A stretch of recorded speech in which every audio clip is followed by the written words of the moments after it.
Uh, Ladies and gentlemen, welcome to the second game of the Jank Break. This is... Whew. Yeah, Dragon Warrior 2 and 3 did actually come out in the NES. Or in the NES. In the US. On the NES, as it happens. So here's the thing.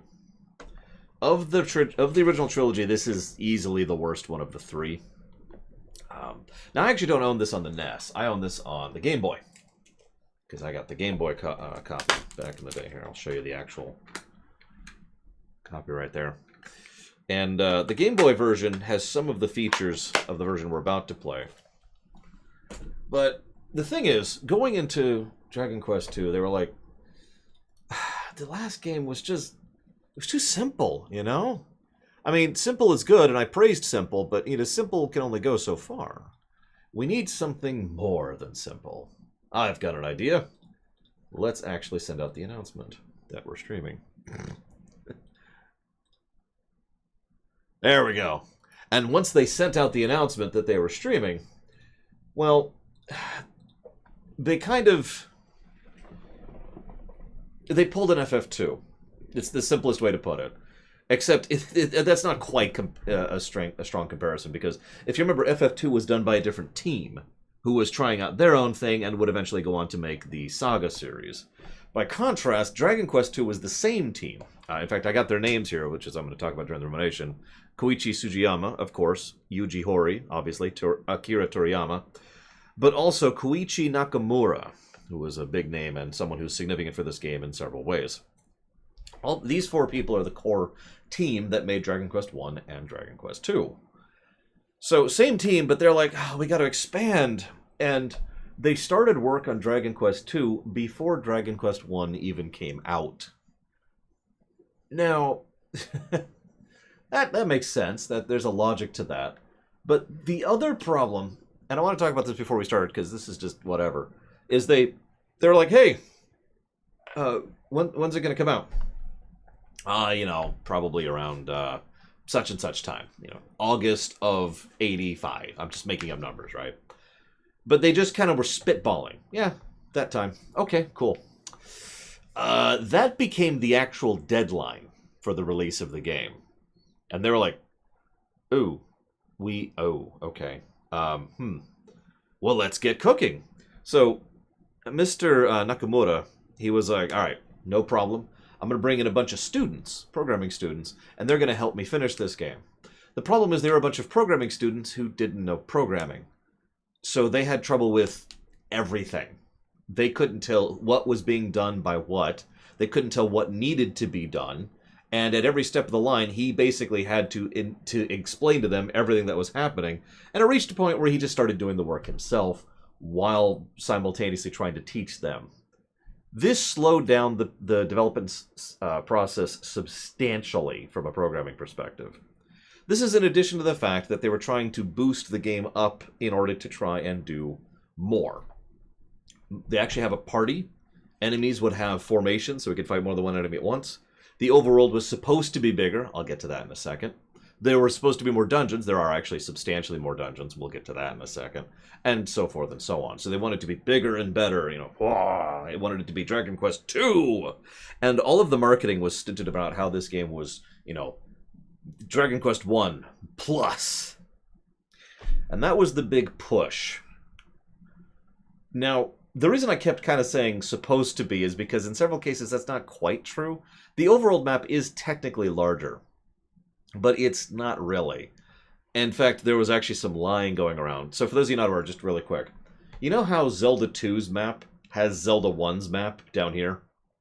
Dragon Quest II does the same thing. Dragon Quest II has Alfgard, like up here in the corner, and they were using that as a marketing stint. Look at how much bigger the world is than the world of Dragon Quest I is way over here, but Dragon Quest II is way over here. Except, again, what they did was they shrank the Dragon Quest I map drastically, so it's just kind of over there in the corner, just like they did with Zelda 2. So it's not actually, the massively increased map size. It is kind of larger, but not really. Most of the now the reason I say that is most of the actual increase to size in the game comes from the fact that there are so many dungeons and towns as opposed to the first game. But I just point this out because this game sucks. This game sucked so badly. It wasn't actually designed properly. It wasn't coded properly. It's probably the biggest example of bug-riddled when it comes to the Dragon Quest series in the entirety of the thing. It is possible to reach the last dungeon on the NES version and die through no fault of your own thanks to a roll of a dice. Also, the enemies that can do that can interact with you at any point at a certain point on, like they're part of the enemy encounter table.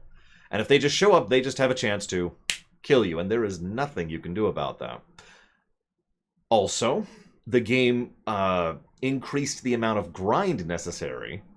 Now, this is the original NES. We'll see how bad this is on the Switch version. But in the original NES, they effectively tripled the amount of grind that was necessary from the original NES version of Dragon Quest I. I don't know why, to be completely honest with you. I don't know why that was a decision they made. I have no information on that. They also started really adding mazes, which are pretty much just straight-up old-fashioned mazes to the dungeon design. Nothing really new to add there, just, hey. So, more grind, and arguably worse dungeon design. And, so it's actually possible to almost soft lock yourself in this game. And I say that way. If you're playing this game for the first time, or don't have a guide, or don't have someone telling you what to do, at a certain point in the game, it's possible to permanently miss several items. And if you do so, you might think, oh god, I'm screwed. There are actually ways to get around most of those. They involve knowing exactly what you're supposed to do. You remember how you don't have to rescue the princess in the first game? It's kind of like that. You can just kind of skip over the step and get to the next step. But you still need to know exactly what you're doing, exactly where you're going, and there's, well, more grind involved. And there's several instances of that. But honestly, the worst part of this game by far is the end game, and I wanted to talk about that really, really quick. So, Mr. Nakamura did something clever. Now, I'm going to talk about this in the rumination too, so forgive me.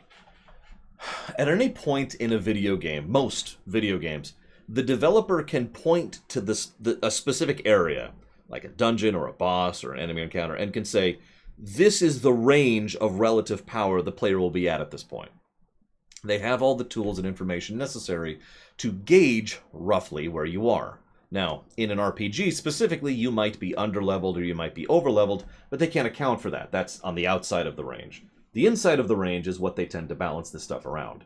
These are the equipments you have access to, the towns you've probably purchased from. These are the items you probably have access to. These are the party members you're supposed to have.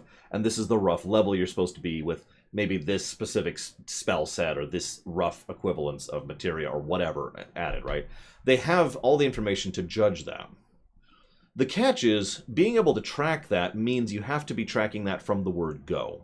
When you're designing the game, you need to be basically like, okay, like making a little note. Okay, at this point, they will have encountered roughly X number of enemies, which give roughly X number of experience, which will put them at roughly X number of level. Adjust figures, make a marker there, and then continue doing that throughout the game. They didn't do that here. Instead, what Nakamura did is he wrote a program. This is funny to me. This program was designed to, it was just a very basic numbers program, and all it did was simulate combat. It punched in the numbers for the 3 party members, and it punched in the numbers for the 2 or 3 enemies, and it said, and he would use that to gauge roughly how difficult the enemies were to find the yellow line. Remember we kept talking about the yellow line? Now that's actually pretty brilliant. Hats off to him. So, the program had a flaw. The problem is they added enemy formations, and he didn't really take that into account when he was doing this. So, in some cases, it would track like 1 or 2 enemies, 3 at the most. But you can have more than 3 enemies per encounter.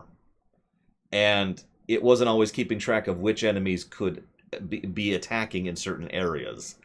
So he was effectively using this program to balancing everything out, assuming the party was right about here, when in reality they were actually closer to down here. This is the reason why we're playing this on the Switch. Of everything else, this one reason is the core circumstance, because this was completely changed, retooled, and rebalanced for the re-release, which I forget exactly which version they did it, but at least in the Switch version, this has been rebalanced. Because holy crap.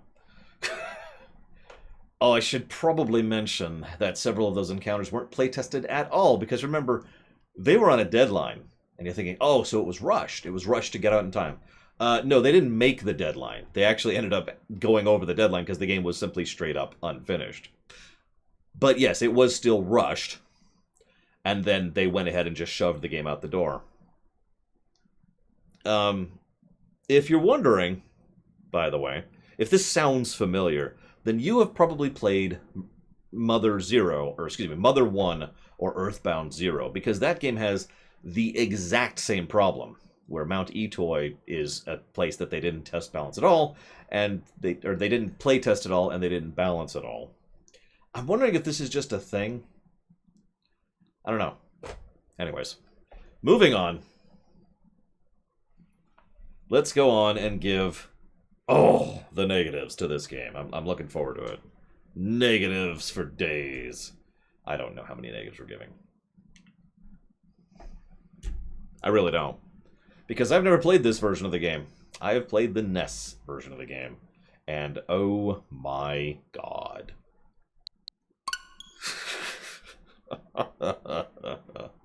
Yikes. That's not something I'm proud of. I've beaten FF2 on the NES. I'm proud of that. I am not proud of beating this game on the NES.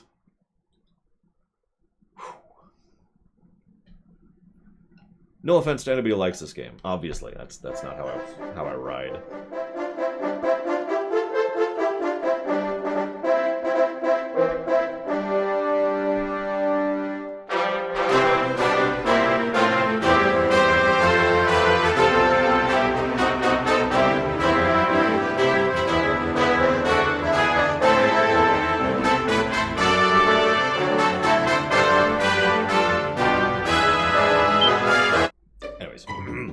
Luminaries of the legendary line. Let's go ahead and start up here. We shall call ourselves the Legendary. No one's ever heard of him. Runner.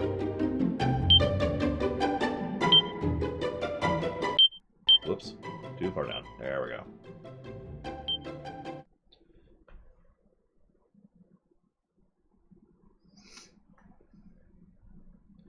Once upon a time, a young hero descended from the legendary warrior Erdrick, defeated the dreaded Dragon Lord, and restored peace and light to the world. Having done so, he set off on a journey with a beautiful young maiden on his shield, and together they founded new kingdoms across the world. Yes, plural. Each of these kingdoms came to be ruled by the children of the hero and his beautiful bride, and by their children after them. Yes, he had a lot of kids. Make of that what you will. 100 years later... Hi, Deckfish. Oh yeah, I should also mention this game is substantially more linear than the first game was. But then the first game was deliberately designed to be as open as it can, and this one was not. That'll be rebalanced again when we get to 3. This... And yes, he was supposed to be drop-dead gorgeous, so I guess she couldn't keep her hands off him. This is the royal castle of the kingdom of Moonbrook. Let me jump in here really quick. So you remember how... I know this is a weird time to talk about this, but trust me, this makes sense. You remember how Dragon Quest Builders 1 is like a what-if, an Elseworlds story to Dragon Quest 1? Dragon Quest Builders 2 is not. It is actually a direct sequel to Dragon Quest 2. I just wanted to point that out. So if you're paying attention, that goes 11... 3, 1, 2, and then Builders 2 is the chain, and all of these are quite well connected. Anyways. This is the royal castle of the Kingdom of Moonbrook. It lies far to the south of another great kingdom, Middenhall. The king and his daughter, the young princess, were conversing peacefully in the courtyard. But not for long. Our Spruce had arrived. Wherefore quaketh the castle so? What is the meaning of this? Guard, somebody! Majesty, I bring grave tidings. The minions of foul Hargon do ring the palace all round. What sayest thou? Hargon dareth lay siege in mine own home? Alas, it seemeth so, Majesty. Curse thee, Hargon. We have but little choice. Muster the castle guard! With all haste, Majesty. So, I will give them credit. While they had cutscenes in the first game, these are already more cutscene-y than they were in the first game. Daughter, make haste and conceal thyself. No matter what may befall me, do not grieve. All resteth now upon thy soldiers. But, father... Do not tarry, child. Time is against us. I must send word to Middenhall of Hargon's coming. Already do they encroach upon mine inner sanctum? Be gone, foul fiend. You'll also notice they're establishing the villain right off the bat, which is kind of a Dragon Quest thing. Beasts, invaders, desecrators, taste my wrath.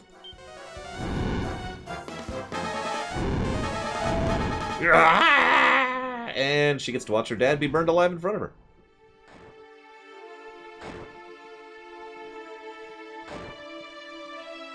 Hargon is also much more of a villain than the Dragon Lord. He's not necessarily a super amazing villain, but the Dragon Lord was an evil dude who happened to be a dragon and control dragons. Hargon manipulates. He actually has plans and schemes that he actively seeks out. He is, in fact, an actual, an active force. That's what I want to say. As opposed to the Dragon Lord, which was a statue you had to go defeat. Oh yeah, by the way, this game is arguably the beginning of Dragon Quest Effect, which I've talked about many times before. Now, I suppose you could debate that. I would personally argue that Dragon Quest IV is what really started Dragon Quest Effect. But the beginnings of it are right here in 2. Zounds, his wounds are grave indeed. What misfortune hath befallen thee, friend? My wounds matter not. I seek an audience with the king. I bear grave tidings. Or, you could just say it right now in case you die on the way there. We shall bring thee before him. Guardsman, uphold his other arm. And bear him quietly. 'Twould not do well to set the castle astir.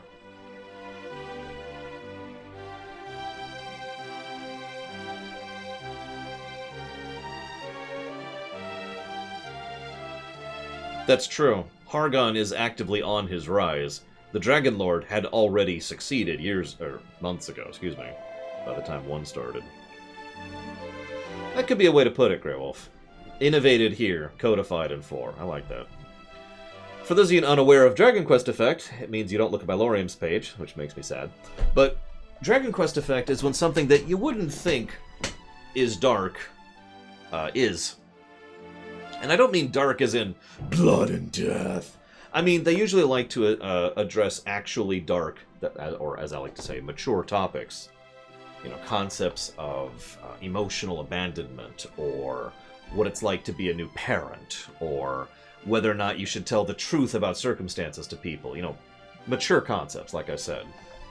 But, I mean, if you look at the Dragon Quest series, you see bright, and it's all silly and cartoony, and it doesn't look like they'd be dealing things like with things like child slavery or parental abandonment, And yet, there it is! Anyways, that's Dragon Quest Effect. Majesty, Moonbrook is no more. The castle lieth in ruins, razed by the minions of the self-styled High Priest, Hargon. And ere long, should his plan succeed, will he summon forth a dark god of great power, and lay waste to our entire world. I should mention something here. In the original NES version, there was, and I looked this up, exactly 1 reference to Malroth in the entire game. Just 1. And it was a frickin' item. I wanted to point that out because in the retranslations, they do a little bit more to mention that he exists, so he doesn't, it's not just like, wait, who's this dude? Because that's kind of what it's like. You ever heard of the giant space flea from nowhere? Yeah, that was Malroth. Anyways. Sire, I beg of you, he must be stopped, ere Air. Thunk. Well, runner, my son, hast thou heard thou hast heard this brave soldier's report. Through thy veins courseth the blood of Erdrick, legendary hero of this land. Now shalt thy birthright be tested. There is not time to mourn. If thou wouldest journey to right this wrong, thou must needs follow me forthwith. Bury him deep within the earth's embrace, that he might find in the next world the peace that did elude him in this. Yes, Majesty. Oh, poor guy.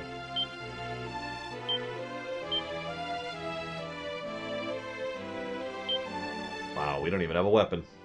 The sprite lies! Descendant of Heroes. Level 1, nobody.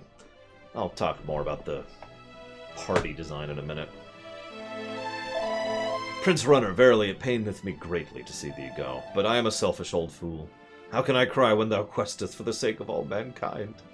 Soon I will take over the world behind your back, because I'm a Chancellor and therefore required by law to be evil. Why did I have to become Chancellor? Why? We pray fervently for your safety on the road, Prince Runner. May the goddess watch over you. Runner, throw open the chest before thee, and claim that which I have made ready, that thou mightest meet thy quest prepared. In Cannock and Moonbrook wilt thou find others, through whose veins the blood flows the mighty... Oh my god. Through whose veins flows the blood of mighty Erdrick. Thou shalt know them by their names, bold Prince Caradoc and fair Princess Elaine. These were their names, were they not? No. Cannock? Let's see, what should we call Cannock?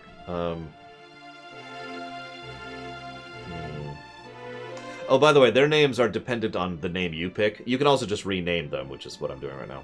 Let's make him...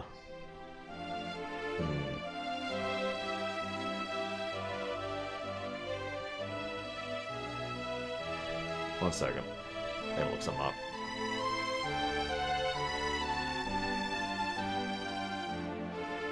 No, hang on. Sorry, gotta switch screens.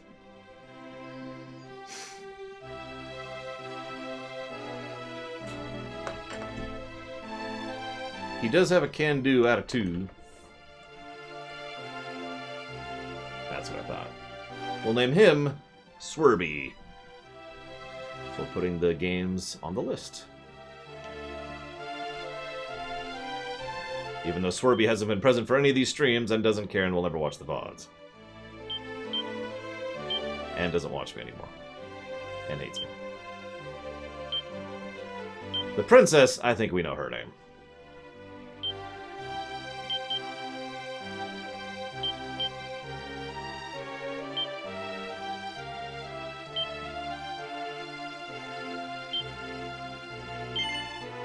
Okay.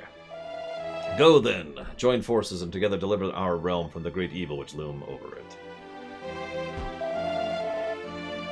Okay, fine. A copper sword and 50 gold. Thanks, Dad.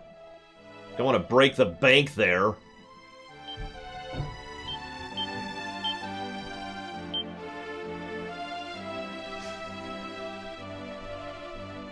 Yeah, sorry, not only you a princess, but you're apparently like 3 generations down my daughter. Sorry, Savacom. West of here, he has to pay the Chancellor. West of here lieth the peaceful hamlet of Leftwyn. 'Tis a stopping place oft visited by wanderers on their way to Cannock. Of course, we don't have any keys.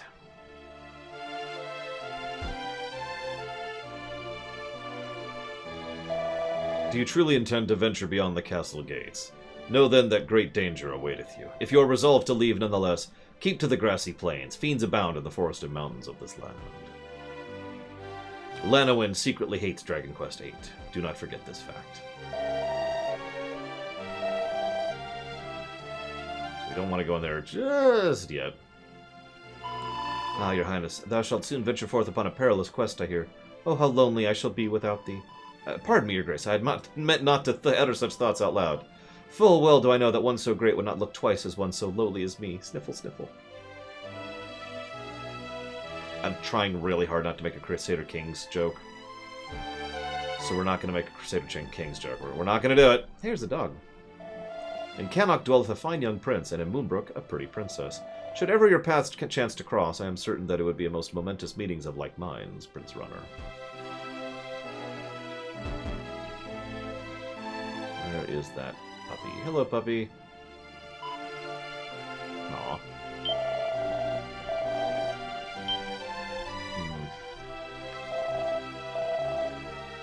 Thank you for watching my show, Lanowin. If you give me a moment, I'll jot that down over here. Gotta put it separately, because it's a separate thing. And that's for DQ8, right? Yep.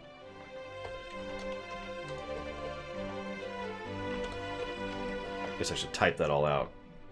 My mind tends to think in acronyms more often than not. So, all of my notes just say DQ1, DQ3, you know, stuff like that. Alright. Do we have a map? We do!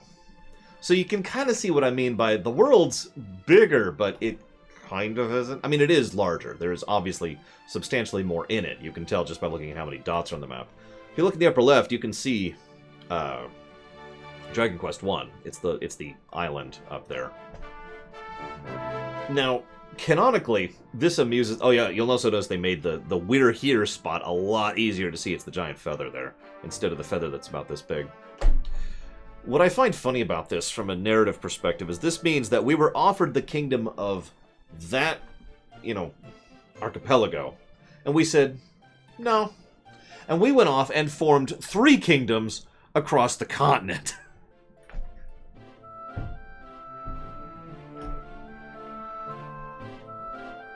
We should probably do the Dragon Quest staple.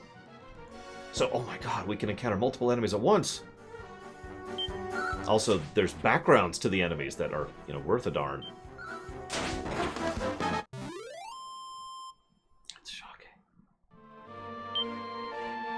Okay, so let's head this away. Bridges continue to be bridges. Now, I wasn't able to 100% verify this, but near as I can tell, Dragon Quest I didn't actually use tile-based encounter ratios. So, for those of you not aware, pretty much from the SNES era onwards, the types of enemies would depend on 2 factors. First, an entire square of terrain would be painted, and so X types of enemies would happen in that painting, right? But that's not the whole story, because within that square, what you would do is you would establish a variable for grass, water, beach, forest, mountain, cave, whatever, right? Terrain type, as in the actual literal tile, like we've got grass, there's deep grass, there's desert, right? And so within square 1, grass pulls from this encounter tile set, whereas desert pulls from this tile set. It's actually a lot simpler than I'm making it sound, but I'm terrible at explaining things, so forgive me. Anyways, the point is, to my knowledge, this is the first time the Dragon Quest series did that, where encounters literally will change depending on the terrain you're on. This is part of why they added the terrain window. Did I lose chat? I lost chat. I did lose chat. Wow. One moment. Hang on. Okay, there we go. I got it. So, hang on. I was wondering why nobody was saying anything. Mr. Red says, which Dragon Quest is FF4? 3. We'll get there. Even though Dragon Quest 3 is actually Final Fantasy 7 as well. And scrolling down, scrolling down. Shikor makes an amusing joke. Shihali says, the tile thing. Like I said, I wasn't able to verify it 100%, but near as I could tell, there was no actual terrain variance in Dragon Quest 1. I could be wrong. I know there's terrain variance in Dragon Quest 2.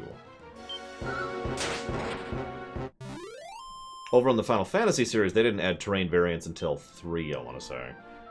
Where are we at? 74. Yes, Dragon Quest 3 has Tifa. How did you know that that's the singular defining feature that exists for Final Fantasy 7? Yeah, I know that, Sabacom, but it's wrong. Oh, chance of encounters. Okay, that makes more sense. That makes more sense. Because I was gonna say, I actually was doing some playtests during my hour and a half of grinding. I don't know why Dragon Quest IV isn't re-released all that often. You might as well ask why FF1 isn't really re-released all that often. I don't know. None of their decisions make any sense. Where are we at? 9 more.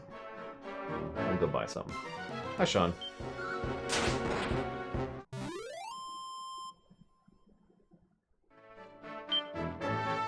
Seven more. Why do I think he established so many kingdoms? He was a hero who was well beloved by many and had tons of sex. How? See the aforementioned sex. You think he was just bored? No. I mean, okay, real talk for a second, that's kind of a thing.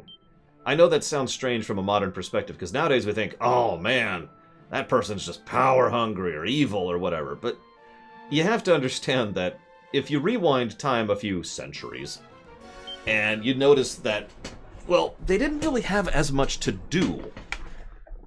Like, you know, nowadays we have certain things we want and seek and aim for, but back in the day, one of the things to do was to found kingdoms. To build castles and to expand and take territory, and that was just what you did. That was like the end goal. That was the everyday, right? And that was normal. So, for a medieval hero who was well beloved by many people to just go out and found kingdoms, yeah, that makes perfect sense to me. What else is he going to do exactly? Go by that.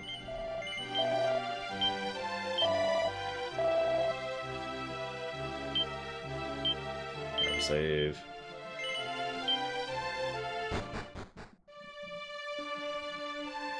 Also true, Crazy Norse.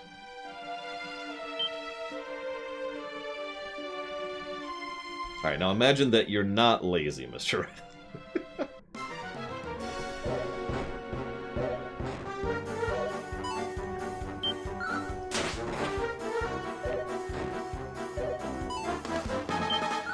Oh yeah, all the monsters were gone, too. The monsters have only recently made a resurgence.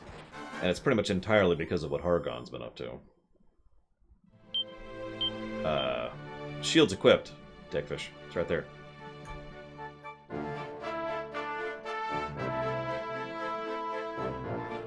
gonna go ahead and get a little bit more money. Hi, Nerazes.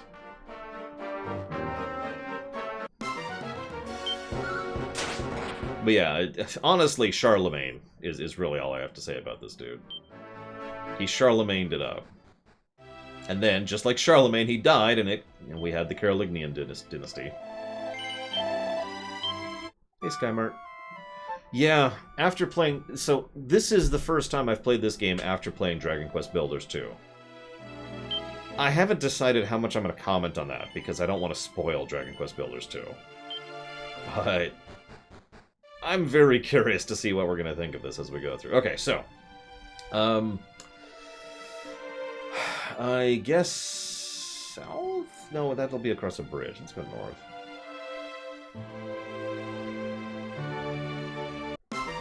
Yeah, I think, technically, I have a bit of Charlemagne in me. Through the German ancestry.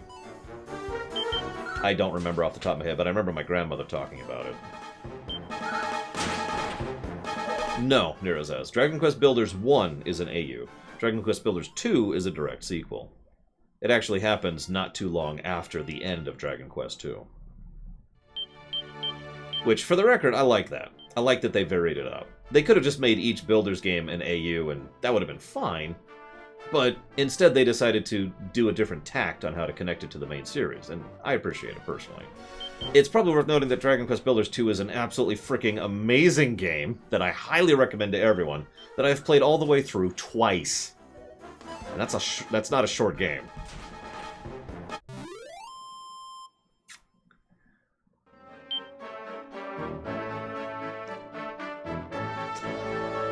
If you're wondering, the second time was with my sister. So, she bought the game, and what ends up happening is we can only, what? There we go. What ends up happening is, you can't co-op the campaign maps, which really sucks, by the way. I hope they add co-op campaign for the Dragon Quest Builders 3. Anyways, but you can co-op every time in between the campaign maps. So, you know, we would play together in between each island, and then I would blaze through the island at Mach 12 so I could get caught back up to her, while she's on Discord streaming the game so I can, like, watch her play, you know? I mean, you know what that's like, right? I was actually thinking about that recently. You ever play a single-player game with a friend? I mean, I've been doing that since I was a kid. You know, you've got one person watching, or maybe they've got the guidebook, or maybe you swap controllers periodically, or maybe you just save and then keep them up to date when, you know, when they're asleep and you're at work or whatever. Yeah, I've been playing single-player games with friends, since I was a kid. So that's just kind of normal to me. Yes, you can, Kay. I wouldn't recommend it. It's not great, but you can do it.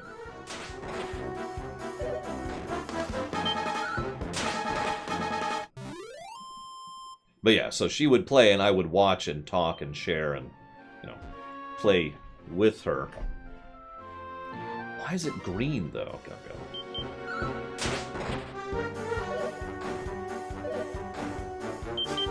That does tend to happen sometimes, Crazy Norse.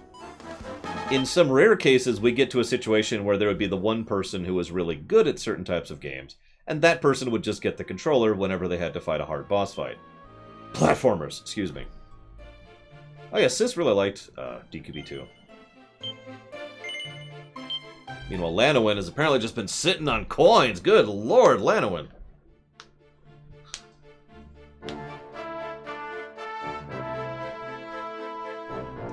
Sorry. Stretching the old fingers. I will put that also towards Dragon Quest VIII. We are playing the 3DS version, just to be clear. It's, there it is. I can see it through the pins, right there. We'll be playing that version. I guess I could also just grabbed it. It's literally sitting right here, the actual cartridge. Let's see. Yep, there it is. Dragon Quest VIII. Journey of the Cursed King.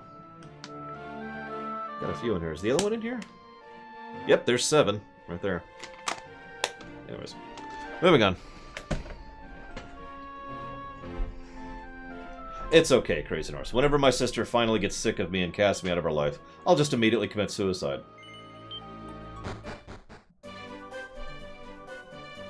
So, this is the first time this song entered the series. In fact, several of the songs that are normal Dragon Quest staples actually came in this game. There's a few left. We'll get to those in 3, but there's a couple here. This humble settlement is the village of Leftwind. 'Tis a traveler's resting place of some renown. Within these stout walls thy gold and thy treasure shall be ever safe. What, pray, shall thy pleasure be this day? Yeah, I don't need the bank, thanks. Any items to buy? Nope. No, it's not a veiled threat, it's just a statement of fact. I mean, I don't want to be Dragon Questy.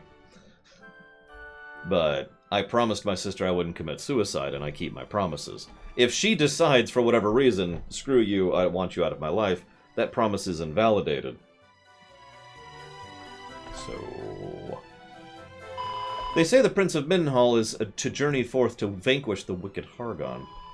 Wait, art thou perchance the selfsame prince of whom the rumors speak? Nah! Prithee, do not mock me, Sirrah. Okay, fine, yes, it's me, it's me! Oh, well, apparently she says the same thing. Where art thou headed, friend? To Cannock, perchance? Long have I meant to visit the place, yet I fear I am grown too old to make the journey north. So now we know where Cannock is, it's to the north. Hast thou perchance heard of the razing of the castle of Moonbrook by the forces of Falhargon? Actually, yes.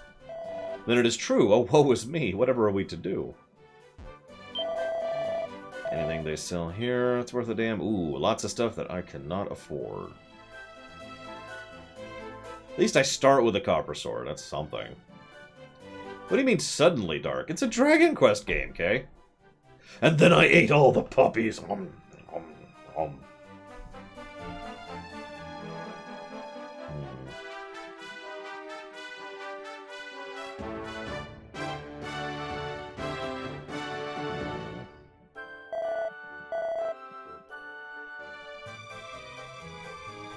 Yeah, we're in left one right now.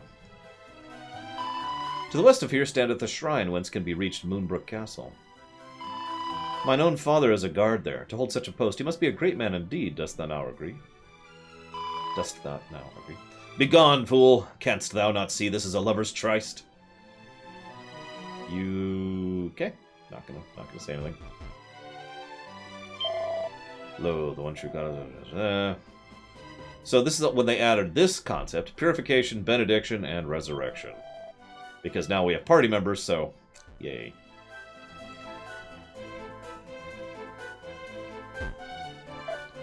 Prithee, do not surprise me so. Dost thou wish for me to dampen my britches? Yes, that is my one goal in life. Pants to be darkened.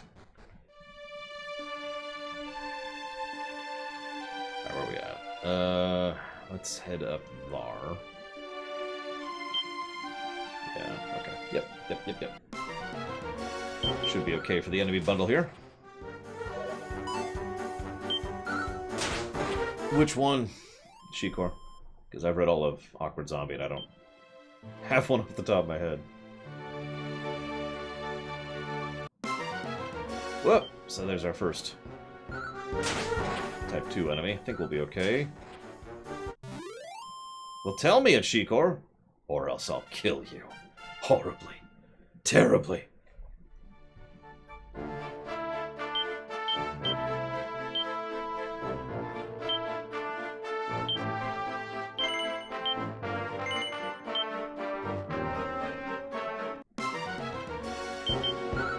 Those frickin' ants. I hate those ants so much in Dragon Quest Builders 2. Worst enemies in the game. They just show up and interrupt you building stuff. That's all they do. They don't hurt. They're not hard to defeat. They're just there to interrupt your building. That's all they're there for. Welcome, Wanderer, to the Kingdom of Cannock. Hi. Yestrin, I did spy upon the southern horizon aglow as if a great conflagration. I pray that naught hath befallen our brothers and sisters of the peaceful realm of Moonbrook. Ah, they're fine.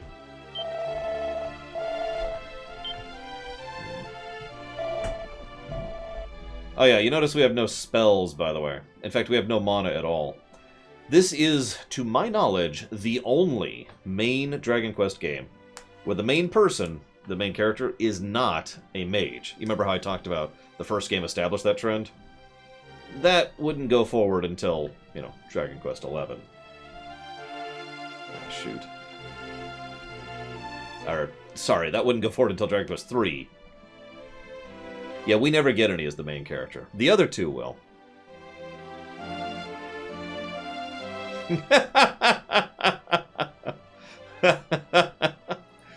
We have so many reses. God, Awkward Zombie is so good. If you haven't read Awkward Zombie, you totally should. I'm just saying. It needs to be read. She nails it a little bit too well. I think it's a she. I'm not even sure. Okay, so. Yeah, I know. I just always recommended them webcomics. Correct, Skymart. That is correct. Good day, friend. If thou seekest a wandering peddler of fine goods, thou art in luck. Wouldst thou care to look upon mine assorted wares? What do you got? Nothing I can afford. But an Omni-Mage who's a good melee and tank, Skymart.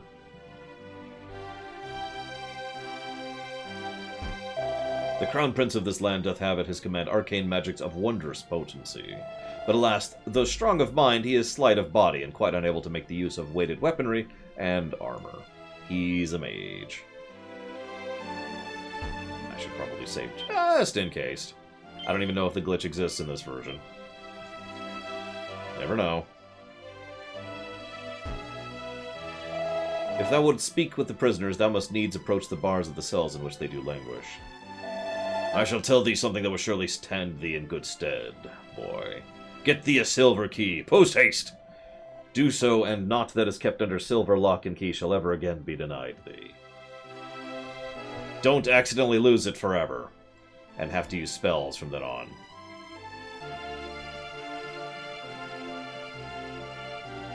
Come on, one more step. No, over here. Come on. Come on. Come on. Okay, fine, screw him. Alas, Hargon, denizen of darkness, soweth ever greater discord in the world. But when the scions of mighty Erdrick rise as one, then shall the false priest Blight be driven from the land for good. And canonically, she's correct. After this game, the land does have unprecedented peace.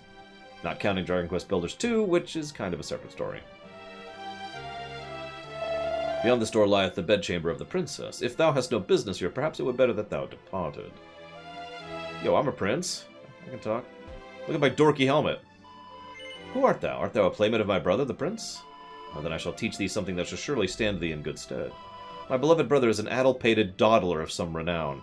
Should a diversion present itself upon his way through the world, most assuredly he will be distracted by it. Well, that's interesting.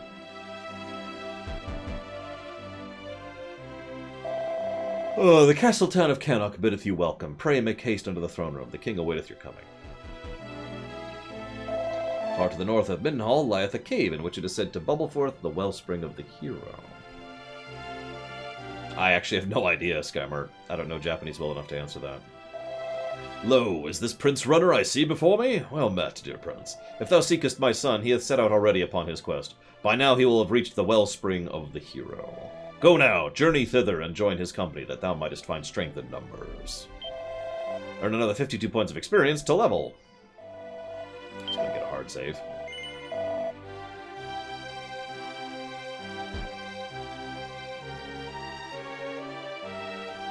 And we need way more gold to buy more gear, so... I'm just gonna do this. Alright, so we're gonna do... Wait. Yes, I'm right.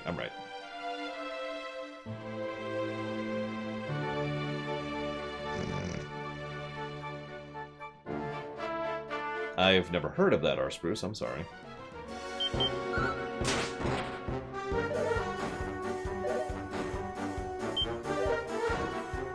Yeah, so...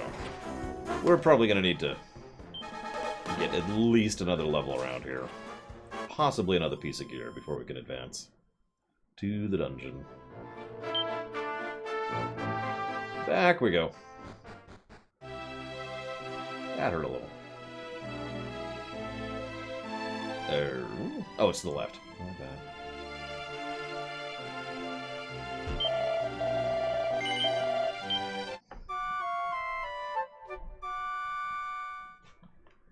I'd have to think about it to think of a game that has an unhappy ending that I actually like.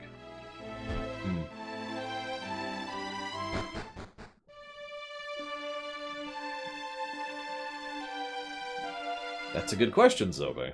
On the original NES, I could say definitively no. I don't know if this version will be any better than the original version, though. The Last of Us. No. Huh. Now you got me thinking. A bad ending I actually enjoy. Other than Rogue One.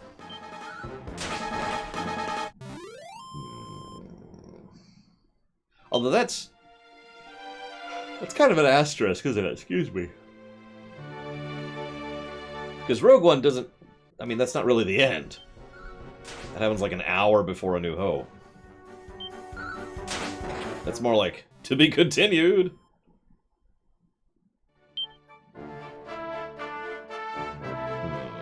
Bad ending, bad ending.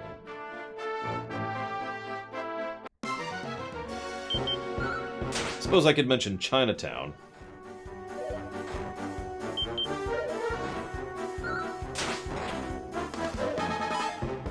I don't know, I don't know which one would actually qualify as the second most iconic enemy after Slimes. I mean, pretty much all the enemies have been around since the first 3 games.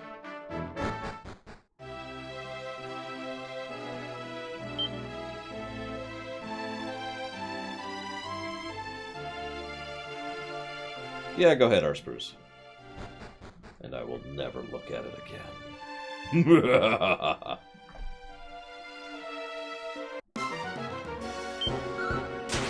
Alright, Lanoin, do you mind explaining why you have 300,000 coins lying around?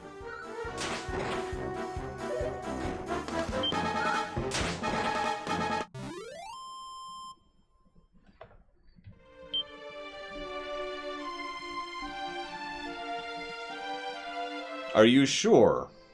Because we've had issues with that, and, you know, if there's an issue, I'd rather you tell me than consistently give no money to a game just to get it to happen.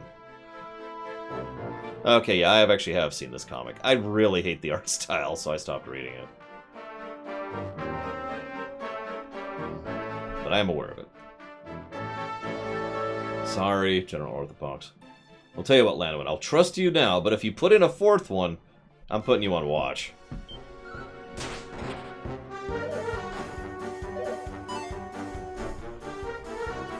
I know what you're up to.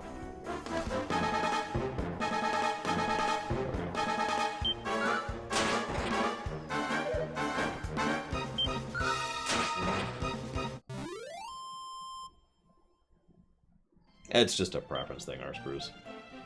There's a few stories that I kind of like the stories, but I hate the art style so much that I just can't read it.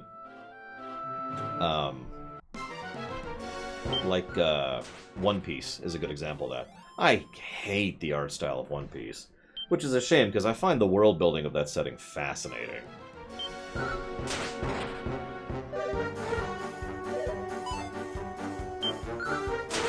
I kind of followed the story of One Piece for a long time through a friend of mine. Because, you know, I didn't want to actually read any of it.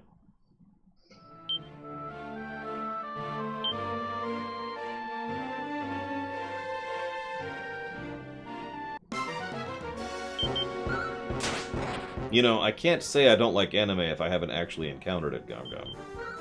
I mean, I could, I'd just be an idiot if I did.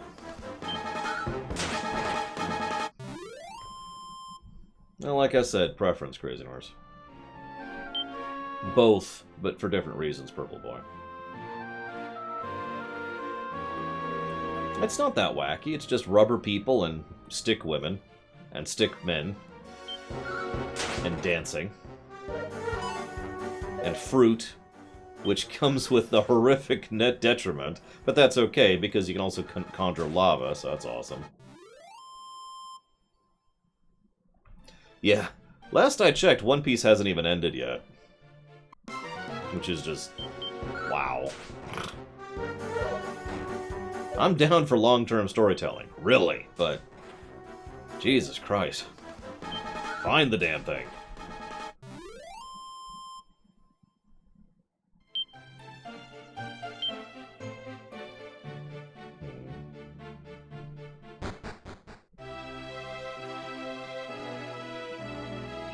Oh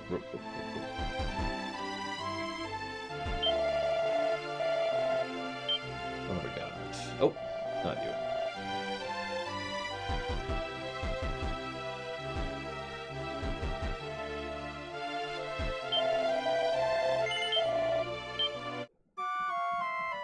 I have no idea, Crazy Horse. I guess it would depend on how you define the metric.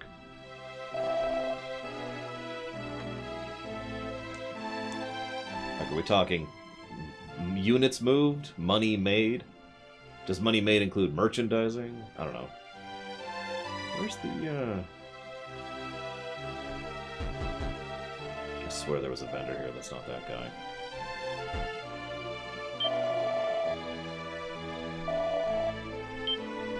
Am I just misremembering? Is it the previous town that had the merchant? Can I go up top? Hang on.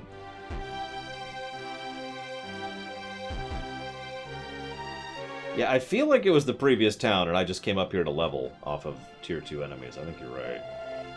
Prince Swerby may be something of a featherbrain, but his heart is true. Ain't that the truth? No,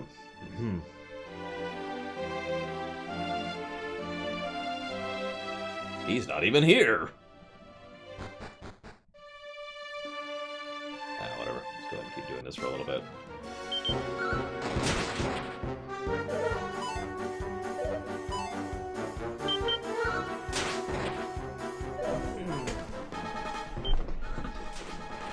thank you, Cody. Very, very much, as always. Much obliged. You have to give me a second. Pull this up on the second monitor here.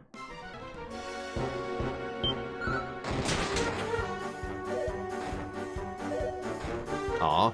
If you need me to refund it, I can, Cody. I don't mind. I can refund it with interest. I'll give you $5.01 back, just to drive the banks crazy.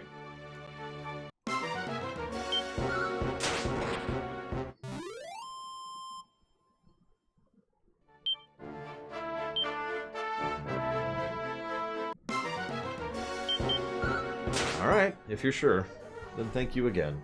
And I'll put that towards, that was New Vegas, right? Yep, follow it New Vegas.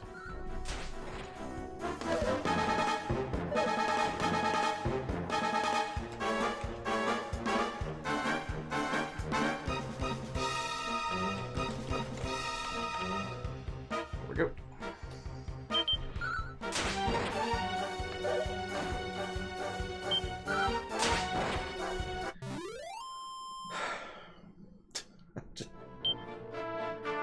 I'm just thinking about One Piece. How do you do that? I mean, I guess I could probably tell 1,000 different stories in the extant, so I guess that's a dumb statement, but most people don't try to do that. Uh-oh. Well, I've gotten a 3? Oh, that's only a 3-leaf clover. I think Lanawan's trying to sabotage my quest.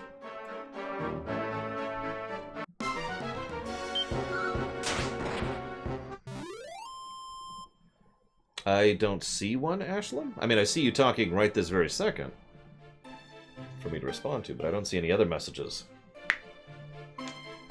Did you dream it? Did you? Because I do that sometimes. It's just... And thank you for the bit, Lanawan. I assume you also want that to go towards Dragon Quest VIII.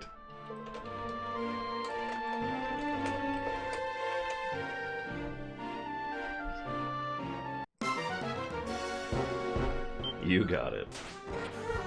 Wait a minute, is that a fraudulent bit? Thankfully, we have a judge handy. Alright, Judge Blue. Ugh. Don't knock the games over, please. All rise for the Honorable Judge Blue. Thank you, baby. Sorry.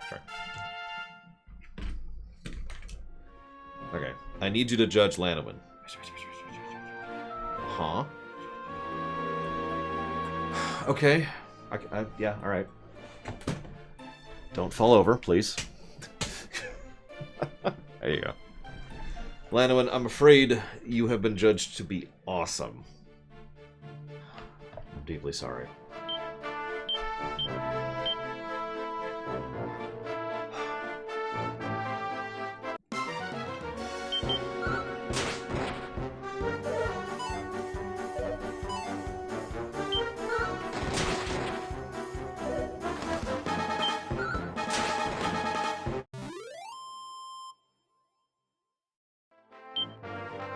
Yeah, that's the other horrible thought, isn't it?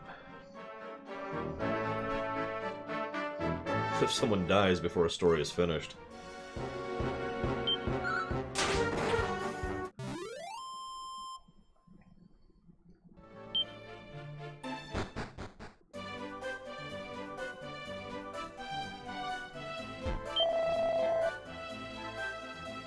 Hello, Fuzzy Duck.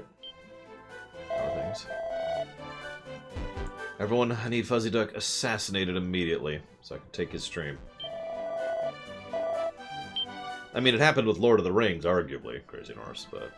Alright, we can afford that, but that's really a small upgrade. That's not worth the money. Unfortunately, that means we can't afford anything. But that's what I wanted to know. I wanted to know the numbers. Okay. Let us progress.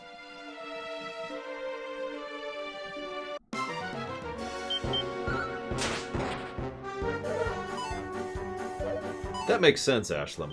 So one of the things that I do know is a decent amount of the flavor of the Dragon Quest games in English is entirely on the localizers. Obviously, they are in love with puns, but I don't just mean that. I mean the excessive linguistic accents that they like to use is something that the localizers have added into most of these games. Which, I don't know, I think that's cool, personally. But, you know, whatever. It also is probably worth noting that I didn't really get into the Dragon Quest series until 8, which was the first game they started doing that kind of localization in. So...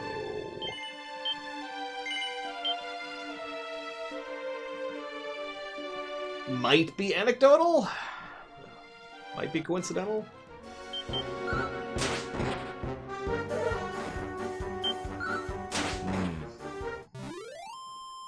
I suppose we could say that happened to Dune as well.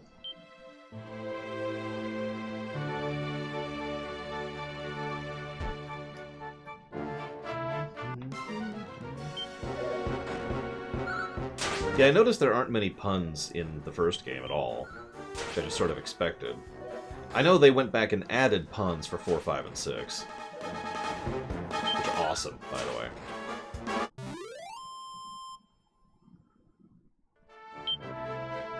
And then, of course, 9 probably has my favorite overall puns, but don't ask me to list any, because I only remember a few, and I don't want to spoil them. Alright, how many... oh, we have only 1 herb. Oh, jeez. Well, let's see what happens here.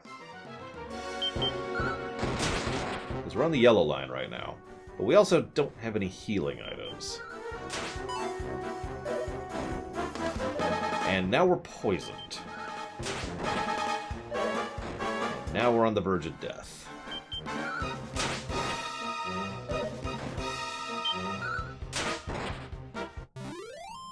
Okay, so that was terrible. That was a very bad combat round. Can actually get a save in. And run! For my life! Run!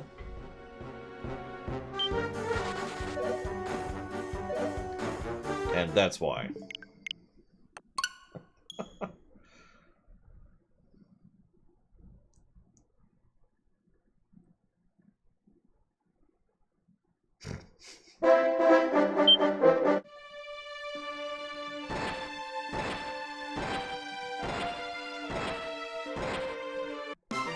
I don't remember, but we're gonna find out. Or die. Really don't want to lose my gold here.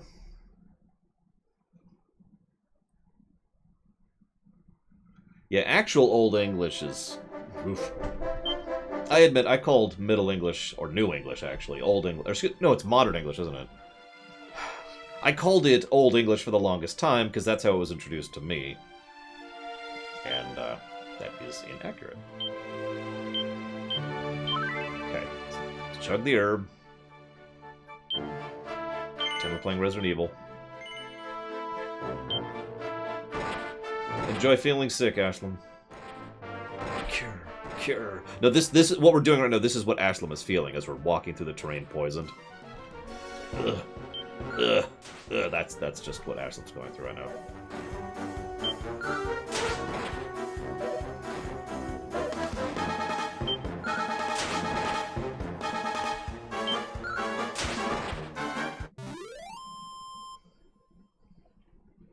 Yeah, I think early modern, that's the phrase I was looking for. I remember that because when I first looked that up, I was like, why is that called modern English? But then I did a little more looking up and it made sense.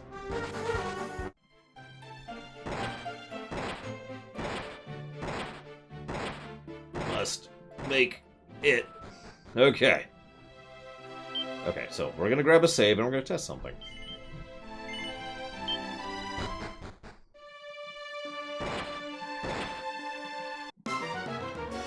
Go away.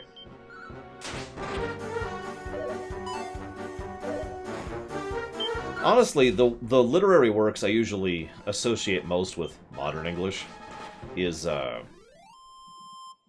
Moby Dick.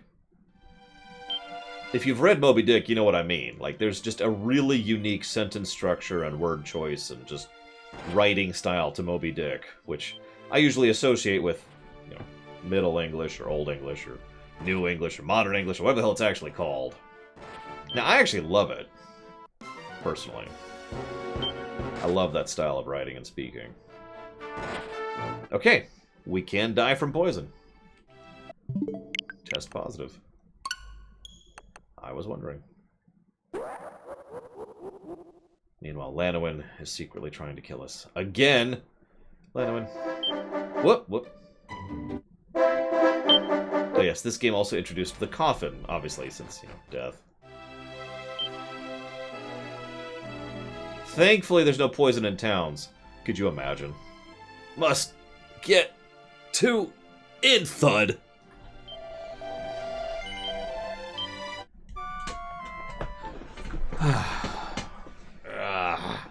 Okay, see you around, Lanowin. Thank you again for the bit. And that will, of course, go towards Dragon Quest VIII, whether you want it to or not. You'll notice we're still poisoned, by the way.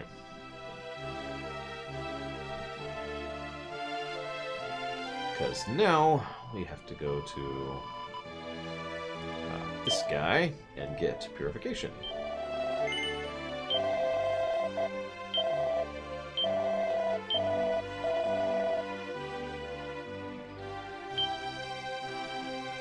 We're doing on money. Not terrible, actually. That was actually a reasonable excursion, money-wise. Go ahead and get a save now that we're no longer in the verge of death. Oh god, like your grave gets further down, General Orthopox. Oh! You just gave me a game idea, which I'm not going to say out loud. Because I want to make that game someday. Hang on. I have a notepad on my phone of game ideas I want to make someday. No joke. There's quite a few on here. Like, probably a few dozen at this point. Here we go.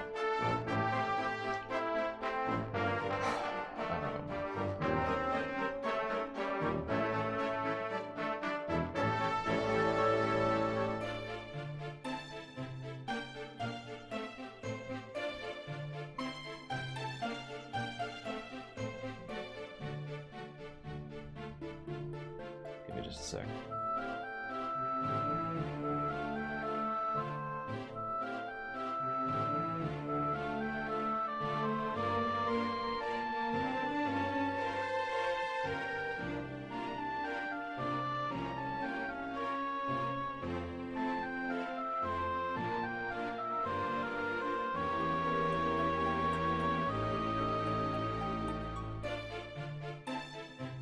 I like this song too.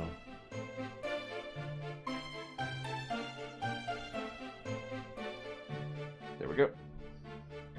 Okay. Actually, I do in Oceans, and I occasionally copy it over to the computer. What am I doing? Money. Let's make another run at the dungeon, see what happens. With no healing item this time. So it worked out great last time.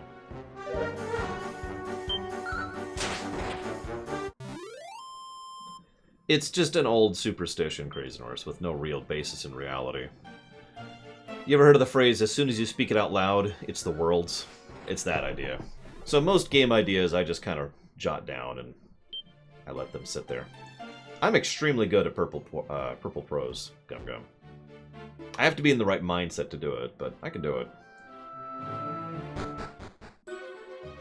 So hey, no torches. Speaking of songs that'll be carried forward to the future, by the way. We will definitely use that on him.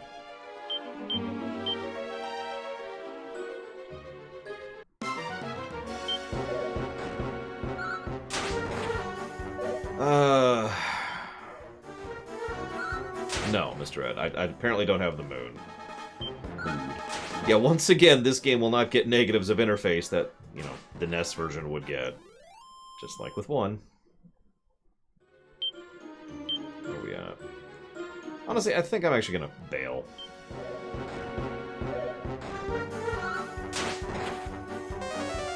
Oh yeah, this is the bail moment. We're out.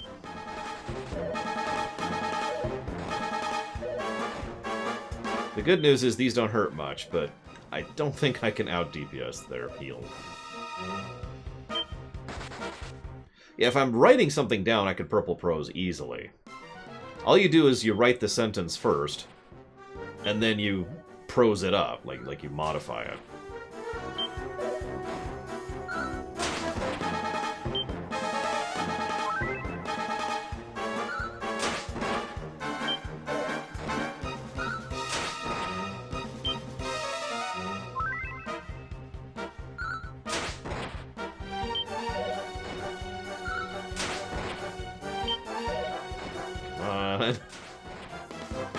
Hey, we got through one heal slime.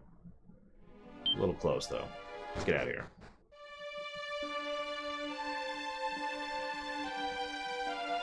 I'll go ahead and admit I usually don't use a thesaurus, but I'm also not ashamed to use one. I've never understood that particular bias. Why would a writer be ashamed to use a thesaurus? I mean, I understand why they think that. It's elitism is what it is, but as with most elitism, it is stupid, so... I shouldn't say I don't understand it, I should say it's stupid. It's stupid! Any questions? Oh, shoot. Oh, shoot, oh, shoot, oh, shoot, oh, shoot, oh, shoot. Okay, we're okay, we're okay.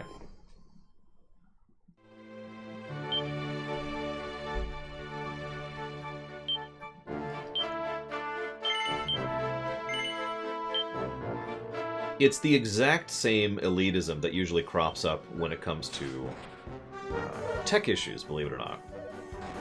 I don't know how many of you have ever worked in the IT industry, but there's quite a few people who have this thing where if you have to Google the solution, then you're not a real tech support. We will also call those people what they are. Elitist. Okay, this... Don't mistake me, there's a value in knowing how to solve things without Google. And it's a good exercise. But the moment you drift into, you're not a real tech support if you can't Google it, then you're just an elitist dick.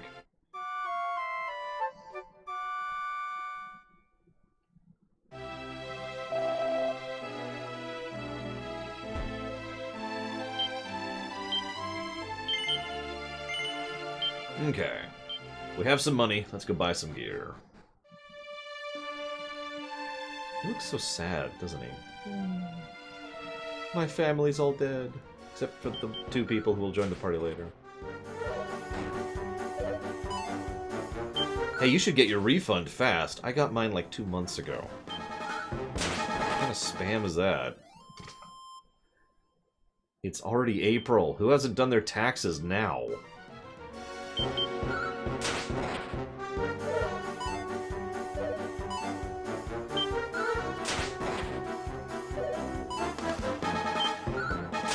I mean, you're probably right, Arspruce, the thesaurus thing, but that's stupid. I don't know how better to say it.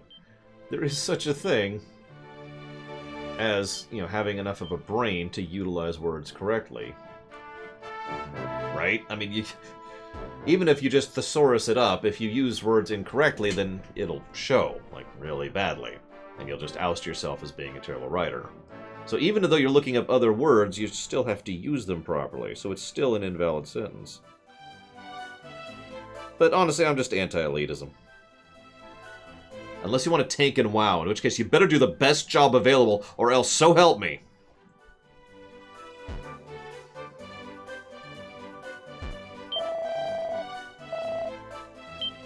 Alright, so let's see here.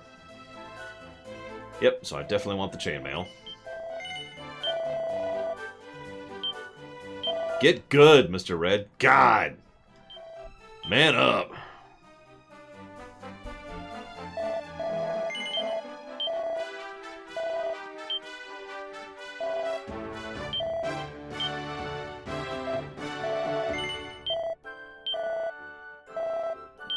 One of my raid leaders, the mage lead specifically, back in Vanilla, after we'd wipe would say, alright, suck less, die less, and then we'd go right back for our next attempt. Oh god, you joke about that, Shikor. I have actually encountered that for realsies, 330. It's not as fun as it sounds.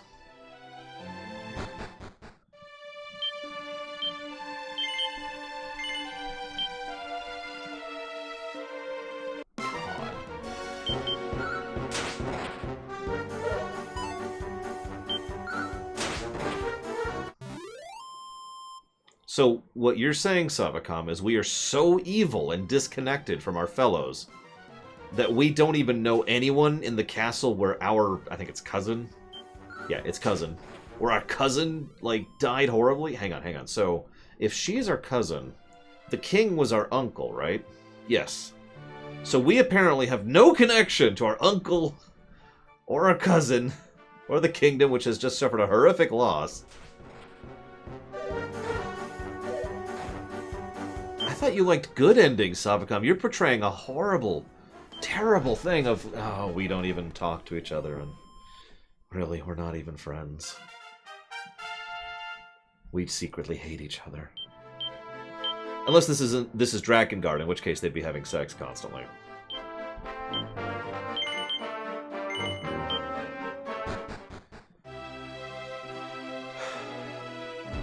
God, I'm really not looking forward to playing frickin' Drakengard.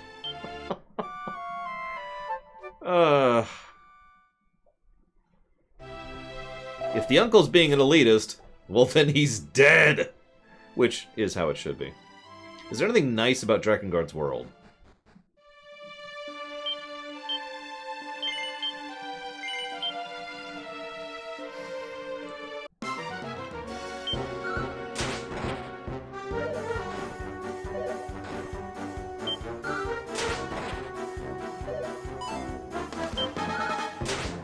No. I had to think about that. But I'm gonna go with no. I mean, I guess the idea of pacts is kind of cool. It's just, it's not nice. It's neat. For those of you not aware, and we'll discuss this during the Drakengard run, you can make a pact with a powerful entity and it will grant you tremendous magical power of varying types. However, there's always a cost associated with it. You have to give up something. Like, for example, Kaim gives up his voice so he can't talk. And, you know, there's all sorts of wonderful things you can give up in order to gain those pacts.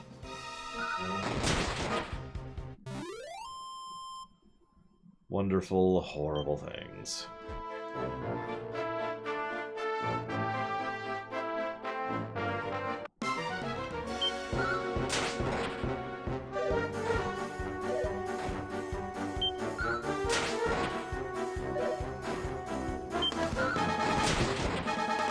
Yeah, let's not taint Dragon Quest with Drakengard, shall we? I mean, I'm sure there are a few Savacom. Somewhere, maybe, some kind of. Let me think about that.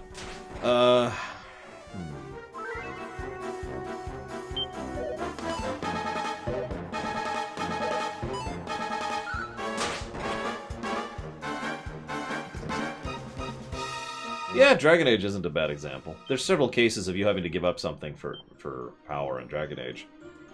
Like, being a warden at all involves a sacrifice, for example. Ticking clock thing and all that. And several pacts you can make with demons, which can turn out okay. They don't necessarily turn out horrible, they just usually do. I suppose we could also say that, in a similar vein, Azeroth has several examples of when you can make pacts with powerful beings, and it actually works out great. Most ancestral magic, aka shamanistic magic, tends to work in that vein.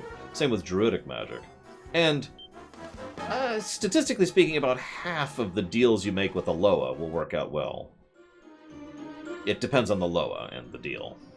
But, you know, it is possible.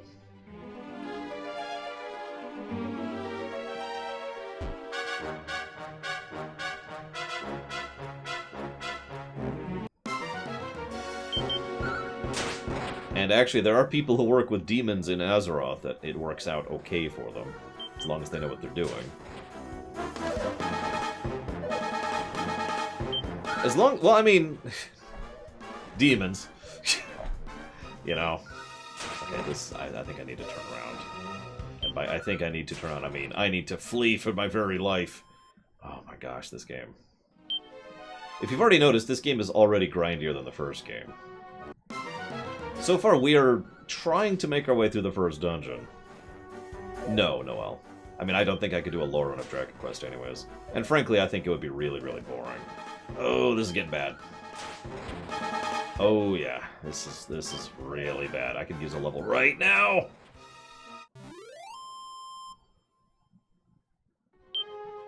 Nope. And I have no healing items. Okay. So we're gonna do the save scum method. But anyways, yes, I am lore running Dragon Quest 1, 2, and 3, Noel. So, save scum. Whoop, hang on, we didn't die yet. Almost, I thought we did die. Now we're dead.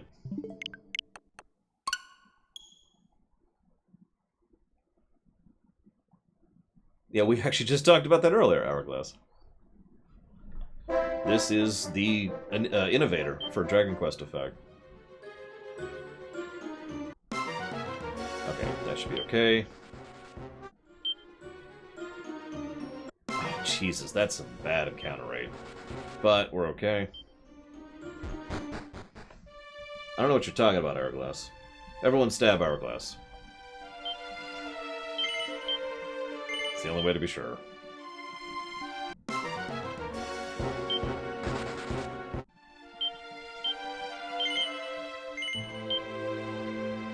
So in Dragon Quest IX, it turns out that we were actually his sled the entire time. Are you kidding me?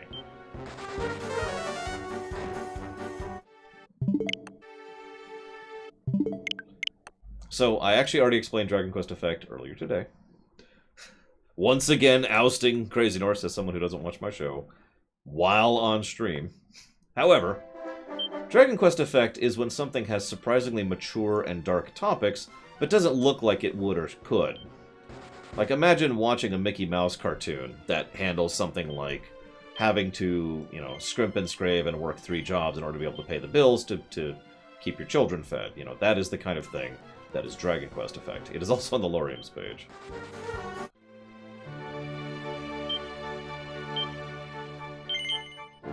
We are resetting the encounter seed each time we reset, so that's, you know, something.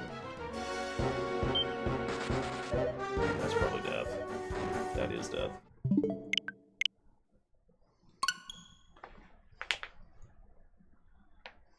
Yeah, Dragon Quest has some real heavy stuff, to quote Kay from earlier. It is Hourglass. It was even linked just a second ago. Yeah, DQ5 is awesome. There's a reason it's among my favorites. And it's mostly on the story axis. There's another death. Yep, death.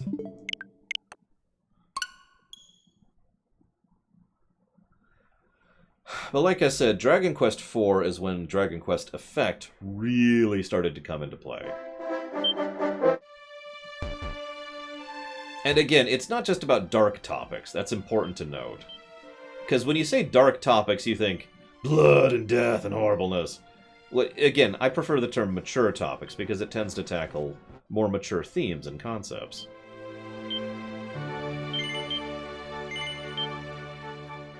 I mean, there's a love story in Dragon Quest VII which goes extremely badly, specifically because one of the lovers involved was so self-sacrificing that they effectively made everything worse for everyone involved. Themselves, their lover, and their lover's lover. That is a mature topic, in my opinion, and the kind of storytelling you usually don't see, in general, in fiction, never mind in video games.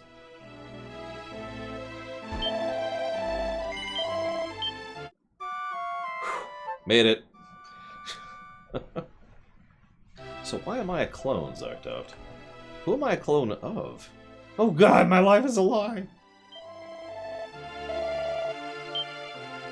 So, yeah, let's grab a couple herbs.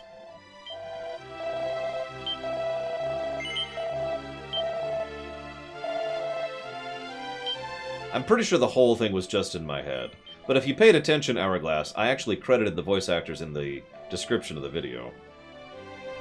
So, once again, ousting someone who doesn't read the descriptions of videos, which I believe is approximately 100% of all YouTube watchers.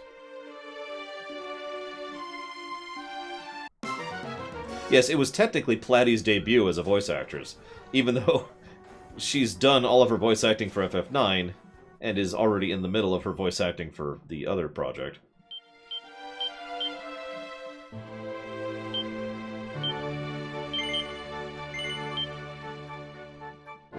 But yeah, that's the first thing that's actually gone live. Let's see, it was Platy, Little Billy, Blue Wind, and Bragwin were the voice acting talents involved.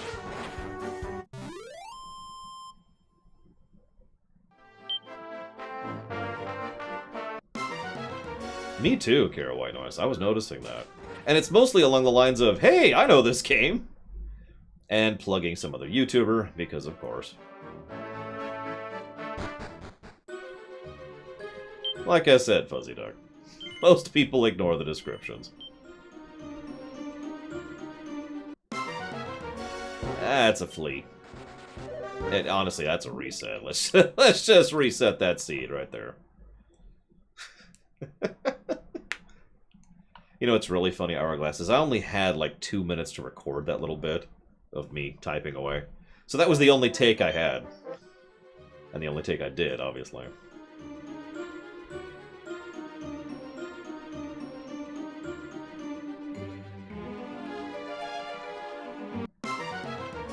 Oh my god, this is just not good RNG. Good news is, I think we can generally one-shot right now.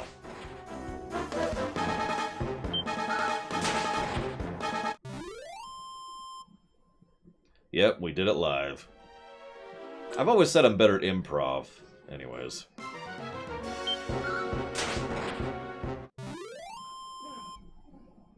Probably because I'm terrible at memorization. Okay, so we're gonna go ahead and not actually save.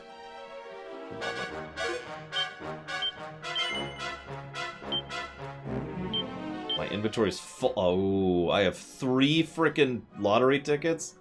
Alright, let's blow a medicinal herb. Did you know there is actually an MP restore item in this game? It's incredibly rare, doesn't restore a lot of mana, and can only be gotten from the lottery. So I don't want to say it's completely useless, but, you know.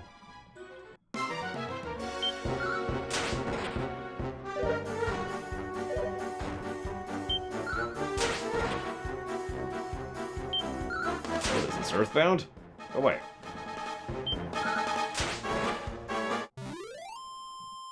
Oh god, the Rogue Planet streams, which we'll probably never do again, sadly.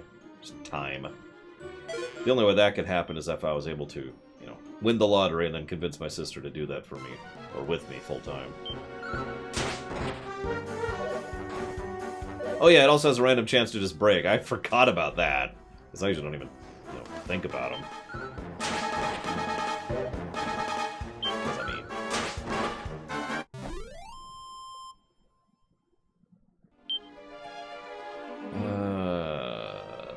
Let's go right. I don't remember the layout here. I'm kind of guessing. Hey! Oh. Flea. That's a no.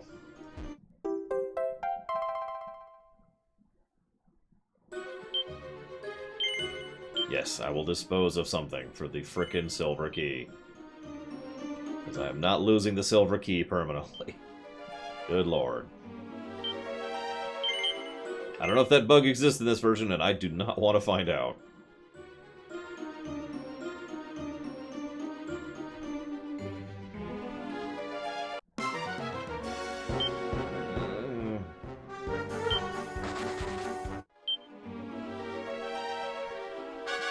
I don't care, Innocence?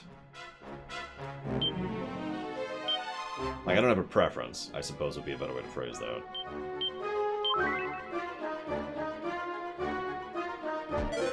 There are many games I would like to play. DQ games just happen to be one of them. Hey, money! Okay. So we have enough to get increased weapons. Let's get the hell out of here now. That being said, Innocence, I do try to avoid dead air when it comes to streaming. Generally speaking, if there is dead air on a stream, I have done something wrong or the game sucks. One of the two, or both. It's one of the reasons we almost didn't do the WoW lore run, was because I was worried about dead air, thanks to the Tor Let's Play, which had a lot of dead air.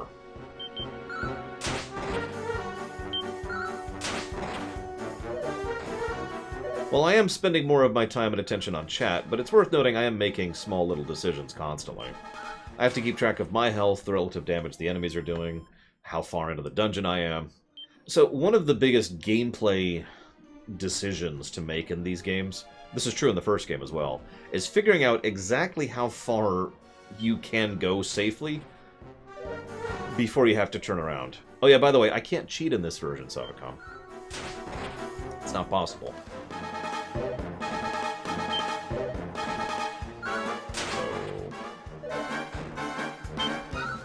Anyways, as I was saying, so there is decision-making process, but it's not really in the fight so much as trying to gauge how far I could stretch myself before I have to turn back and go back. Because losing that gold in the upper right is a huge loss for progression. It's an acceptable loss. I agree with the game design decision, but the point is, it costs me time. And there is not much that is more precious to me than time. And I'm not willing to lose time. I have a warp to town item, but I don't have a warp out item. Now, there are actually... there is a spell combo in Dragon Quest 1. I believe we get it in Dragon Quest 2. Not on him. We get it on her, I think.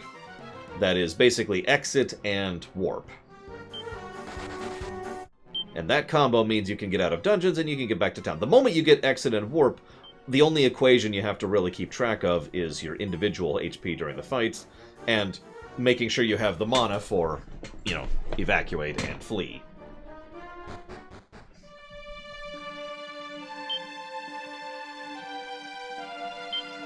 Yeah, there's a warp out of item spell, or excuse me, a warp out of dungeon spell. It's called Braegwyn. So we'll go ahead and head to here. Yes. I have not. No, Araglas, I haven't had time to play D3 or most things. For obvious reasons, I suppose. Yeah, I've been designing the boss fight for tonight's D&D game in my head during the break. That would have been Tuesday and today. I hope you enjoy. It's intended to kill you, so we'll see how you do. I mean, you'll be fine. Everything will be fine.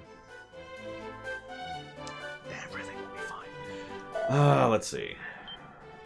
So let's go ahead and grab the sickle. Hang on. Yeah, that's what I thought. I should have one spot. Yeah, I have one spot.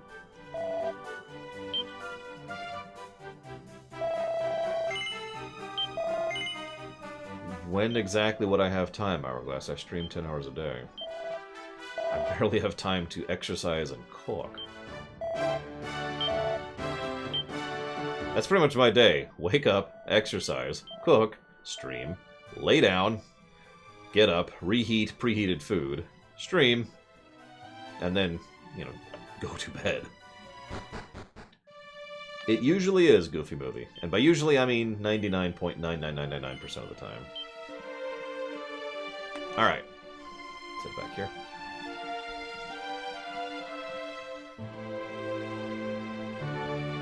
I don't know. I was actually thinking about this, Shihali, but they actually direct... If you've been paying attention to the NPCs, they direct me to this cave first. It's like, hey, you should go to the town west of here. It's the only town mentioned in the very first town, right?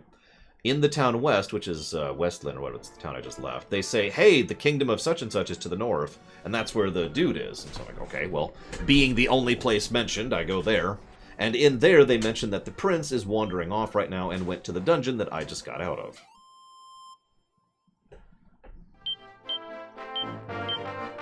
So, I've just been kind of following the NPCs here.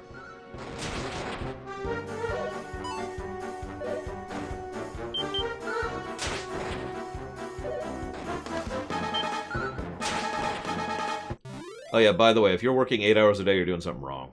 Nobody should work 8 hours a day. Except, you know, me.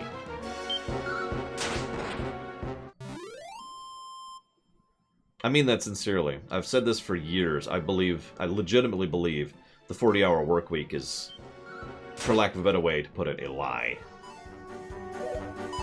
That people should not work 40 hours a week. I really believe that is a bad thing from like a societal perspective, a cultural perspective, a personal perspective, etc. But I don't have the power to do anything about that yet. So they might have Shihali? I don't know. Well, whatever. Let's see if they respond to the fact that I'm here and I got the key. Silver key, specifically.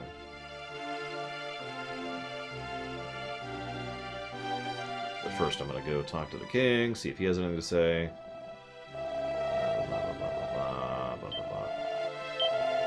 Well, he talks about the wellspring.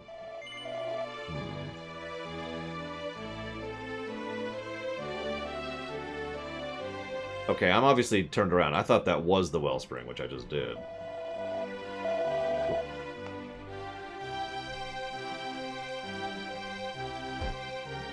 Yes, I do. I have the silver key. Oh, whatever.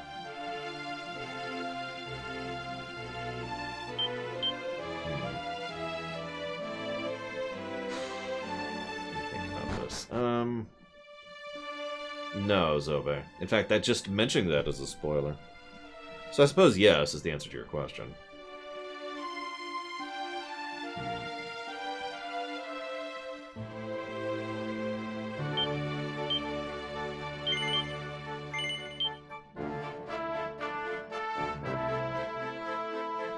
I mean, don't mistake... You know what I find funny? Some of the detractors of the idea I just put forth, you know, that we shouldn't work 40 hours a work week, just say, oh, well, you're just lazy. I want you to imagine for a moment a sane, sentient, sapient being trying to accuse me of being lazy. I got that accusation just last week, actually.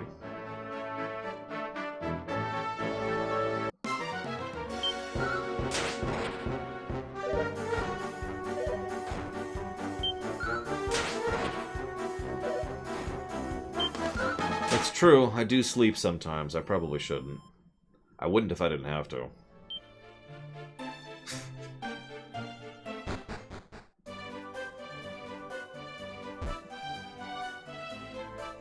There it is. Excuse me. Excuse me. Excuse me. Get out of the way! Oh my god. There we go. Hey, I'd like to use this Timbala ticket.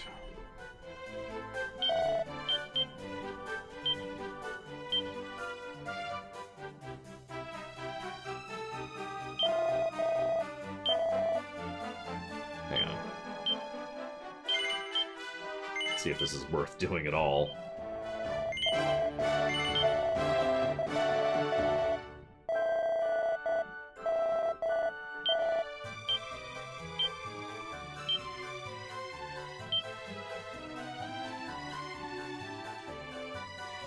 Yeah, exactly, Slim Jim Reborn. And yeah, it's ignoring Kiera White Noise's point, which is, you know, the obvious fact that, you know, if you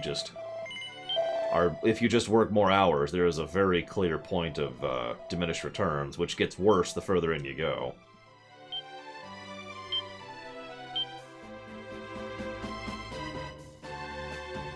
Yay, I get something. I don't know what, actually.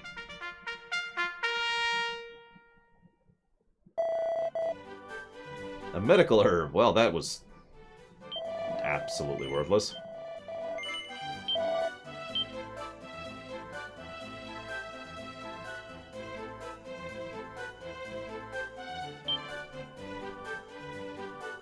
That's a hell of a delay. 5 digits, Mr. Red.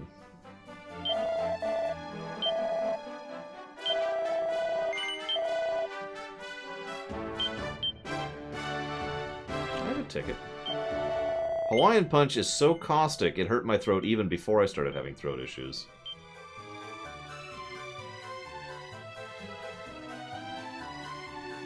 You know what? I honestly don't think this is worth it. This isn't like the later gambling games like in Dragon Quest 4 and 5 where you can get, some of the best gear in the game. Let's just turn this into money.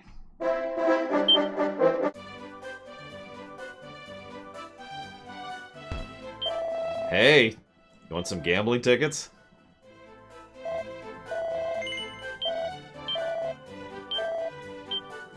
You can win it big. 53 gold a run. That's all it's gonna cost you. First one's free.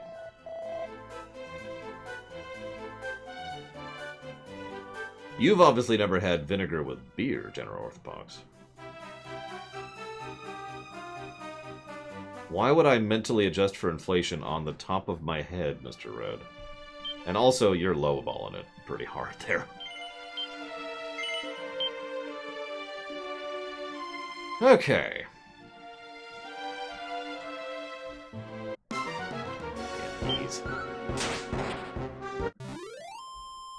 Now you're highballing it. Have you never been to college, Mr. Red? He asks redundantly. Anybody who's been to college knows how much college costs. I actually have a few friends who are just this year, who went to college 20 years ago, who are now starting to pay off their college loans. Have you journeyed into the shrine which lies to the south of Middenhall? No.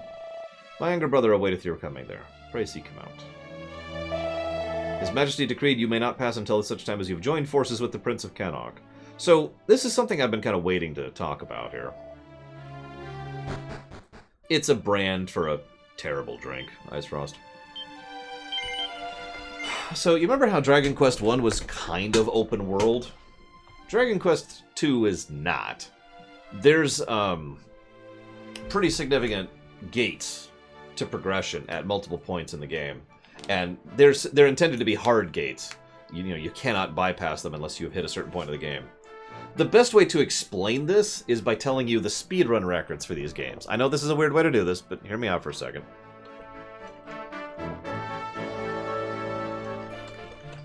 So in Dragon Warrior 1, NES version, the current speedrun record is 24 minutes and 33 seconds. That was just set 4 months ago, by the way. That's pretty good, right? That's pretty good. That's pretty good. The current Dragon Warrior 2 speedrun, same category, which is any percent, by the way, is 2 hours, 27 minutes, and 4 seconds. Now, if you don't understand the point of that, Dragon Quest 2 is arguably a shorter game than Dragon Quest 1 in terms of overall content. But there are so many more mandatory things you have to do in order to progress that it effectively becomes longer.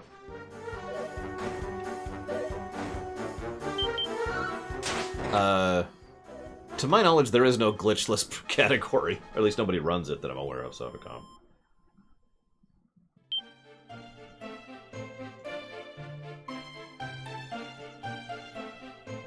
Probably because there's more cutscenes, Savicom, if I were to guess.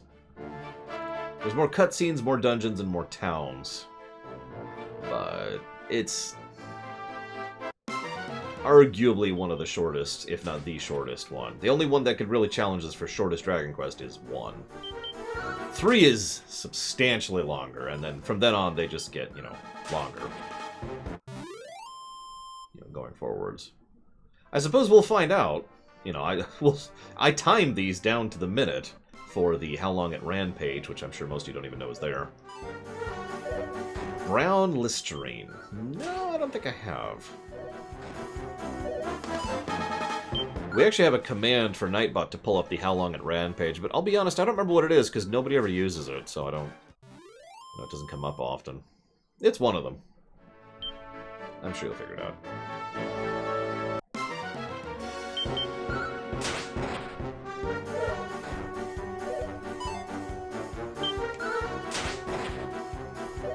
Let's see. Oh, there's that email about how I need to go do my taxes 3 months ago. Let's see here.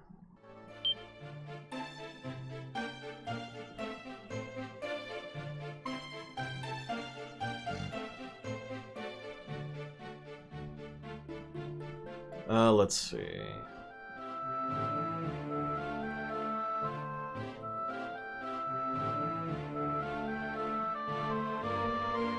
Looks like the command is time. It looks like that's the only command that does it.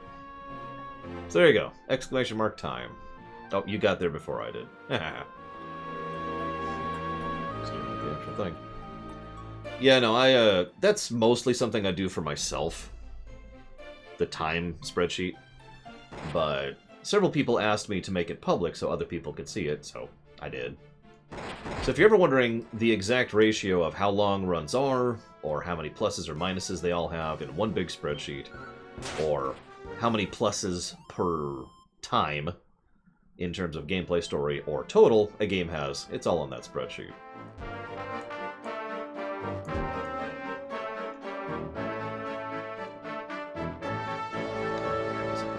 But whatever. Let's grab a save. And yeah, the only reason I don't do my taxes on January 1st is because they don't let me, because I am self-employed, and they will not allow you to do filing for self-employed until late January. The reason I say late January is they keep edging the date back. It was originally January 21st. This year is January 24th. I don't know what it's going to be next year.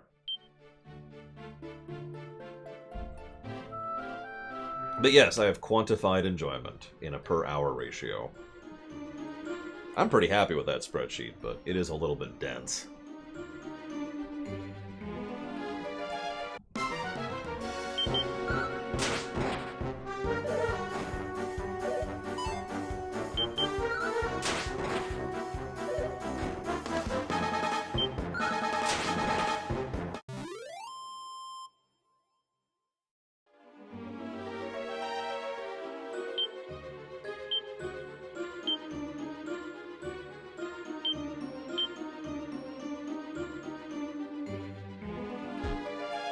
Mentally back in the first game there for a second.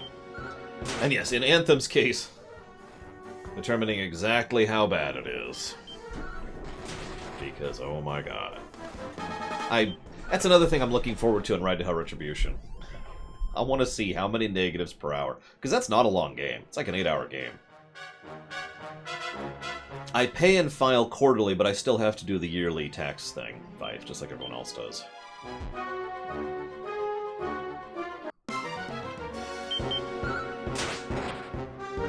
It's okay, I only get taxed technically twice what everyone else does.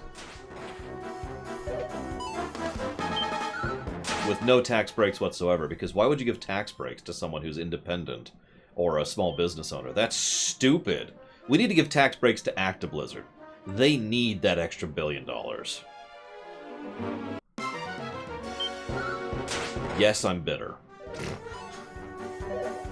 Even the cold, ethically devoid pragmatist in me still looks at that and goes, I don't think I agree with that. I think that's kind of messed.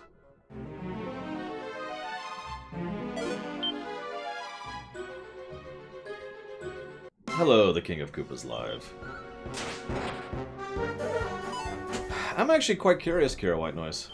Because if there's a game that's going to be worse than Anthem, it's probably Ride to Hell Retribution. Although we have another game coming up relatively soon, which might be worse than Anthem. Quest 64. And before you think I'm just memeing, I've played Quest 64. In fact, I've beaten Quest 64.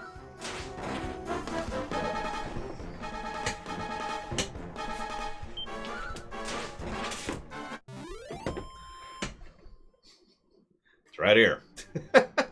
This is my original copy that I beat years ago.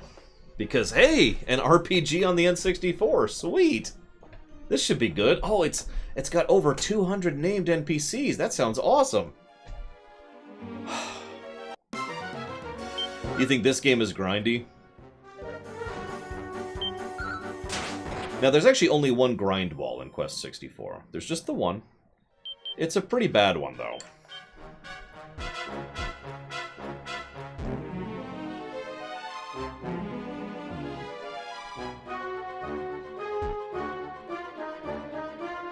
Let's go ahead and go down first. Quest 64 was at a GDQ, although the last one I saw it at was in 2012, so it's probably not the one you're thinking of. Yes, Quest 64 is use it to level it. It uses the Oblivion system, and it's awful. I don't like that system in general, but it's even worse in Quest 64 because, oh my god, they did not design that properly at all. Let me give you an accurate anecdote. Let's say you're playing the N64. Let's say you tape the N64 controller to the side, so you're running in a circle. Now you're probably wondering, why would you do that? Well, because running around increases your agility score in the game, okay? Cool. Let's say you walk away for about 4 or 5 hours, and you come back and you will have gained probably about 5 points in your agility score. For reference, no, that's not a lot. Tell me, child, hast thou cleansed thyself in the wellspring? No. This is ominous news. Pray, seek out the wellspring and partake of its purifying waters. Prost haste! 'Tis tradition that those venturing forth to battle be thus baptized. No true son of Middenhall should forego this blessing. Okay. God, jeez.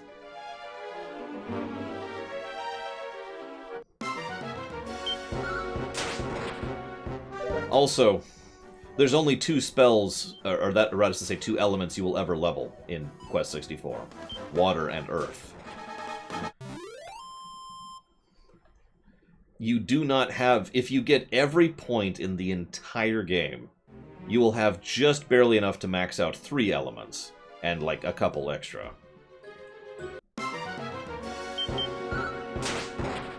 But, yeah. You do not want to use fire or wind. Not because their spells aren't good, but because water has the healing spell. So you need water. And Earth has the most damaging attack in the game, and the invincibility spell. So...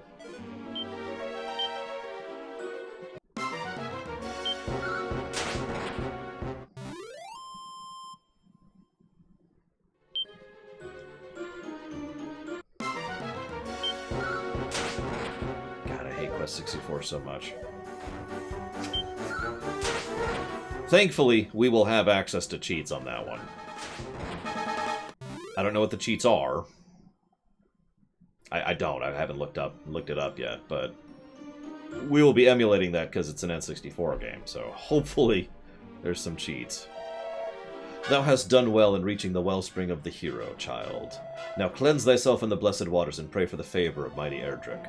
O hero of legend, grant those who walk the path of the Savior your guidance and protection. By the by, seekest thou the Prince of Cannock? Alas, thou art a moment too late! The prince did voice his intent to seek others of the bloodline of Erdrick and departed for Middenhall. I came here Okay. So in case you missed this, we went to his town to find out he went to the well. So now we go to the well and we find out he's in the town we just left from.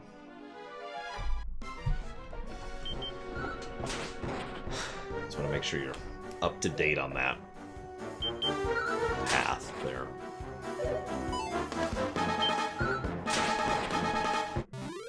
Oh my goodness. Oh. Well, first of all, thank you very, very much, Jacob. I want to say Soidam, or Soidam. And yes, playing tag is something of a Dragon Quest trope. This is not the first time, or excuse me, the last time this will happen. Anyways, either way, thank you very much, Jacob.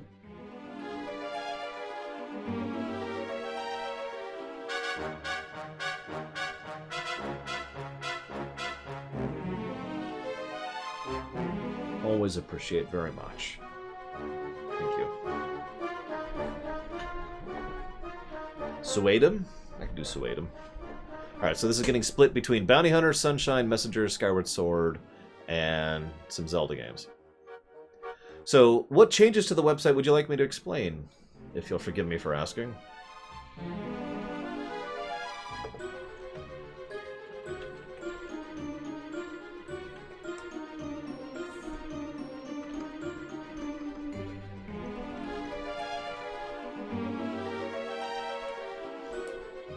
What is the Jank block? The Jank block is awesome. Oh, is that you, King of Koopas? Oh, here, I'll just write King of Koopas.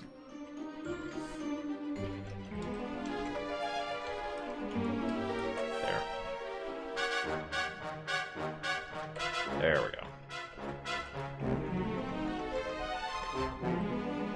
Okay, so we've got Bounty Hunter. We're in the middle of the jank block. Do you know what a janky game means? Now, we're not actually in the middle. We're on the jank break right now. But we did some jank, and now we're going to be doing some more jank after we finish Dragon Quest III. Super Mario Sunshine. Messenger. Skyward Sword. And Zelda's for later. I'll fill that out later.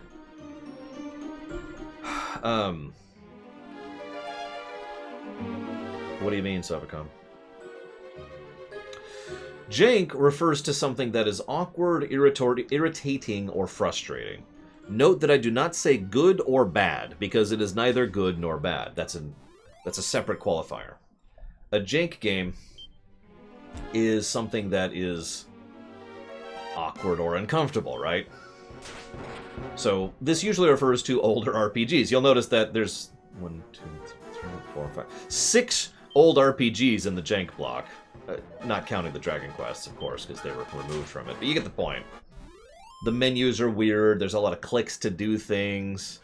It's kind of irritating to have to take actions. There's multiple clicks in order to have stuff happen with regards to action distance. Blah, blah, blah, blah, blah. Do me a favor and control F5 that, Savicom, because that is wrong. And I know it's working because other people have been using it. And if it's wrong, I have no idea why, because I haven't touched that page since I set it up. So that's what jank means. So the jank block refers to a bunch of games that are awkward or irritating to play. And I wanted to get all of them out of the way because, honestly, I'd rather play bad games over, you know, irritating games. So...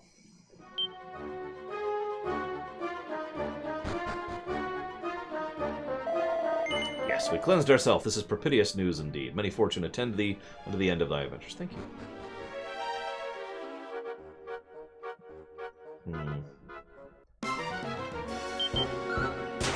Apparently, if you click it, it'll send you to the right playlist.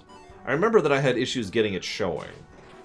And I spent $70 on nothing. I remember that now that I'm saying that out loud. So what you're seeing is probably the first game in the playlist. If you click, like, in the upper right, or just click the YouTube link, it should link directly to the old archive playlist.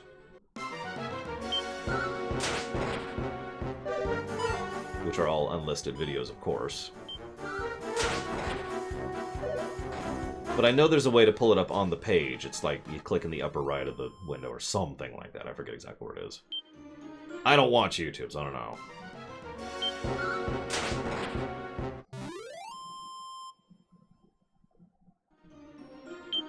Anyways, so that's the jank block. After this, we have the console block. The console block is going to be, you know, all sorts of games we play on the consoles. Mostly the Switch. A couple of 3DS games. And then we'll go into the short block, which is a whole bunch of games that are really short. That we'll be able to smash out probably in about a day each. After that, who knows? Oh god, Spiritfarer. There's a game I want to play someday. One of the things that I have at the end of the blocks right now is Lore's block, question mark? Which is a question mark because I'm not sure if I'm going to do that yet. The general idea is, right now, assuming we keep pace, it'll take probably a little over 4 months to get through the queue. Which is a little discouraging, admittedly, but it is true. By the time we get there, we will have funded an average of about 8 games. At the current pace we're doing. So, that's good. That means our workflow is going in the way it's supposed to go. But that means I'm going to have to start tipping a lot of the dealer's choice into runs. So, what I was thinking about doing was just going ahead and picking games that I want to play and saying, screw it. We're also going to be rejiggering the formula right about then, because right now, it's harder to get a run funded than it is to get a run run. Specifically because we're trying to catch up, right? That's also why I'm working 10-hour days right now. The goal is to not keep streaming for 10 hours a day. I love you guys, and I love streaming, but this is a bit much, and I'm already past the point where this is starting to cause me issues. So, we want to pull back on streaming, And we want to make it a little bit easier to get runs funded, so I'm going to have to figure out the math on that to make sure that those two lines on the chart equal out. But anyways, all that's the stuff that you don't care about. The point is that I've been thinking about dumping money of Dealer's Choice onto Dealer's Choice. I haven't decided yet, though. That's why it's just there in a question mark.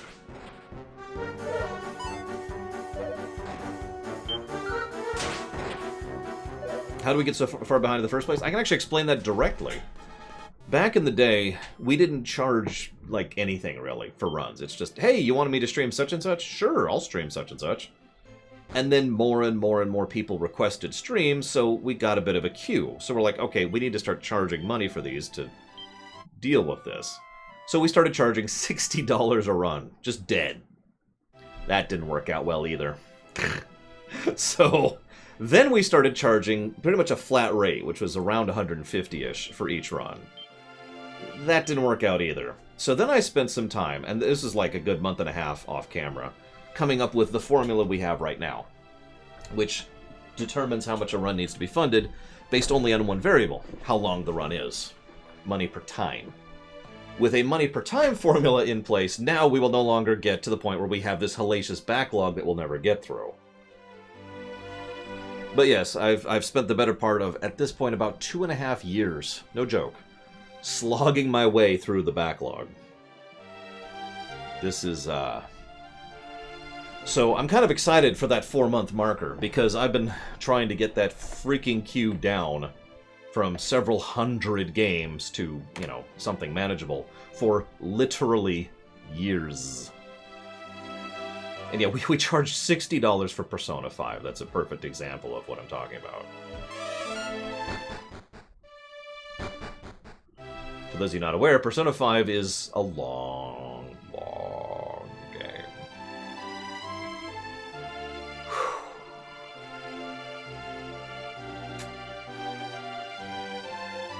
Where's the Age of War? Dum-dum.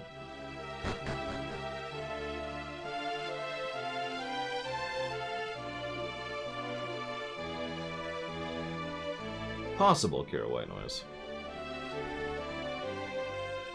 Yeah, if I drop dead after 10 years, that's good enough. Records for my highest funded game?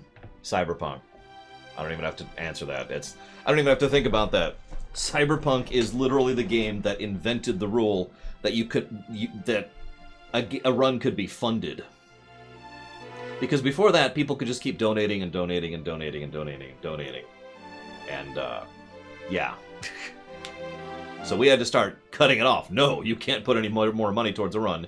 It's full. Because people kept donating to Cyberpunk. And then kept donating to Cyberpunk. And then kept donating to Cyberpunk. I doubt any game will ever surpass Cyberpunk. So anyways, would that thou hast arrived a moment sooner! Prince Swerby stood in this very hall, having come in search of thee. But upon learning thou wert bound for his hometown, he did make haste to return there himself.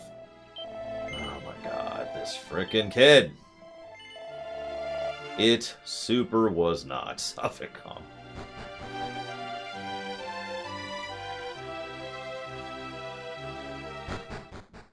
Admittedly, it is within the realm of possibility that certain games would be long enough to require funding more than Cyberpunk got.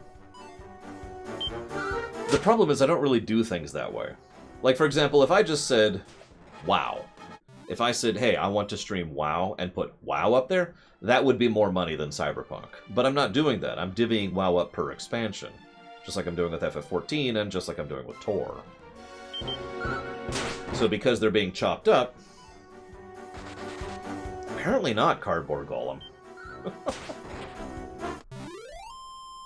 Oh no.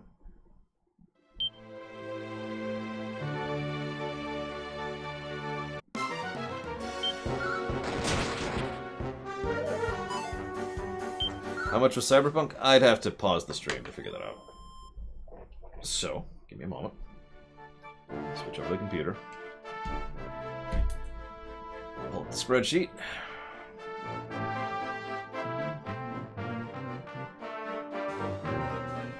Get bits from Fife for WoW Shadowlands. So, Cyberpunk let me rewind a second. First of all, thank you very much, Fife. Very, very, very much appreciate. Thank you. I'll put that towards WoW Shadowlands. And thankfully, no one else is donating right now. That would just be awkward and uncomfortable and embarrassing. Could you imagine if someone donated right now?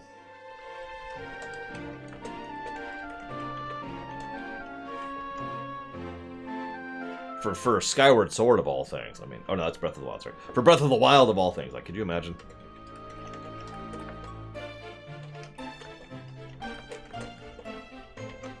And thank you very much, Slim Jim Reborn.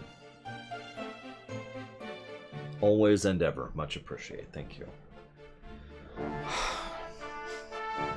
So I should mention that I misspoke earlier. That's my fault. I apologize. So, no, Cyberpunk was not $2,077. Cyberpunk was $378. Now, you're probably thinking, that's a lot of money. It is. But what I actually meant earlier was that Cyberpunk was the most priority run we've ever had, not the most money run we've ever had. I have no idea which run has had the most money put towards it. I have to look manually. Like, for example, Tiny and Big, which is a game we'll be playing later in a few months, had $500 put towards it.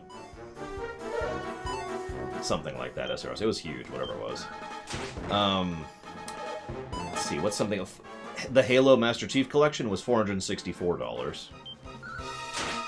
Pokemon Black and White was $395. And so forth and so on. I could come up with several games that had more money put towards it than Cyberpunk. But priority... We've never had that much priority, and we probably never will.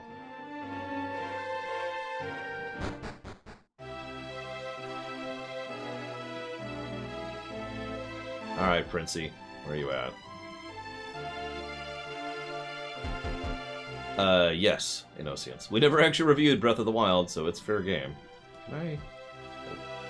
Of course not. Where's the prince?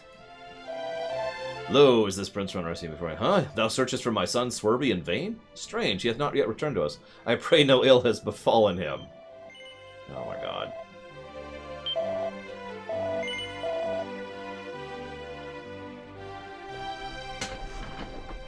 That's my point, though, in Oceans. Any game that hasn't been reviewed under the new system is fair game, and as far as I'm concerned, hasn't been reviewed.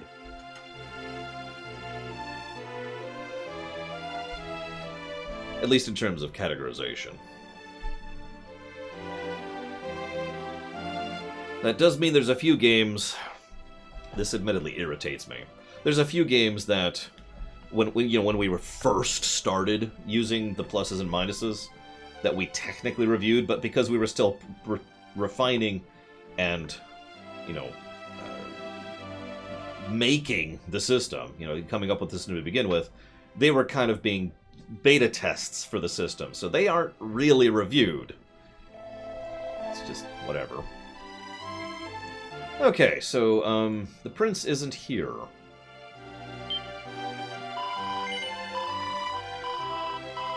Where the hell is he?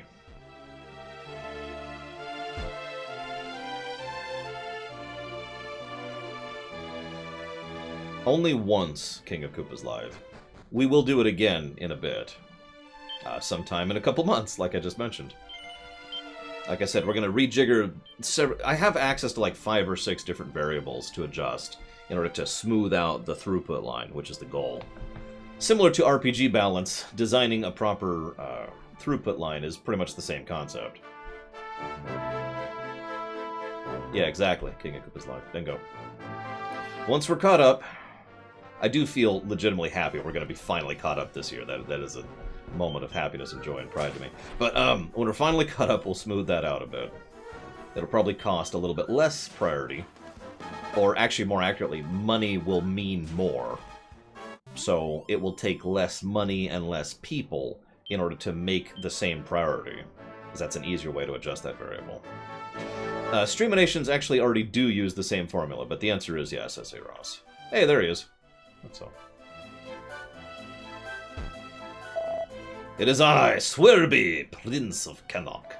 And if I'm not mistaken, thou art runner of Middenhall, correct? At long last, I have searched for thee high and low. That's also true. When I started doing it, there was no way to count Patreon. Now I just do it manually once a month. Come, let us join forces and together smite the evil that plagueth our realm. That is correct, King of Koopa's live.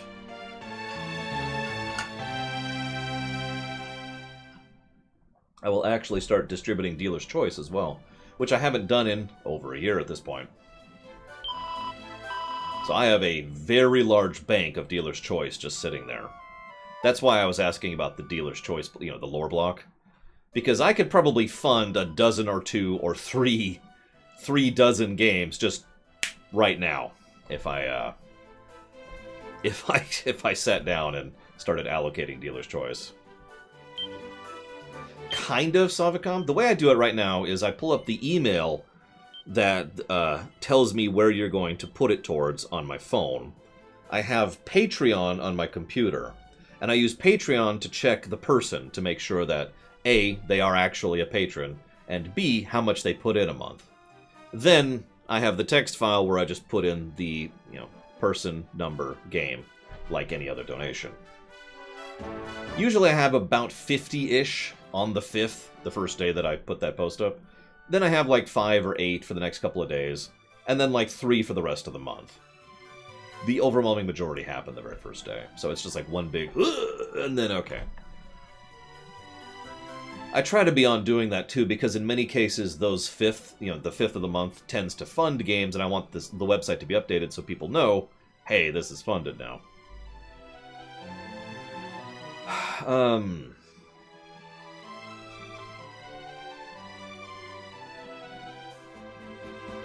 Yes, it's relatively short. I don't know if I'd call it a 7-hour game or a 10-hour game or a 15-hour game short, but what the hell do I know?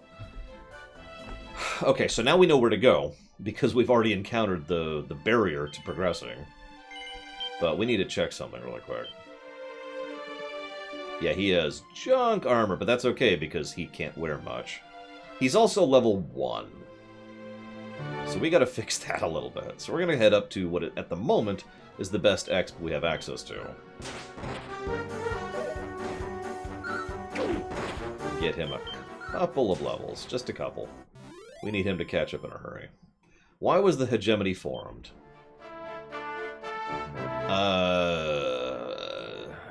So, the general idea of the Vorsat is that they are very aristocratic in terms of their mentality and approach, and thus the idea being that, you know, they should be in charge, after all, because they are, you know, well versed and well learned when it comes to the management and running of other people. They also consider themselves superior to other races. Therefore, it is in the other race's best interest to be run by them. This is also why the hegemony goes so far out of its way to make sure that the places they conquer are improved by said conquest. As for the Empire was formed in order to fight the Devourer, and just kind of kept going after that loose union. They decided it was a good idea to keep being unified. It's level 2. What kind of spells do we start off with? Heal! Well, we have a heal now, so that's something.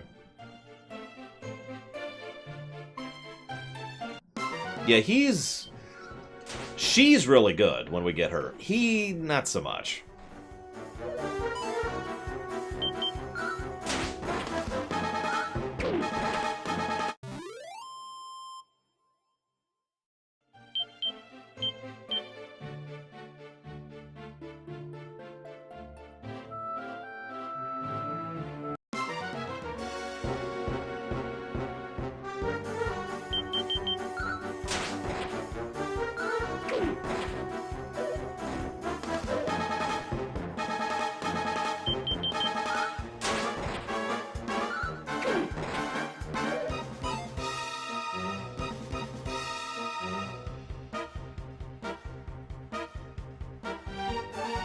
We have, in fact, already reviewed Shovel Knight. In fact, it is one of the highest reviewed games we have ever reviewed. Which is a statement I stand by the way. Shovel Knight is an absolutely freaking fantastic game. Yeah, one more level, I think. That being stated, during the Shovel Knight run, someone actually suggested, you know, hey, if I donated for a 100% run, would you be okay with that? And I was like, yeah, sure. So, it was added to the list and eventually funded. Go figure. As for Majora's Mask, I haven't really decided how we're going to play that, because there's really only two options there. Option one is we play through and use a guide to get all the masks. And, then get the Fierce Deity Sword. Not sure if I want to do that. It will, of course, taint the overall experience from a review perspective. But at the same time, just playing blindly is probably going to result in a less enjoyable experience overall, especially for you all, and we will not be seeing all the content. But it will be a more natural run, and thus a more accurate review. I'm still torn on which one I want to do, though. Anyways, as Shikor says, yeah, the problem is Swerby is a jack-of-all-trades, and as is extremely common in video game design, jack-of-all-trades tend to suck. It is exceptionally rare that a jack-of-all-trades is actually a good character. I can only think of about 9 examples of that off the top of my head, and all of them are the main characters from Dragon Quest games. That's about it. I suppose if we want to stretch it a little bit, I could also add the main character from, say, Oblivion, or the main character from Kingdoms of Amalur, but the fact remains, in games where there are parties, jack-of-all-trade characters are almost universally worse than everything else. It's generally better to bring a mage and a melee than it is to bring 2 red mages, you know what I mean? And the reasons why tend to be complex. It's actually really irritating. What it really boils down to... Can you equip this? You can, hey. What it really boils down to is usually developers want to nerf jack-of-all-trades characters so that they are not just inherently superior to a mage or a melee. And in so doing, what they tend to do in terms of actions per round and in terms of usefulness, especially at endgame, is they make them not worthwhile at all. I mean, to use FF5 as an example, the only thing red mages are useful for is being part of another build, right? And same with FF1 and all that fun stuff. The protagonists in Pokemon games don't sit on the axis I'm talking about at all, Darth Medoro, so no, I do not. A jack-of-all-trades Pokemon might, but I'm not sure there really is such a thing. Now, the alternative to this is to make a jack-of-all-trades character who is ridiculously overpowered, because they are just as good as a full mage and a full melee combined. That's the main character thing we were talking about earlier. And that's the problem. Those are the two extremes of the jack-of-all-trades. Worthless or overpowered. I admit I have stared at that particular problem in game design for years, and I've never really come up with a good answer for it. So anyways, hey! South of Manila, no. I guess we could go do that first. Yeah, let's go do that first, before we cross the continent. Before we move on to the next island. I actually forgot about that. That's whatever.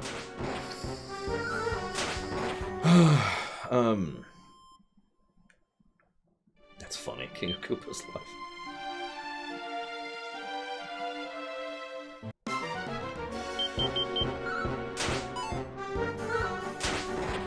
Yeah, exactly, Caspian. That's a good way to put that.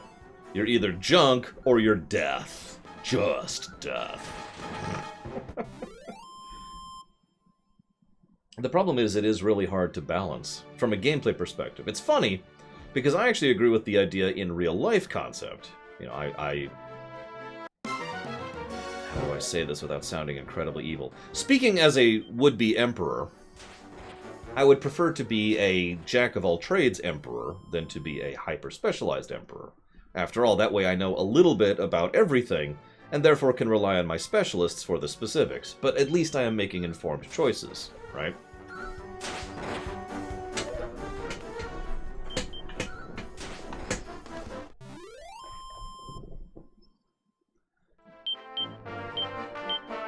even in a non-conquery way, that applies to management, I would say.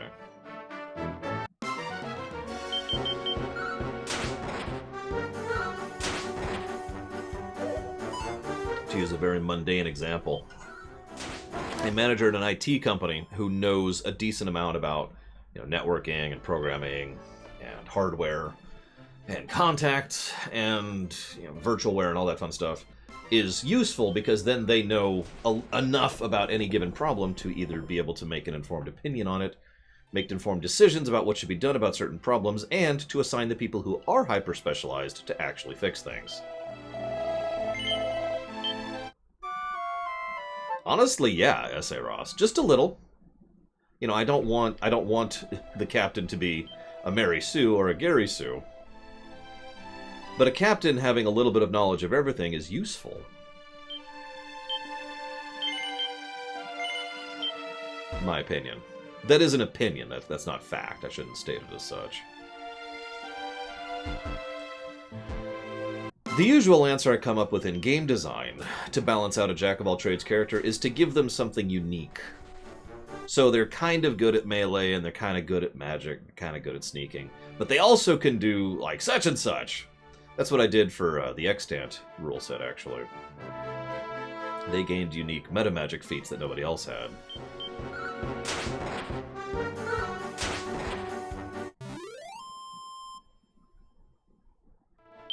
I mean, I don't know how much Palpatine knows about different things, King of Koopa's Life, but I would totally be Palpatine, yes.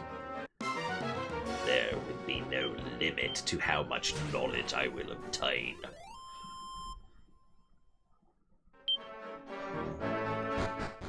The dark side is a path to knowledge some might consider to be unnatural.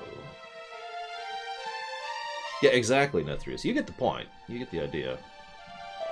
Well met, Prince. Long have I awaited your coming. Hearken unto me, for I have something to tell you. In this world of ours you will find both gold and silver locks and gold and silver keys to fit them. Seek first the silver key, which I already have, to secret deep within a cave west of Cannock, girt all about with a great lake. Beg pardon? You carry a silver key already? Oh, forgive me, Highness. You do exceed even my greatest expectations. Okay. Now, this is actually decent game design, believe it or not. Before we go to the second continent, there's a dude that says you should go talk to this guy. This guy says you should go get the key because you really do want to get the key. And if you already have the key, he says, hey, you already got the key. Cool. It's direction. Now, while this game is more linear than its predecessor, I do still enjoy direction in game design.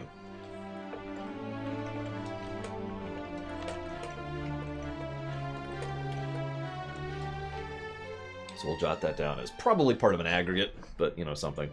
So my Operation Inferno will involve unleashing the most devastating and terrifying force upon the whole world. My niece. And yes, Darth Medoro. At least that's the idea. And yes, you're correct, Slim Jim Reborn. In Star Trek lore, the captain really is supposed to be able to do all sorts of things. It's why I've referred several times in both TNG and DS9 to what I call the command track, aka someone who is specifically trying to eventually work their way up to being in command, right? Because the requirements in Starfleet to being on the command track are effectively triple any other track, because you're going up all three tracks simultaneously. You need to know a little bit about everything. Now, sometimes this is taken to stupid degrees, looking at you, Star Trek Generations. But the idea is sound in principle.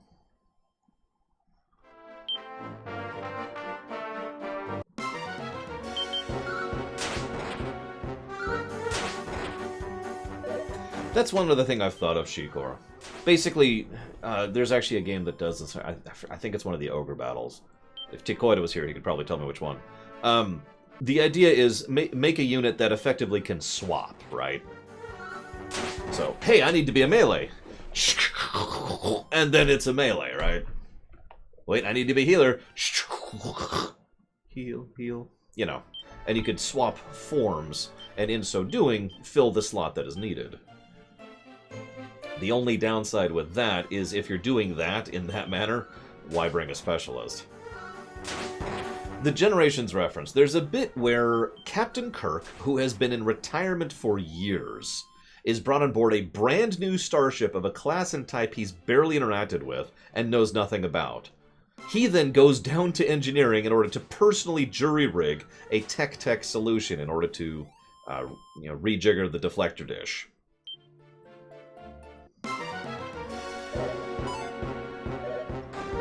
I roll to disbelieve.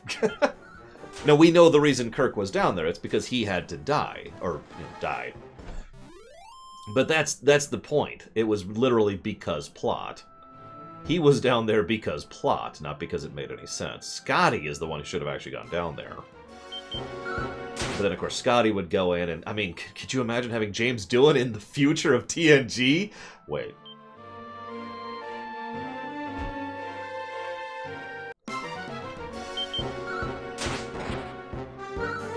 Probably Star Trek Gum Gum.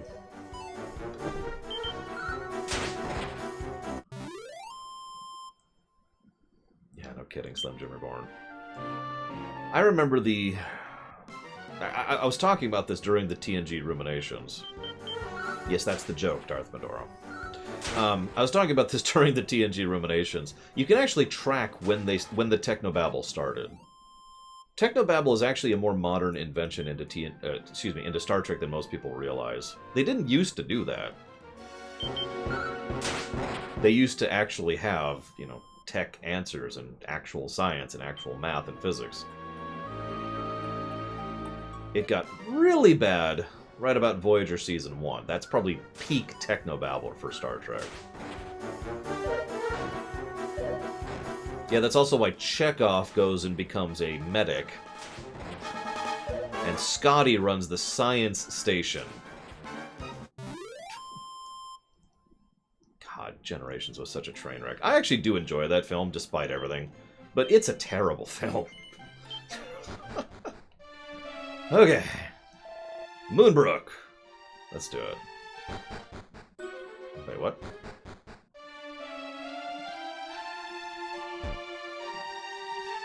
Aw.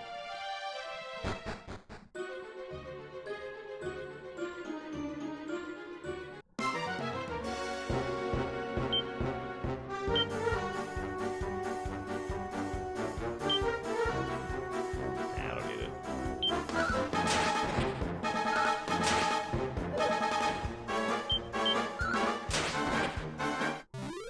Why do I think Sisko got all fanboy when he saw Kirk, but Picard didn't?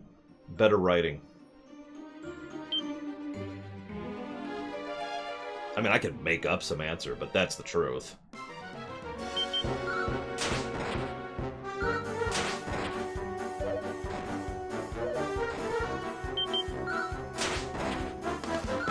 Have I saved lately? I should probably do that.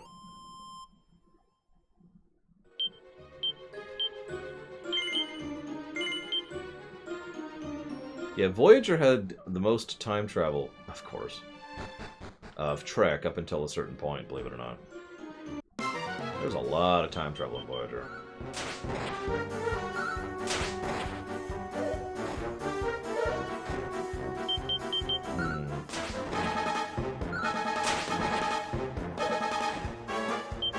See, the problem is, think of it from an RPG perspective, Shikor. Imagine you're bringing party members to a battle. Now, why would you ever bring...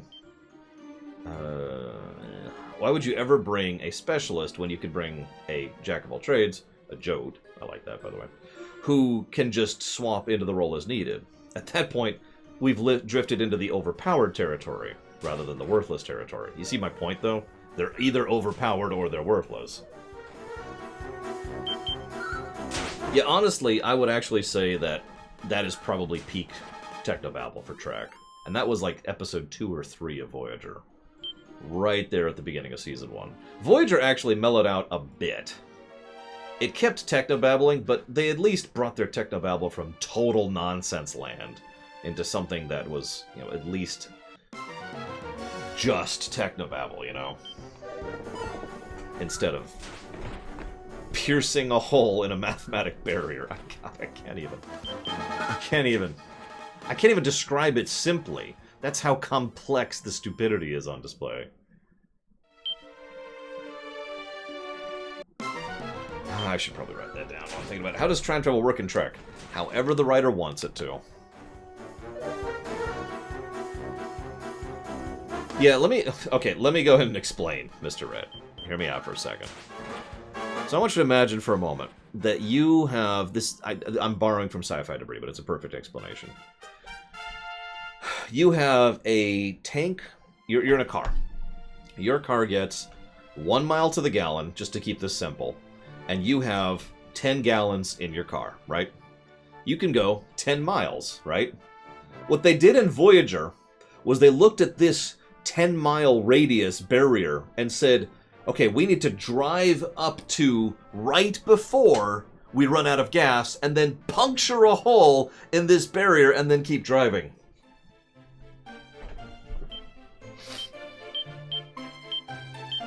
I'm not making that up. It's one of the first episodes of Voyager.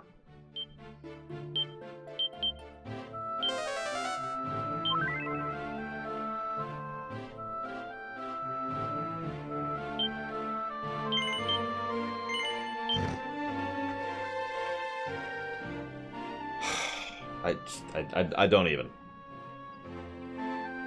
Where am I? I've lost my brain. There we go. Okay, I see where I am.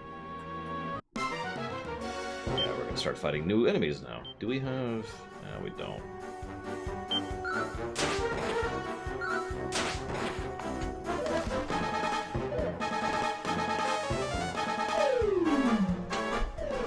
Damn right, Inosi. You know what would have actually been really funny to me? I would have loved it if Voyager was like, alright, break through the barrier. Alright, now go! And they just stop because they're out of gas. It's like, oh. just, you know.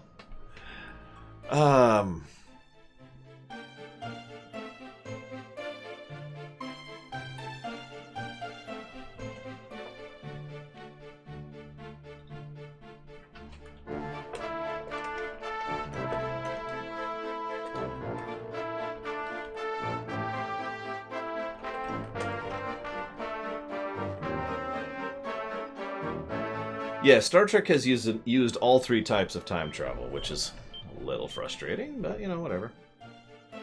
Their most common type of time travel would be Type 2, aka one malleable timeline. The most significant... no, I have not, Argold 1. The most significant time travel is, however, the Type 3 time travel, because alternate universes are a fairly regular thing in Trek, especially ever since the Abramverse.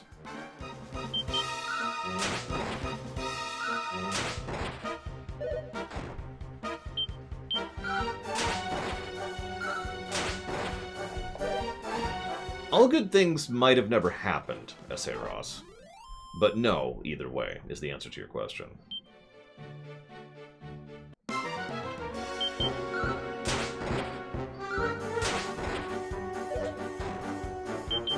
Our first zombie enemy. I should probably go pick that up. I should probably do a stretch break is what I should do. I do have a third stream today. No, they did it once more with, Parallels. If you remember that episode about Vulture. It's the one where Worf sees all the alternate universes. Now, that wasn't time travel, but it was the first time they really embraced the idea past the Mirror Universe, which prior to then had only been one-off episode in TOS. So that was pretty much what codified the idea of multiple dimensions, or excuse me, multiple timelines and realities in Trek. And so then DS9 took that and ran with it with the Mirror Universe, and Voyager took that and went into just to town on it. And then the Abramsverse created its whole thing, you know, the Kelvin timeline. And then I went to do a stretch break. It's this whole thing. Here, I'll give you this song.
God, I knew it, Shikor. I knew you were plotting against me this whole time. You get my point, though, Shikor. It's so difficult to introduce a hybrid character in a game without making them super great or super terrible. WoW approaches it by just making them another... So WoW kind of does the swap thing. A DPS druid is no better than any other melee DPS, or any other caster DPS, right? But the difference is a druid can swap between being a caster and a melee and a tank and a healer. And that's it, that's their approach. What they do is they try to make each spec a class, which is probably one of the only bypassings of this issue I see that could actually work. Yeah, I mean, that would do it, Zaktav. How are we doing on everything? We're doing okay, we're doing okay. 'Tis a perilous world indeed in which we find ourselves. Why, but a few days ago I myself was set upon by a common cut purse on the way to Cannock.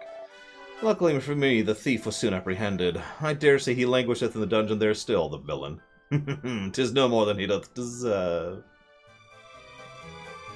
Yeah, I have to admit, my knee-jerk reaction to the graphics was, huh! But I stand by what I said earlier. I think it's mostly just the sprites. The people. Everything else looks fine. My dearest runner, can it truly be thee? 'Tis I who did tend to thee as a child in the castle of Middenhall. To meet thee thus after all these years, why, it's like unto a dream. Oh, hi. Moonahan welcometh thee, friend. Here in this place of many meetings do people of the world come to find each other. 'Tis said that a miraculous cloak lieth in a tower in this land, which alloweth mortal men to ride the wind like unto birds.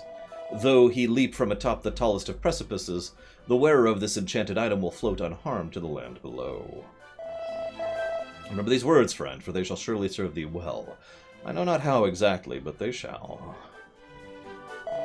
Should thou wish to visit Moonbrook, thou needest only a short journey away to the south and west of this place. Go thee first southward, then west, but beware the beasts that shall surely seek to make thine every step thy last. Oh. Do we got anything to unload? I think we do. We do. We have several things.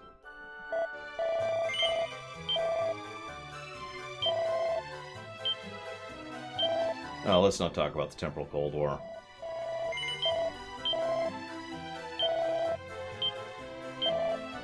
Yeah, TOS was Type 2 and also Type 4.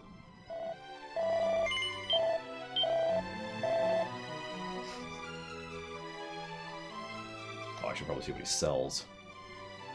Do I have any... I do not. Okay. Yeah, Type 4. Oh, don't worry about it. That's Type 4.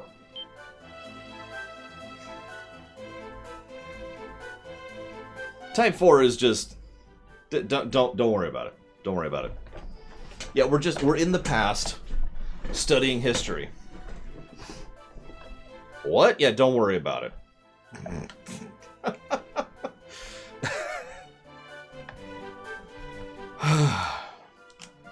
Actually, I was going to say Back to the Future, which is one of my favorite examples of don't worry about it time travel. Avengers Endgame is also effectively Type 4. What do we got? Oh, I definitely want that. My god. That is sexy. But that is also sexy. Oh god, I have two beautiful women to choose from. How do I choose? Ignore the fact that I'm calling a sword and a piece of armor women. Don't worry, I discussed the Back to the Future time travel next year when it comes to the rumination. That's right, I just need to farm enough money to buy both women!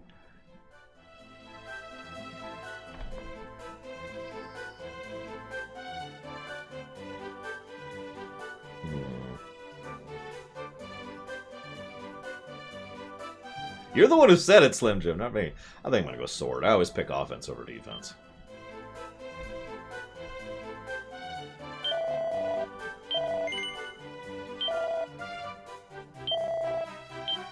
Okay. Sell this.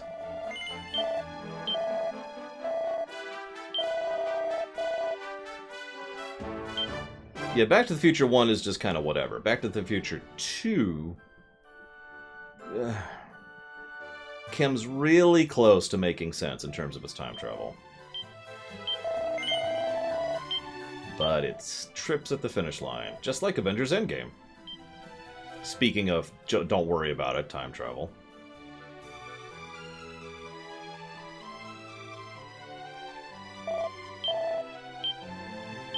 I'm still debating, Mr. Red, but yeah.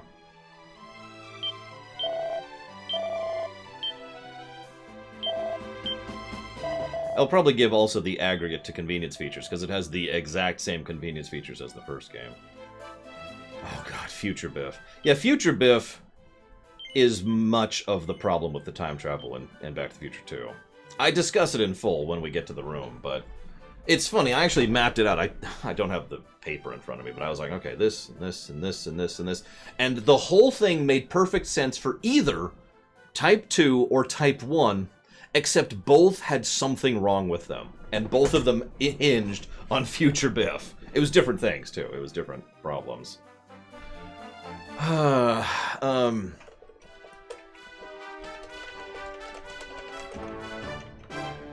It's just...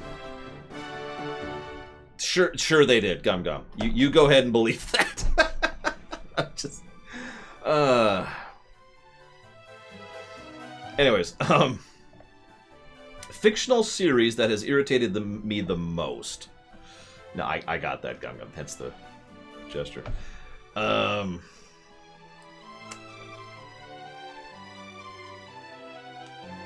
Yeah, I also talk about Donald Trump during the Back to the Future 2 rumination. Look forward to that. I can't avoid it. He was based on Donald Trump. That's fact. You could look it up.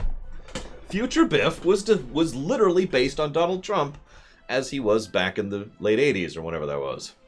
It's hard not to talk about something that's right there in the movie. It's okay. I only called him incredibly evil.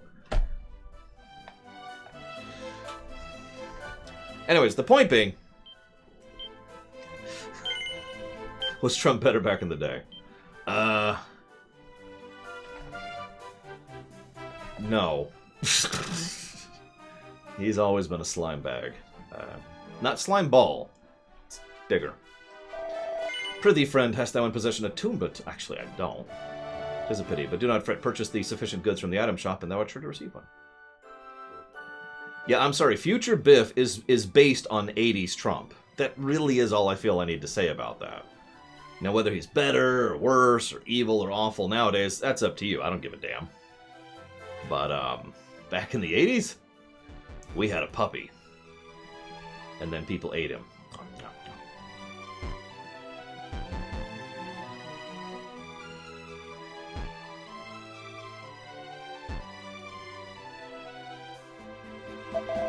Words cannot express my shame. Stricken with terror, I did flee the castle in its time of direst need. And now Moonbrook is... and Princess Savika! Ah, it's okay. Nobody liked her anyways. Behold, thou canst record thy progress in an adventure log even here. That's not great.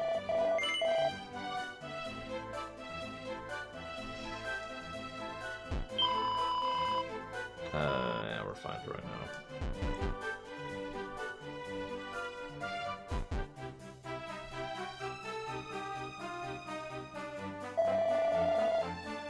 Talked to him. I already talked to... I think I've talked to everyone in town, so I've got the plot hooks. I got the hooks.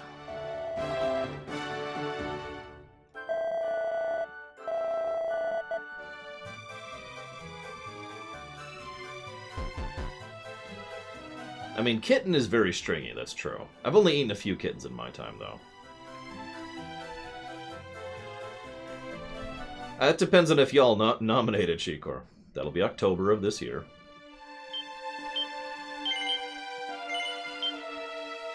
Alright, where are we at? Where are we at? So I'm gonna go...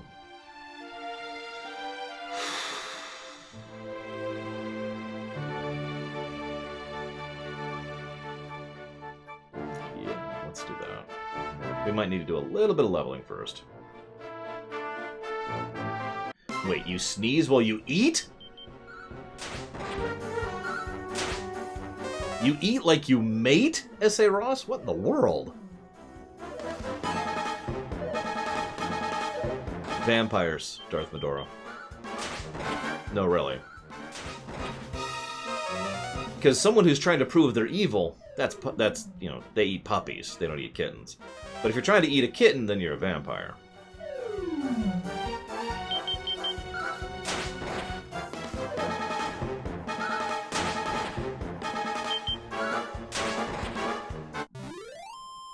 Do I need to pull up an adorable kitten gif or two? Or gif or two?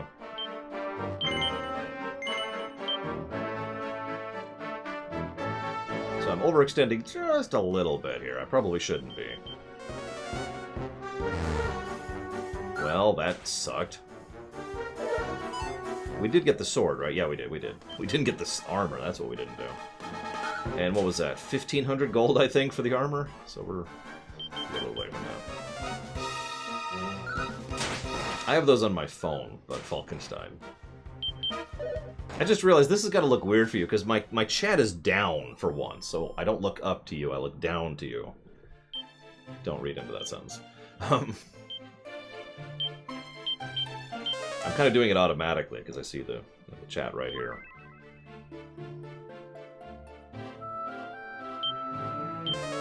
That would be the ramblings of a madman von Falkenstein. Yes, you were all snakes, slithering around on my desk for some reason. What the heck is wrong with y'all? Yes, I look down upon thee, my children, as befits.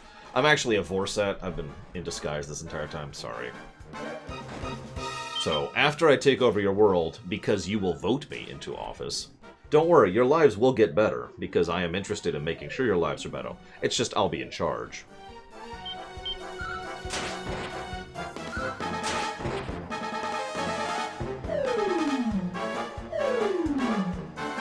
Yeah, thankfully they're mostly debuffing me and not actually hitting me after I'm debuffed, because this could have been much worse. Who's that? Who's that? Swerby, of course it is. At least he's catching up. You're almost not completely worthless, Swerby. A one-party system? Oh, it won't be one party, it'll just be me.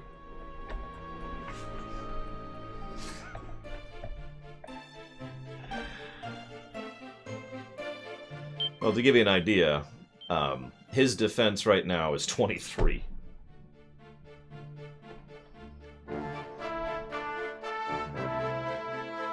So there's Moonbrook.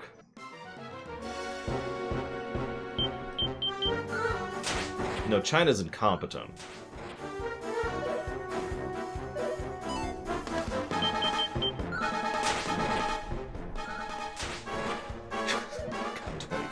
That's ridiculous. Fortunately, we appear to be on the yellow line, so we're doing okay for right now. I'm trying to be a little cautious. Because, well, here's Moonbrook, or what's left of it.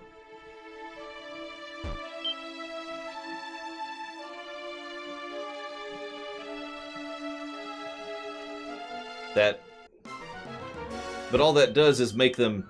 It doesn't solve the problem, Slim Jim Reborn. Because what that does is make them overpowered early, and then worthless later. And yeah, that's a Jagan. That's literally a Fire Emblem character.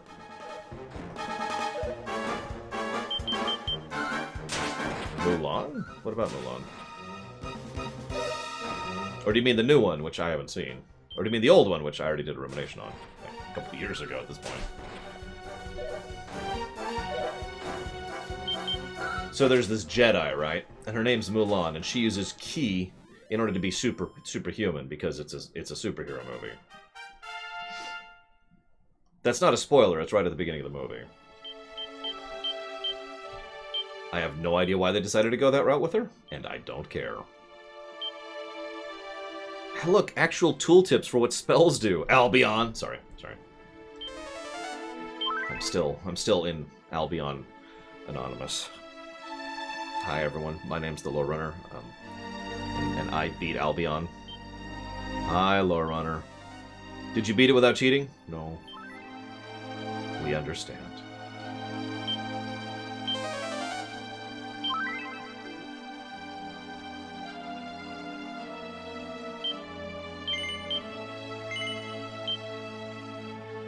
Yeah, so what I find really funny about this, anybody who watched my Dragon Quest Builders 2 stream will understand why this is funny to me. Moonbrook is filled with poison.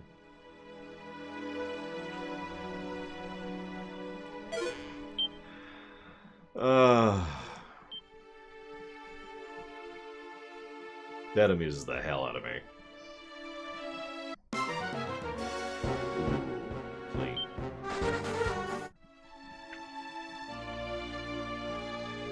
So you notice there were 5 enemies in that formation? That's part of what I was talking about earlier with the balancing issues. They balanced it around parties that could go up to 3. Not, 5. Which it's 5 or 6 is the max, I forget which.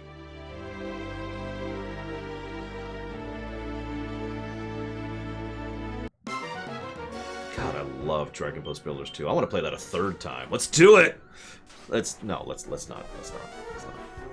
Although, I gotta tell you, if Dragon Quest Builders 3 gets announced, it might be the closest you see to me squeeing in recent memory. Especially if it has proper co-op campaign, because that would be awesome! Unfortunately, I did both, as is common since... I forget if it was FF15 or Witcher 3, but every game after FF15 or Witcher 3, whichever one it is, has been a lore run and a review at the same time, if there's a lore run involved. See the Paper Mario lore run or the Zelda trilogy.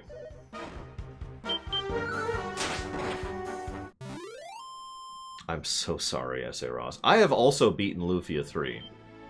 I don't remember which one 4 is, but I beat the Game Boy Color one. Somehow. Without cheating, because there was no cheats. I had no cheat availability. There are cheats you can plug into a Game Boy Color, but I didn't have them at the time. I just told you, Crazy Norse. It's DQB2, but when you go to the campaign islands, you have co-op. There you go. Done. Improved.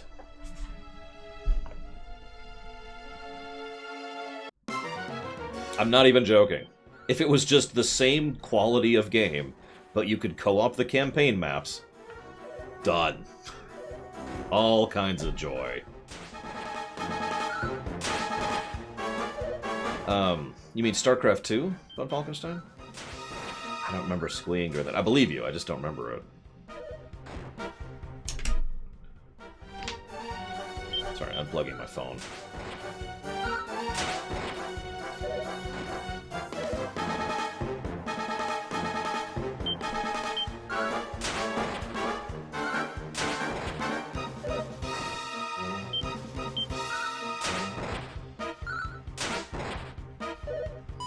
Dude, so many of those maps were awesome, Von Falkenstein. I'm looking forward to reviewing StarCraft 2, I'll tell you what. That game is going... StarCraft 2 is probably going to challenge FF5 and Shovel Knight for gameplay positives. That is a brilliantly designed game. Easily the best designed RTS ever made. One of the best designed strategy games of all time. Just incredible gameplay design. All over the place. Do I have... I do not.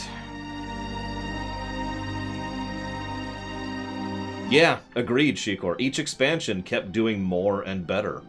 Now, granted, there is one thing I would say that Wings of Liberty is the best at of the 3, and that is difficulty. Wings of Liberty is brilliant difficulty. It is proper, actual hard. The AI is different, the strategies they use are different, that kind of a thing, right? And that's awesome. But... just, oh man, map design and new mechanics each expansion. In some cases, new mechanics per levels. Oh, gosh.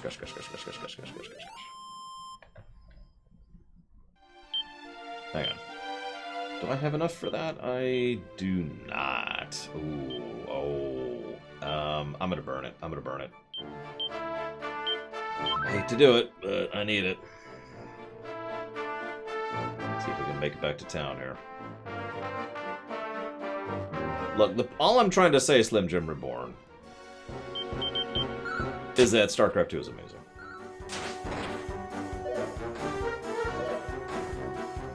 Oh, yeah, I've never even played that one, S.A. Rose.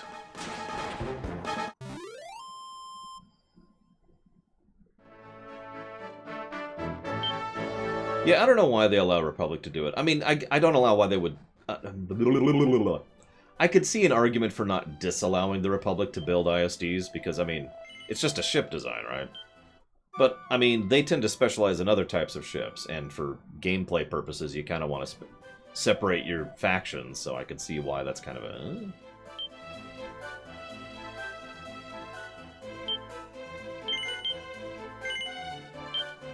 Right. Fictional series that has irritated me the most. Star Trek.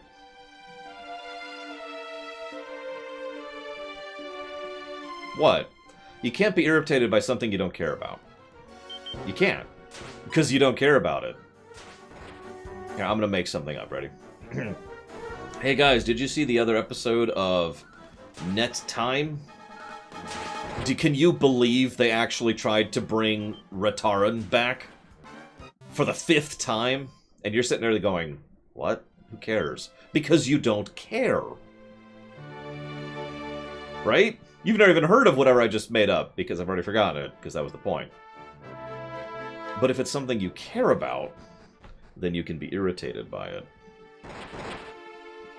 And god damn, is Star Trek irritating. It's brilliant, but, you know, irritating. Probably Pillars of Snow.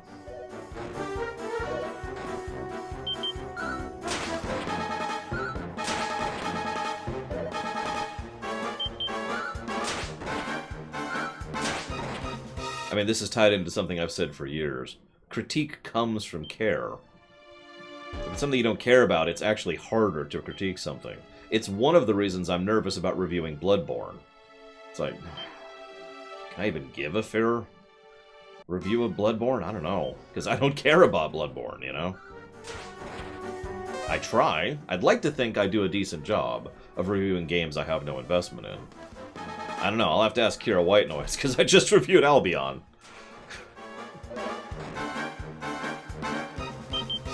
Well, that I would say yes, psyched out.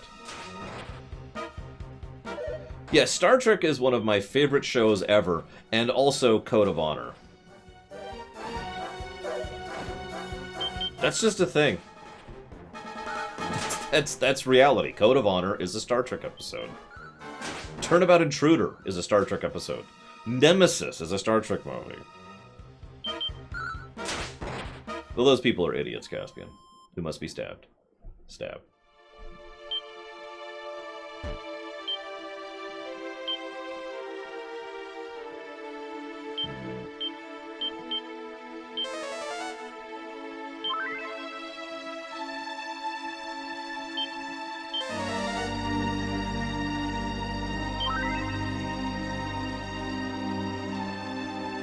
I think Nemesis is Oh, I'm not gonna get this. Oh my god, I crit a Metal Slime. My first hit. Holy crap. Yeah, I'll take that 1,000 experience. That was lucky as hell. I'm gonna save as soon as this battle ends. Good god. By the way, this is the first game to introduce Metal Slimes. The very concept of Metal Slimes, not in addition to Metal Slimes, the enemies. There are some people that argue that, but to my knowledge, this is the beginning of the Metal Slime concept, not just the enemy. AKA, a very difficult-to-kill enemy that gives tons of experience if you manage it. It's usually a gimmick enemy. Like, it's not like a super powerful enemy. That's been done for some time. But it's so, for those who are not aware, Metal Slimes have ridiculously high defense and magic defense, as well as evasion. So simply hitting a Metal Slime is very difficult. But they only have like 3 health. So if you successfully kill them, basically if you hit them 3 times, you win. They also tend to run. Yeah, the magic pots in FF7 are a perfect example of what I'm talking about. They're not actually hard, they're just hard to get a hold of. Chrono Trigger had this as well, with the piles of rubble. Anyways, the point is, so since I have now covered all of Trek, I've been asked a couple of times, what's the worst? And I would have to say, out of every Trek I've ever covered, I would probably put Nemesis as the worst. Just the absolute bottom of the barrel junk garbage. There's a lot of bad Trek, but Nemesis not only hits every point of bad everything else does, including a rape scene on Troy, for God's sakes, but also happens to be just, there's nothing redeeming about it. And it's so brain dead and tone deaf, and is arguably not Trek. Just, ugh.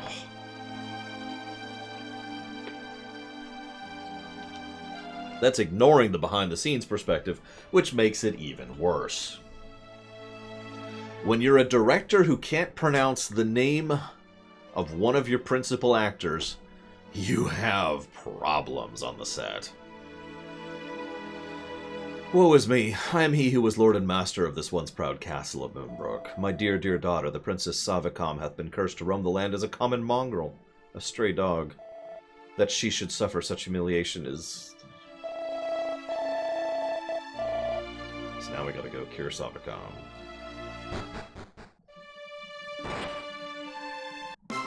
Or die to these monsters right here. I don't know, S.A. Ross. The worst Voyager is Threshold. That's easy. The worst TNG is Code of Honor. That's easy. The worst of DS9 is Move Along Home. And I guess I'll stop, because that's all you asked for.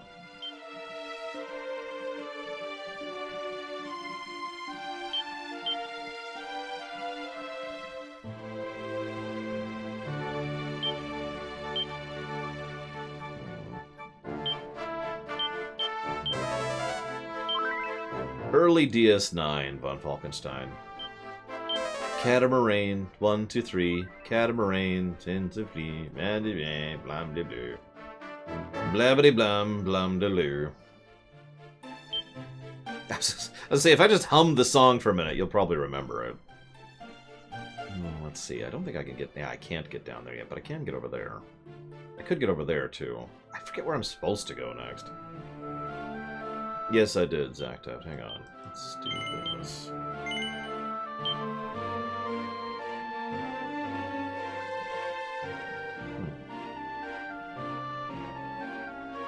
Yeah, Prophet and Lace is the other one that challenges worst for me amongst DS9. I lack the ability to prove you wrong, Kira White Noise. After all, it's just a game.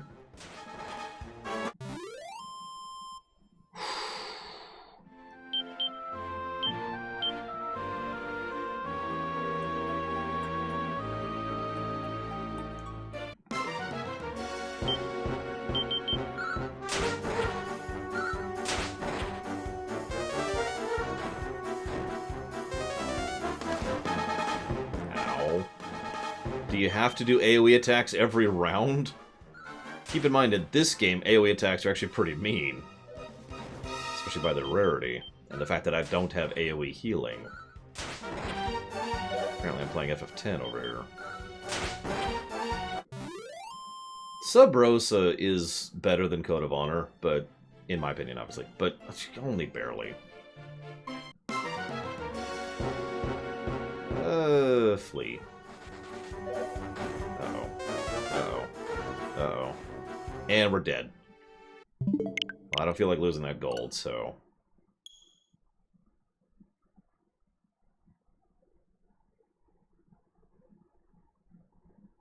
No, I have not been Falkenstein.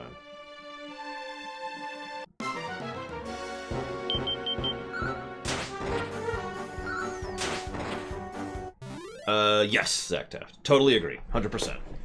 Absolute. I admit years upon years have kind of softened me to Season 1 of TNG. And I mean that sincerely.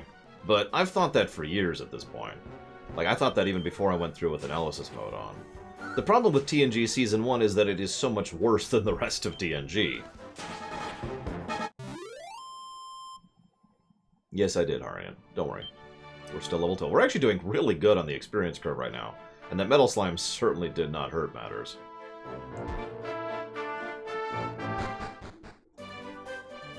A friend of mine and I once sat down and tried to figure out the best Season 1 of Trek, and we came up with Voyager. And you're probably thinking, what? But I mean that, sincerely. Well, Voyager Season 1 has some stinkers. It doesn't have anything terrific-bad, unlike, you know, many other Season 1s. Move Along Home and Code of Honor are both Season 1 episodes. And Voyager's Season 1 also has a general kind of almost average quality to it, which isn't exactly high praise, but again, still puts that above DS9, TNG, and Enterprise. Think about that for a second.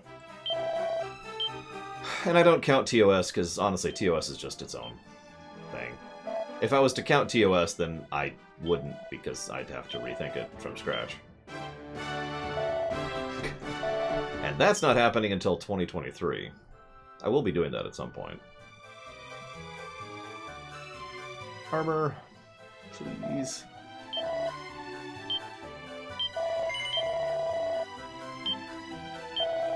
Obviously, I haven't seen Lower Decks, or Picard, or Discovery, and at this point I may never. Just the rate things are going. And you know, I'm okay with that. I completed Trek. No need to add to the pile. Yeah, I think that is a worthwhile purchase. For some reason, I misread that earlier, and I thought it was like a 4 damage increase instead of a 10 damage increase.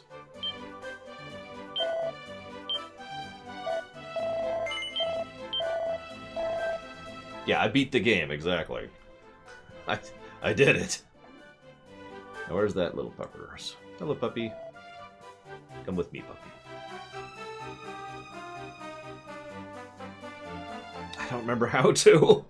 I'm kind of starting to reach the point where I have a few gaps in my memory. I remember the end of Dragon Quest II and the beginning of Dragon Quest II more than right now.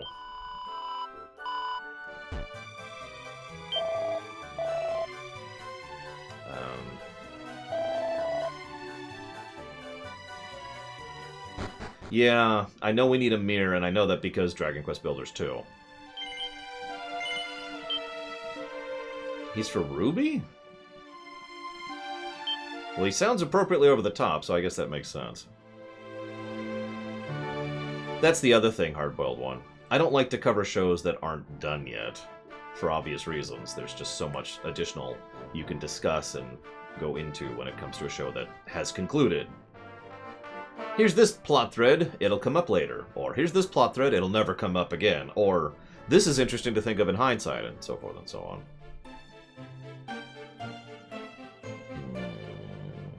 Left or right?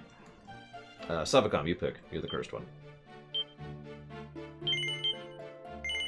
Good evening, Mother Musette. What is up?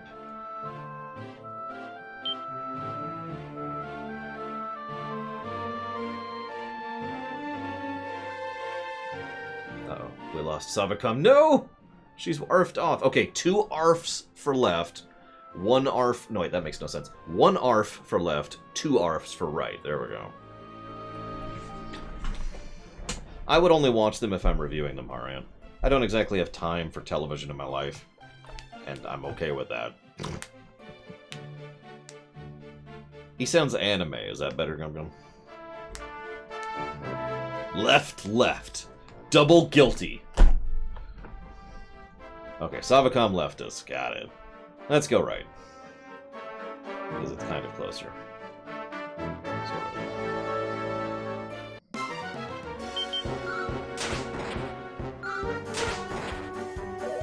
You know what's funny is WoW's pissed me off a lot over the years, but not even remotely as much as Trek has. I suppose Trek has a couple decades on it, so it's got that going.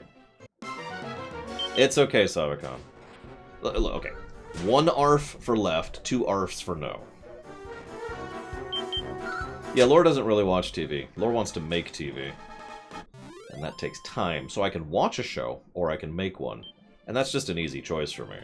So if I had spare time, I would work on making, not watching. I mean, I have 3 shows I want to make right now, that I have access and availability to right now. But it just takes a ton of time to do those animations, so... By the way, the second episode of the Trek Rewrite animation's already done. It's not live, obviously. I just thought I'd share. I've already done some of the scripting work for the 3rd episode, too.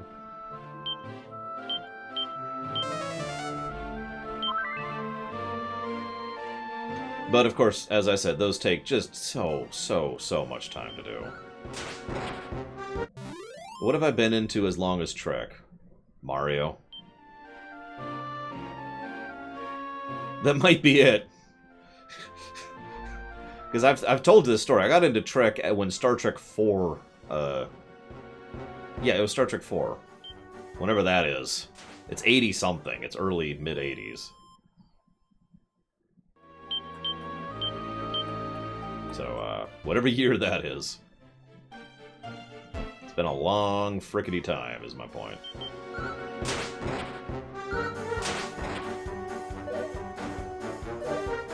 Hey, Michael. 86, there you go. Yeah, I was 4 years old when I got into Trek. Not much predates that. The only thing that I know of that predates that is Mario. I didn't even get into Mega Man that early. Although I got into Mega Man right after it, so, you know. I didn't get into Zelda... Well, I've told this story before. I didn't really get into Zelda until LTTP, which is substantially further on. I mean, I played Zelda 1 and Zelda 2, but they didn't hook me. Maybe Gum Gum.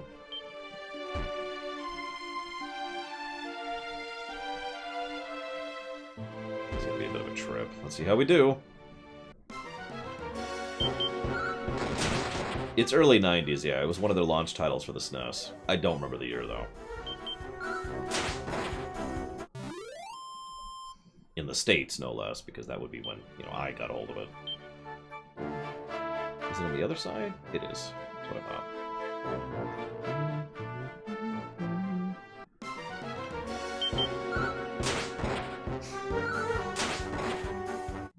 The first video game I ever played, technically, is Pac-Man.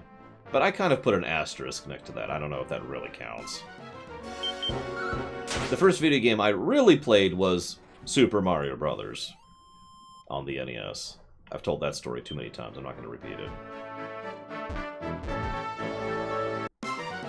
Look, I'm just saying, if you tasked me to come up with a combo of Warcraft, Final Fantasy, and Star Trek, I probably could. It would take some work, because those are very different settings, but I could probably make that happen. Whoops, sorry.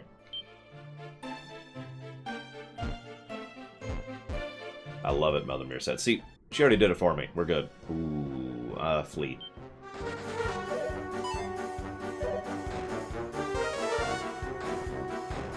Yeah, well, Pac-Man's not a real game. What do you want from me?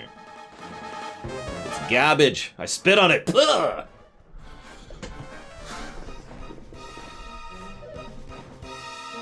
That's also not what I meant. What I meant was, I was sitting on my dad's lap playing Pac-Man. Well, he was really playing Pac-Man, so...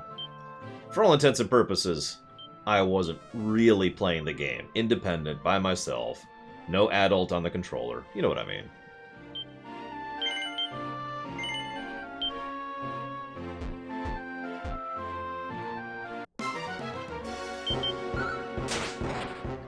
You know, Savacom, I'm starting to think you just wanted me to die over here.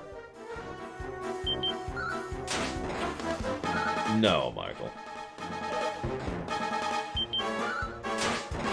I mean, it's the kind of thing I used to do with my niece. Nowadays, I don't need to. She's gotten to the point of being able to play games on her own, but she used to not really be able to.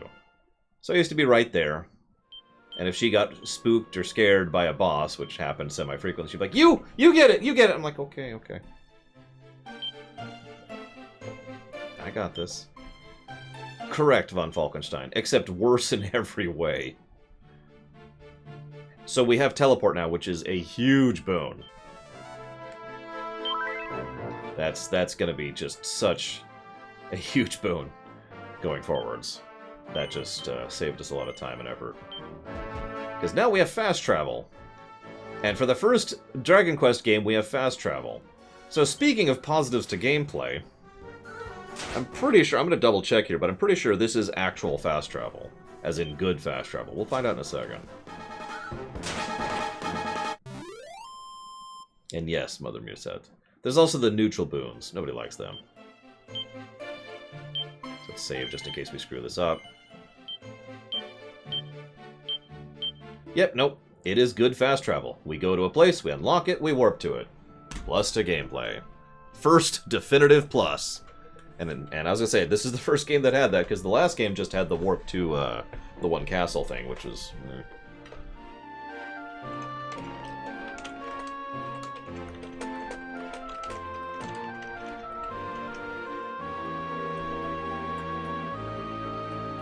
Listen, all I'm saying is that fast travel is amazing. And I will brook all the disagreement on that matter.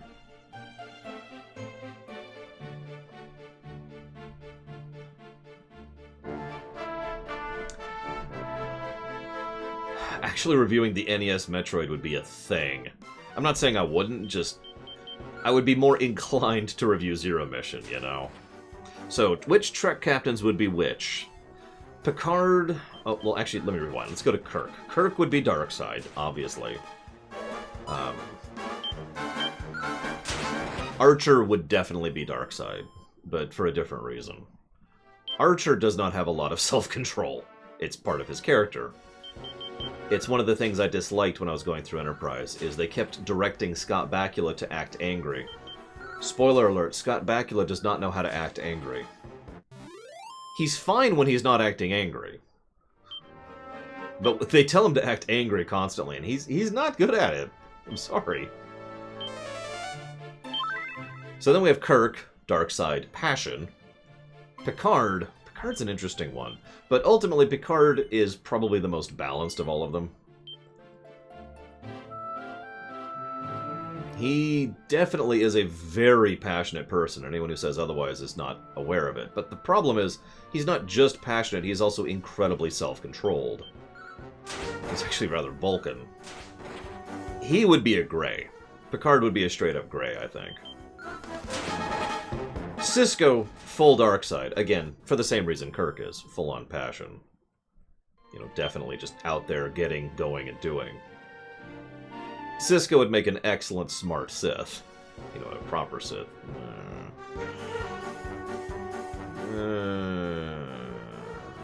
We'll go for it.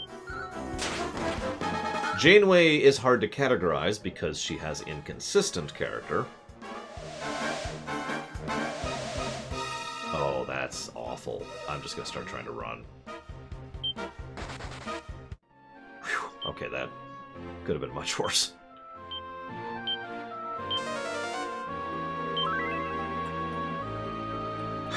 Dragon Quest II. What? You thought you were doing okay? Die!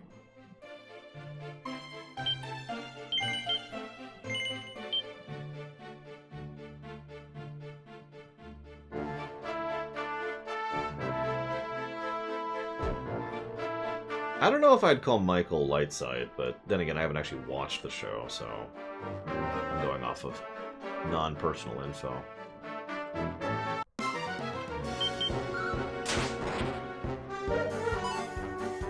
Well, it also depends on how you define the light side for the dark side. I am, of course, using my definitions of the light side and the dark side, because I was the person who was asked the question. Did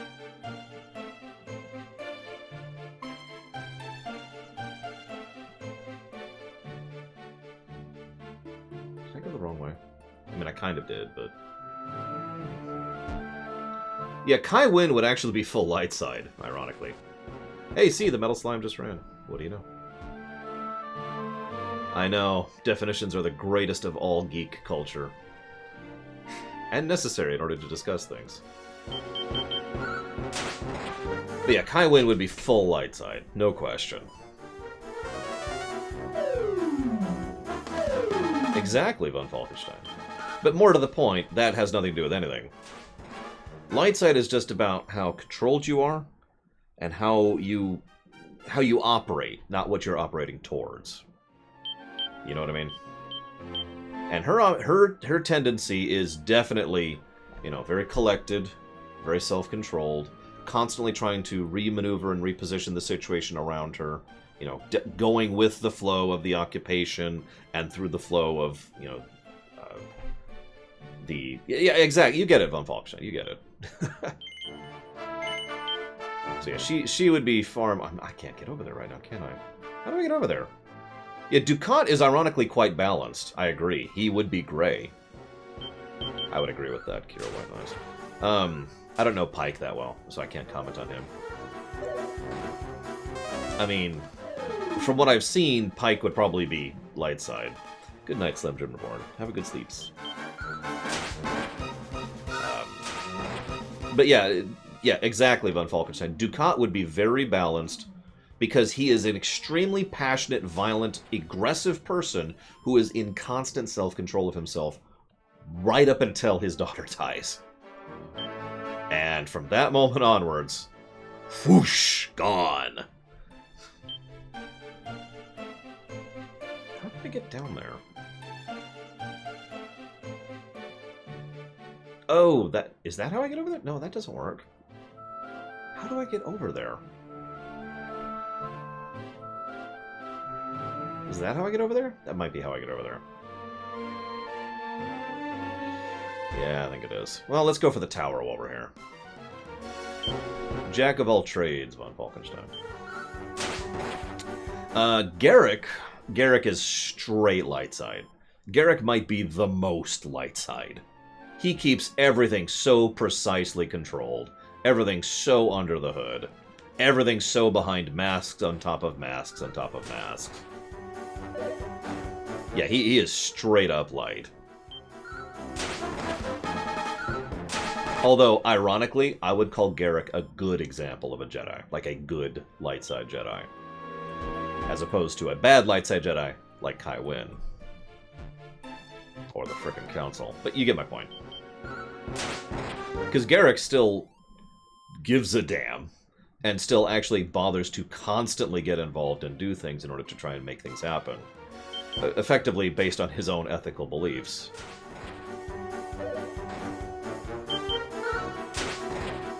Now, hear me out, von Falkenstein. What if Kai Wynn had the Force, and realized that the Jedi were politically positioned to be in positions of power within the infrastructure of the Federation? Think about it.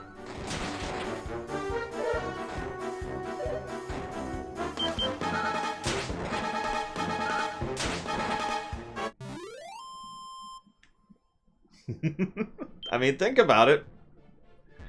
I could warp back, but I could use the gold and money on the way back. That's why I'm not doing that. These are good. This is yellow line right here. That's why I'm fighting my way back. So Caspian has challenged me. I now have to come up with a light side person who isn't amoral or evil in Star Trek. I mean, Sarek is the obvious choice, but let me not default to the obvious choice. Let me think about that for a minute. I was actually thinking Spock as well. Ooh, Worf's a good one. Worf. Yeah, Worf is a good example. He would be a good light Jedi. He would definitely be light side. I would say Spock is pretty far light, maybe dabbling, like light gray. He's got so many layers and barriers and everything set up. Going through TOS was fascinating just to talk about Spock, since he's one of the only characters that gets a lot of characterization in TOS. Worf kind of changes over time, I'll give you that, von Falkenstein. I stand by my statement, he's probably the most light of the main cast I can think of off the top of my head. I'm sure I can think of another one if I thought about it for a minute.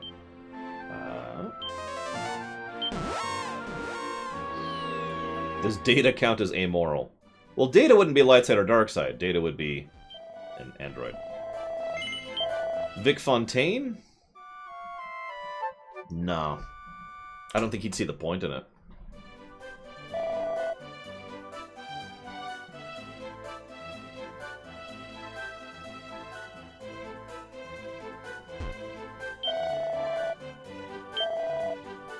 Riker? Yeah, I would probably put Riker as pretty far dark side. Riker's probably one of the better examples of a good dark side amongst the main crew.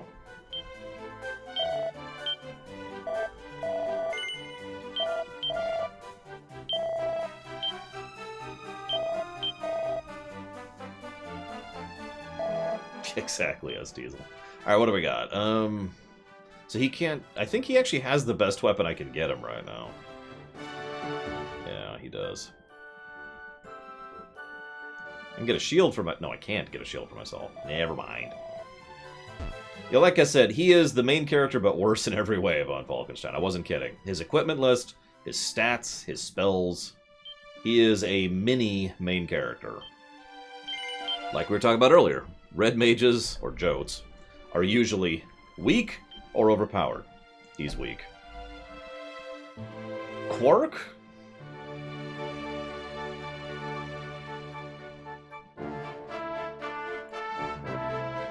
Yeah, I actually think I agree with Von Falkenstein. I think Quark would be balanced.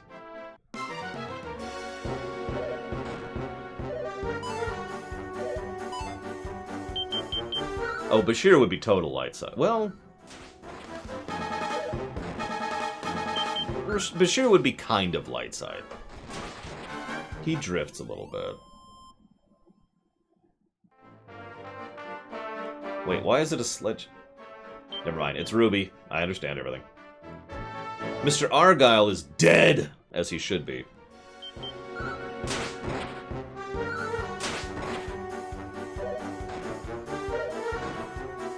Yeah, that's why I hesitated on that one, Von Falkenstein. He's kind of light. Bashir is just kind of... it's like over here.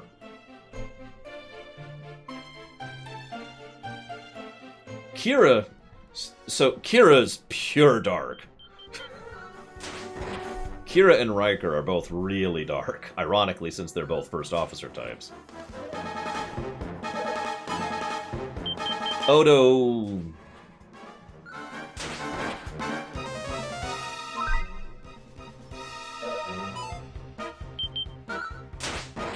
Here's the thing. This is going to be a weird answer. Odo is dark pretending he is light. Oh, sure, he has some self-control and some order about how he operates, but truth be told, Odo doesn't, at his core, really think that way. He isn't actually like that. He pretends to be like that. He presents himself like that. But whenever the mask drops, you can see what he's really like under there, and it's not... It's dark. He is far more passionate, emotional, chaotic, etc. O'Brien? Ooh, I don't know. I'd have to think about O'Brien. Ah, freaking poison. I could see O'Brien being... In fact, I don't know why I'm debating this. Yeah, O'Brien would be pure dark. Yeah, but is the Sledgehammer anti-tank round? It does, Savicom. Kira is straight up, overtly dark, and Odo is hidden dark. And so... And you give, years of experience and first friend and just yada yada yada. There's a lot of reasons the two ended up together, and it kind of... This last time around, with analysis mode on, I actually... They kind of sold me on that relationship more than I thought they would. Yeah, the Founders are the perfect example of evil light. I'm still trying to think of good light.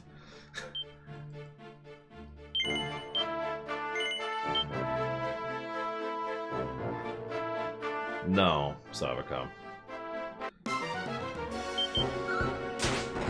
Yeah, I'm debating the Dax thing. Dax is an interesting case. It's almost a shame nothing like the symbiotes exist in Star Wars, because it would be fascinating to have... Like, imagine for a moment a symbiote that is Force sensitive being put in a host that is not.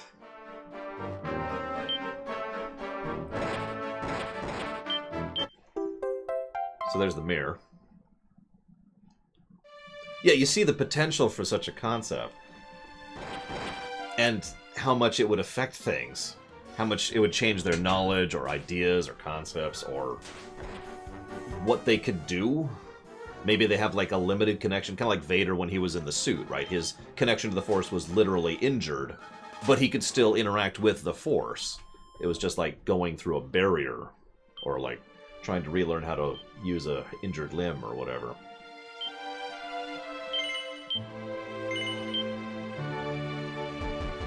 But yeah, Vulcans... I mentioned Sarek as the easy answer of a good light side.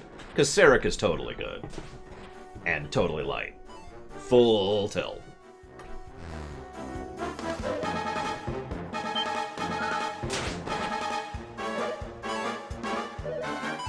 Kinda Arspruce, yeah.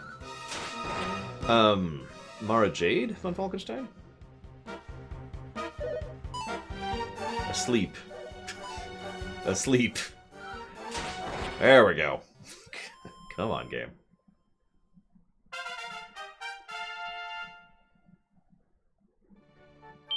Oh, Twitface. God, I don't even remember her stupid name. She was dumb anyways. Nobody liked her. Barkley?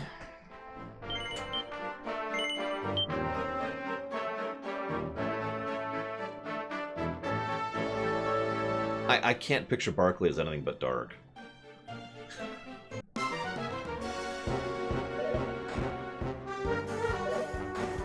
Like, not full dark, not like Kira or Odo. But, like, just kind of over there, you know? Well, it depends on the specific Andorian. Shran, for example, would not be light. But Shran's girlfriend, whose name I can't remember right now, would probably lean more towards light. I'm gonna go with 7 feet, Gum Gum, which is a little over 2 meters. Reed is light. That's a good one. There you go. There's a good light, Reed.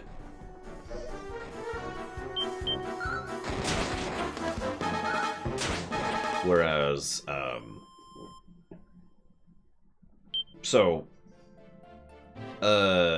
think so, Mr. Red? I remember I had to do something weird to see the cage, but I don't remember what it was because that was last October.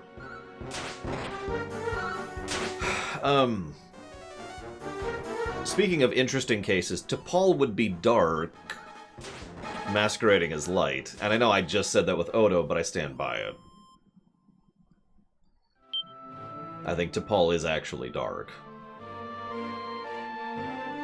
And having just gone through Enterprise, I stand by that statement.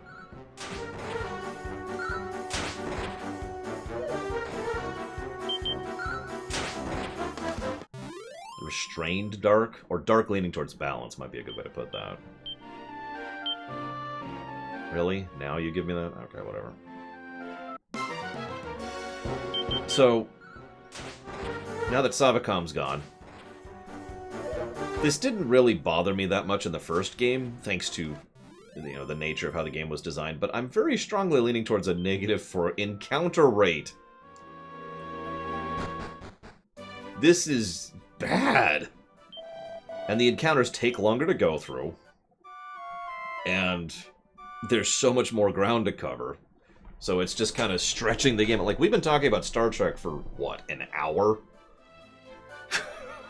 Oh, no doubt, Savacom. That's why it's probably only going to be 1 negative. I hope it's only going to be 1 negative.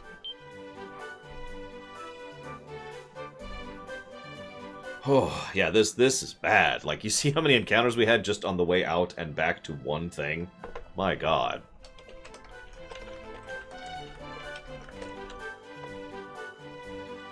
Anyways, let's go make you not a dog.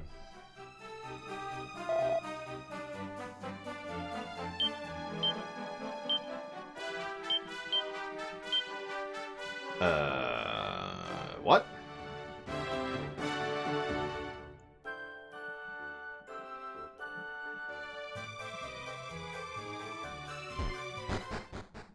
No, but it speaks to how incredibly boring this is, Hardball 1. You remember that story I said earlier today? About, you know, how I realized how a game was boring because I was so engaged in not playing the game?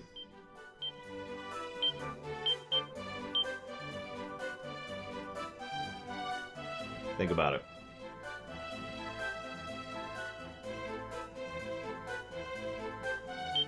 Here we go. Mirror shatters into a thousand tiny fragments, and with that the curse upon the princess is broken. 'Tis a relief indeed to be returned to mine own dear body. I had feared I might be cursed to bark and beg forevermore. Well met, saviour mine, I am Savacom, Princess of Minbrook. As I suspect thou art already aware, the castle, my home, was laid waste by the minions of Fal Hargon. Actually, you have brown hair, you have a pink hat. I know it's hard to see. 'Twas those brutes who did transform me into common mongrel and banish me here. But what is such humiliation compared to my people's suffering? I must not dwell upon. Pity profiteth them not. Come, let us join forces that we may vanquish our common enemy as one. Yeah, Chakotay, characters that are inconsistent, that's why I was hesitating on Janeway earlier. It's like, well, Janeway's... Yeah, there you go. You can see her hair better there. You see it kind of coming out of the back of her hat. See? But now we have an actual mage, and she's arguably the best party member. So... She starts with mid-heal at level 1. What need I say more about that?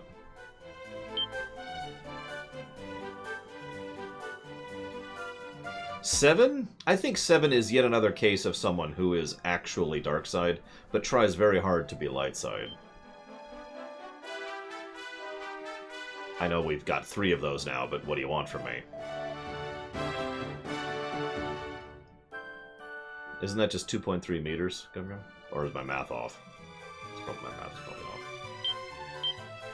Okay. We have our full party. Yay. Yes, sorry, it is a bit of a thing.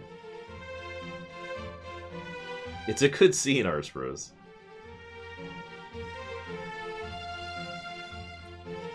Okay, so now I can go to the tower and the cave. Alright, Savacom, 2 barks for... just left or right? Oh, well that'd be 2.3 clicks then. Or about a mile. A little over a mile. Left, okay. By the way, notice the overworld music changed.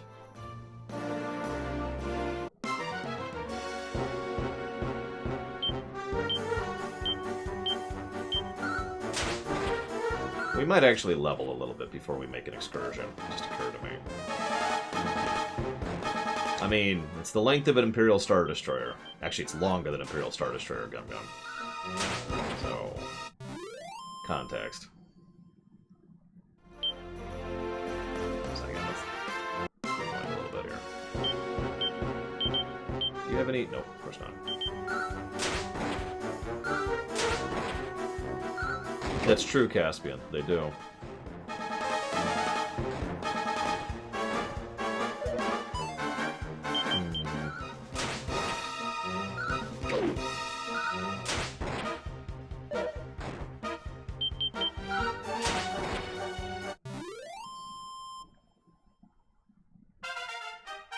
So now you got me thinking. We've been thinking about good light side. Now I'm trying to think of evil dark side characters when it comes to Trek. Trek doesn't have that many distinctive villains, so I'm having trouble coming up with villains in general.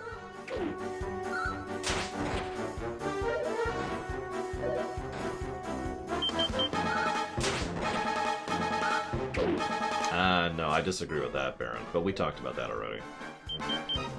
After the fall, yeah, sure. Oh, Khan, that's a good one. Khan is an excellent example of someone who really is full tilt dark side. All the way over there.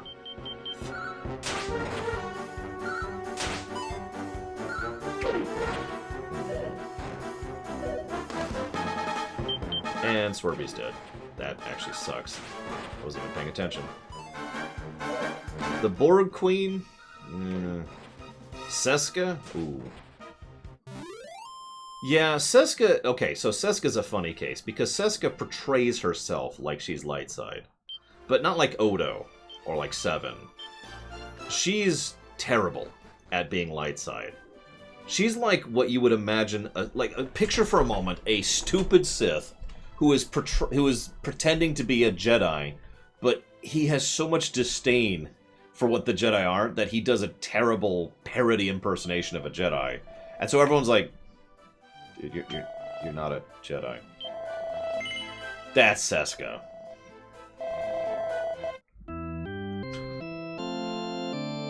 Well, Future Guy's just Archer, so...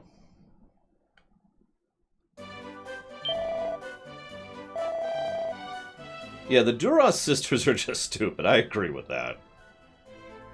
Can you... Did I already check? Can you wear any of this? I know you're a mage, but... Cannot equip down the board. Jeez.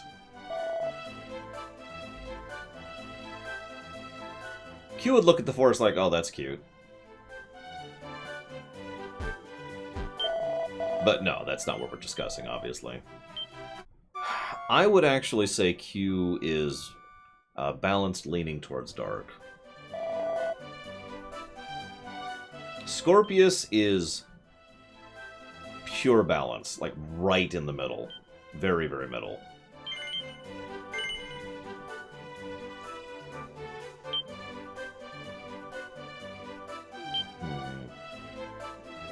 Sorry, I'm debating something.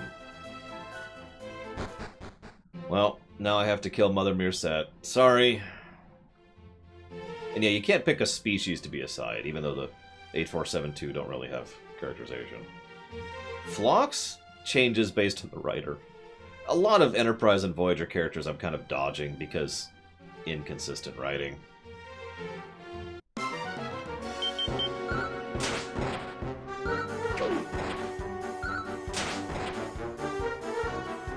Yeah, actually, I would say Dargo is kind of leaning towards light. You didn't change anything, Gum Gum. What does that fix exactly? You still have something, whatever it is, that's the size of a Star Destroyer. It doesn't... You didn't change anything. Dargo's from Farscape.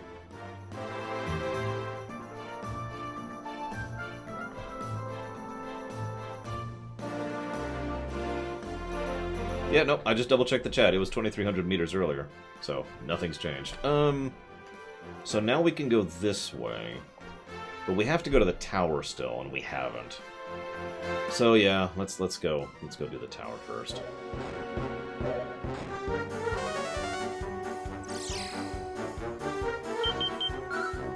Gowron? Actually, I disagree. I think Gowron would lean towards light. He's certainly very good at manipulating other Klingons. That's pretty much his one main trait.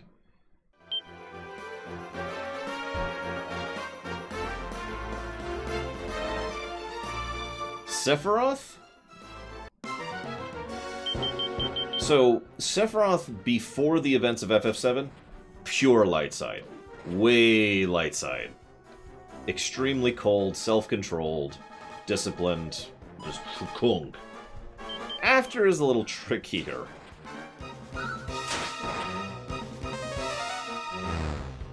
The female changeling would also be pure light. In the stupidest way possible. Well, see, I'd tell you to chill out, Gum Gum, but I know you hate that. But all I'm pointing out is that you haven't changed anything, that's all.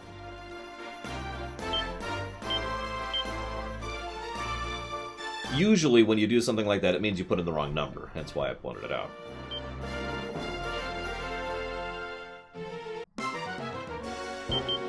Sit around, Mother Mirset. Have a good one. Yeah, that's also true. Which after? There are multiple afters for Sephiroth. There's at least 3. Yeah, I'm going to stick with 3 on that. So that's another... Weyoun? Which one? But... I would say Weyoun is heavily leaning towards light.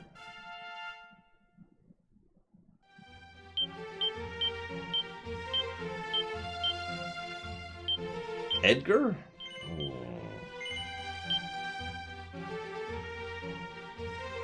Liquidator Brunt, thank you very much. I'm not sure where I'd put Edgar.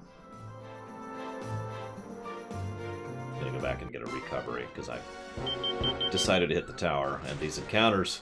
And Savacom's still pretty far behind in levels. I don't know what I would do with Weyoun. I feel like Weyoun would lean more light. In fact, I think Weiyun would be like one of the worst aspects of Light, even worse than Kai Wynn.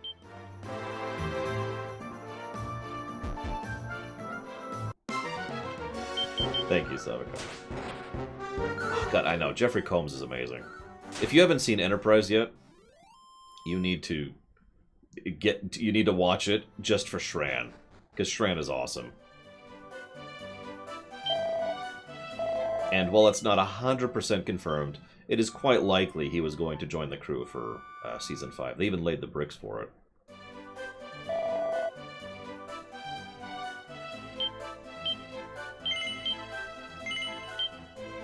Kuja, Kuja's pretty dark, but I would also agree leaning towards light. Kind of mid-dark leaning this way. Someone said earlier, hang on, where was it? Edgar, right, I'm still debating Edgar. See, I'm leaning light for Edgar. Edgar is definitely the kind of person who feels and cares and all that, but buries the hell out of any of it. And is a king. He is probably one of the better examples of a good king, what a king should be in the Final Fantasy series, a series that is, rife with characters that are good kings. So, I would lean pretty heavily towards light side when it comes to Edgar. Magus from Chrono Trigger is...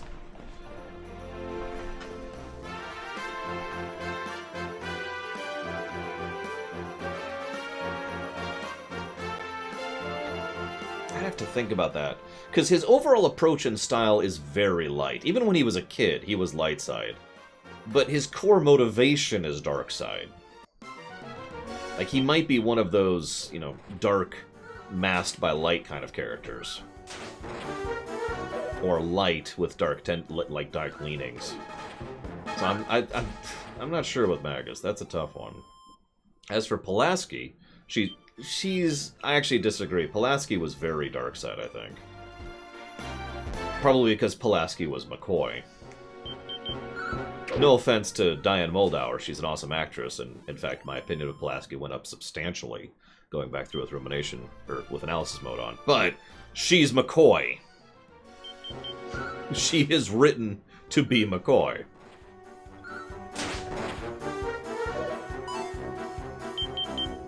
And yeah, Theoden is pretty dark. Not evil dark, not deep dark, just kind of stupid dark, for lack of a better way to put it.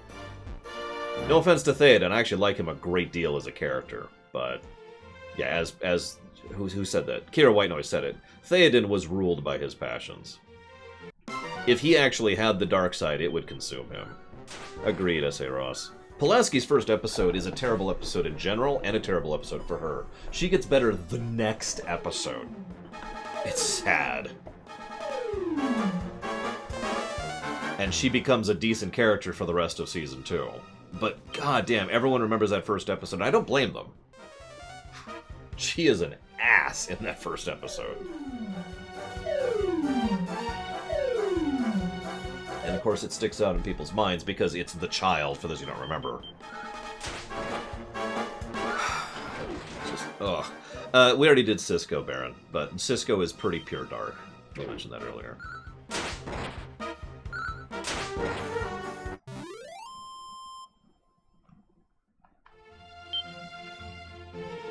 God, this encounter. You saw that was literally 2 steps. This is why the encounter rate is a negative. God, I hope not, but it might actually blossom into a second negative later. This is a little silly. Yeah, first impressions. So Wesley, the first Wesley episode was not the worst one. I think it was like the 4th. But I'll tell you right now, Wesley is not that bad except when he's terrible. What's the second Wesley episode ever?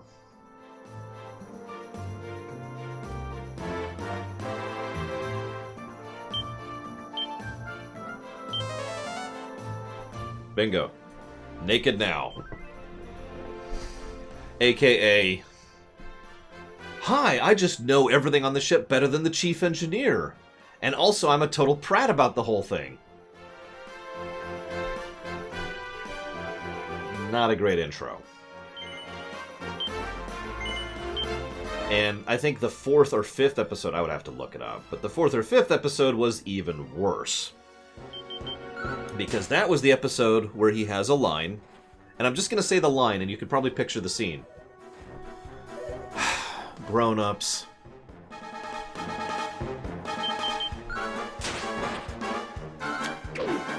So, that's how we introduced Wesley Crusher. And that's why people hate Wesley Crusher. Right there. Now, granted, for the most part, they had no idea how to write him, which is a problem. But, oh my god. When Wesley was written okay, he was okay. I will stand by that statement firmly. But it took them until season 4 to manage that when he was a guest star. It's funny you say that, R. Spruce. I know a lot of people dislike Will Wheaton, and I just stay away from that because politics. But Will Wheaton himself is one of the biggest opponents of that scene. He hated that scene. And there's an interview I talked about during the Rumination where he talks about how he hated the fact that he was playing a character who was designed to make the audience hate him because of how he had to deliver that line. And yeah, so we've got 3 episodes right in a row, well, almost right in a row, which is just Wesley being the most irritating possible prat. That's why people hate Wesley, right there.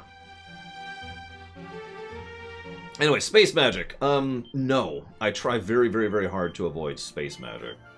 Now, I don't mind using, magic, because I have to, because if I use real-life physics, then my setting will be very, very boring. That would be data lore, Baron. Another episode. Where the hell? Oh, it is down. It is down. I'm right. Damn it, all these poisoning mobs. Way too many here. Boromir?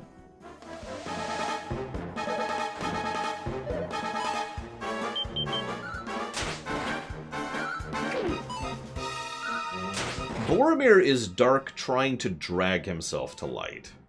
He's not pretending to be light. He actively doesn't want to be dark. But he is.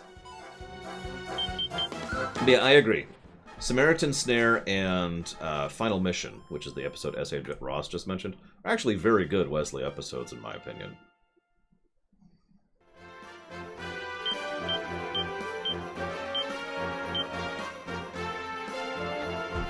Bowser? Super dark side. No question. Unlike Mario, who is perfectly balanced in every way. I have no idea what Mario would be.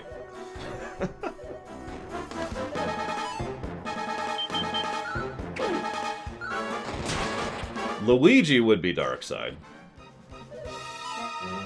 Peach would be light side. Peach would be light side. Anytime when she has characterization, she is a total badass who is very disciplined. I don't have a better way to put it. She kind of follows the Dragon Quest archetype I talked about earlier. You see her and it's like, oh my god. Yeah, very, very controlled. When she beats the crap out of you, she won't even break a sweat. Probably the best scene of that is actually in Smash Brothers, of all things. In Smash Brothers Brawl. There's this bit, it's actually my favorite scene of the whole game, where Fox is charging down going... And down here is Princess Peach. Now, Fox isn't really aiming for Peach, she's just in the field of fire. And so Sheik is like, oh no, I've got to save Peach. So Sheik jumps up, teleports onto the R-Wing, smashes open the thing, forcing Fox to land. So then Fox and Sheik are like, fight. And Peach is like, excuse me. Fox is like, what?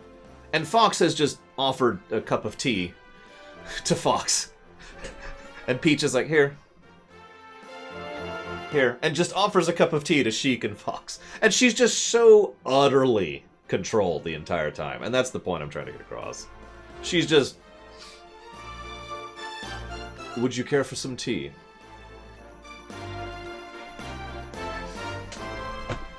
Anyways, would I recommend Farscape? Yeah. I haven't watched in a while.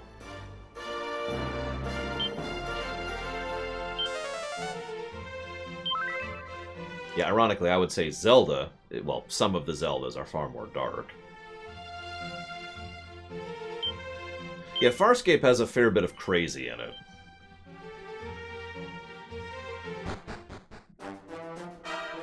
But it depends on which Zelda, that's the problem, because there's really only one Peach, but there's a lot of different Zeldas.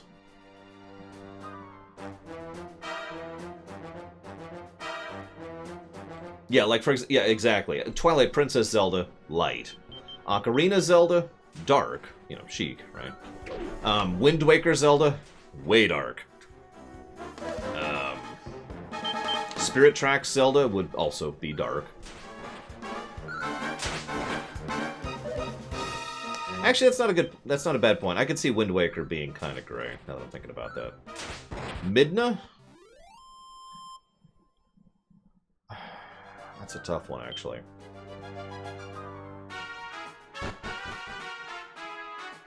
Midna feels like she is... Well, so first of all, she is substantially less dark than she portrays herself to be. On purpose.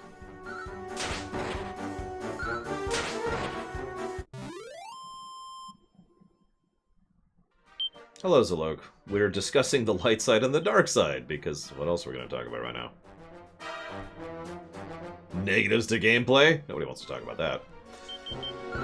Yeah, I think Midna certainly has dark elements to her, but she's not actually that dark. I think she... So you remember how I mentioned that, you know, Seska is dark but portrays herself as light? I think Midna is more dark, or excuse me, is more light, and portrays herself as dark. Oh, that's some bad luck. Yeah, Ganon is as far dark as we can get. He is full tilt, no really, dark. I like them, Zalok, although I prefer them when they're in 3D, admittedly. Although it is worth noting that I probably should say that depends on which point in time we're talking about. Because Ganondorf has several paths depending on which game we're in, so that's a valid point. That's the problem with Zelda. We have to pick a specific one.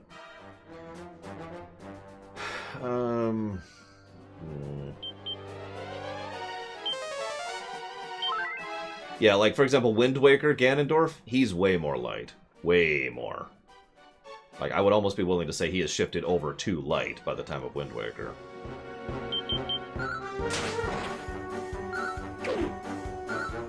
I'll admit I don't know what a Manachine is. What's a Manachine? Someone help me out.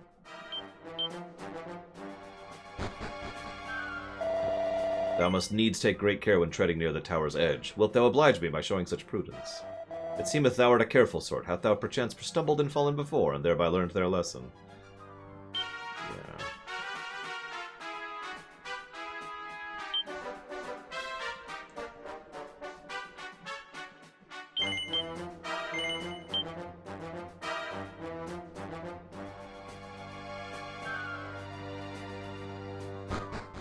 I've never actually heard of that, Shikor. Fascinating. The lightest character on Farscape? Oh, Jewel is an easy answer there, but...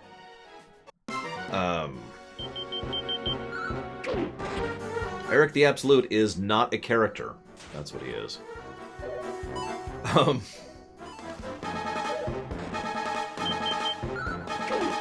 But yeah, we're not discussing good or evil at all, so look, that's not even part of the discussion. We're talking light side and dark side. Farscape.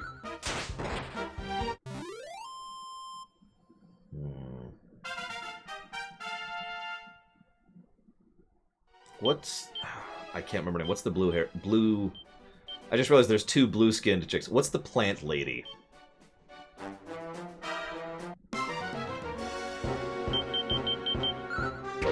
Hello, Jimmy Sheva.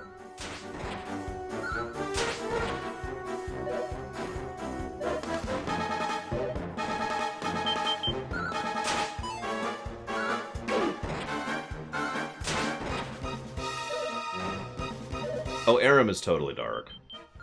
I mean that sincerely. She's a dark who is trying to... She is a dark who is being told she should be light and struggles with it.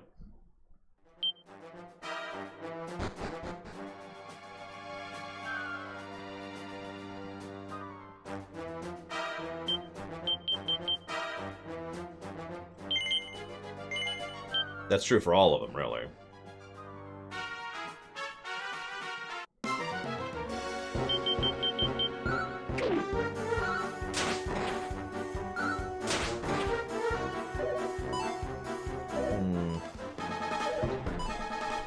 Well, we all know King K. Rool is pure light. I'm kidding, I'm kidding.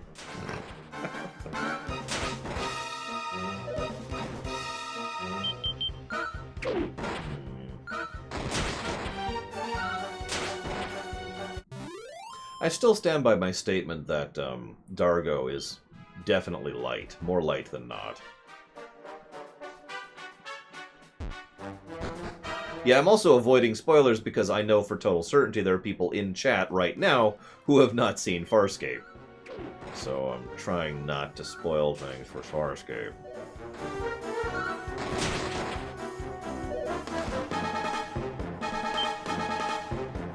Hint. Hint.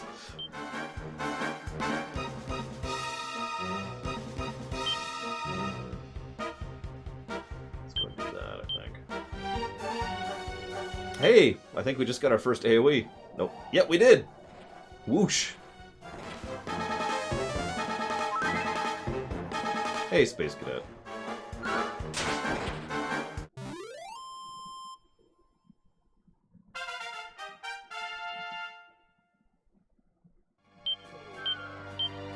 We're not doing bad on levels. I think that slime really helped us out. Of course, then we fight 7 million everythings.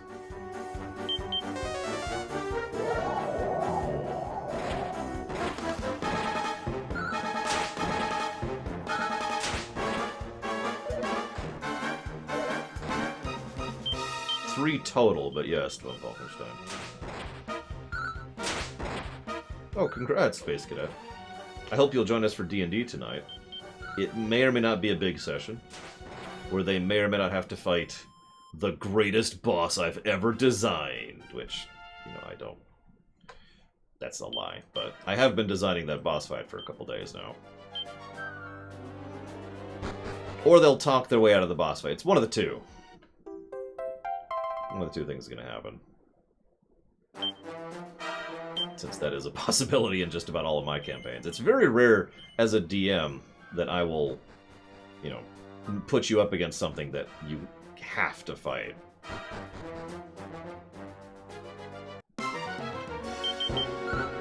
Or Braegwyn, yeah, Braegwyn might just burn the boss to death as usual. What am I gonna do with you, Braegwyn?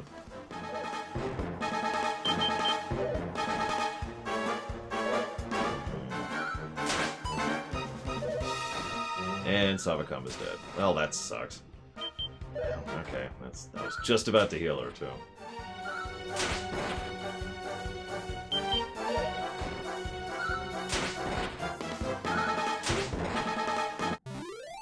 Well, I will say this. This is not really a spoiler. Remember, the whole point of these little mini-campaigns is to try and develop and flesh out the lore and history of the extant, which they have now done to my satisfaction, with one last thing that needs to be done. So, the next encounter will be the final one for the campaign, regardless of how it goes. Let's go get back to town.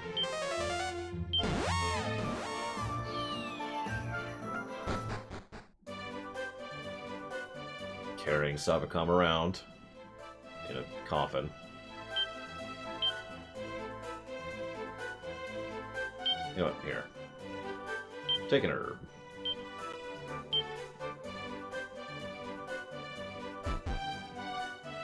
I'm sorry, Nithrius. I apologize. Resurrection. Savacom. There we go.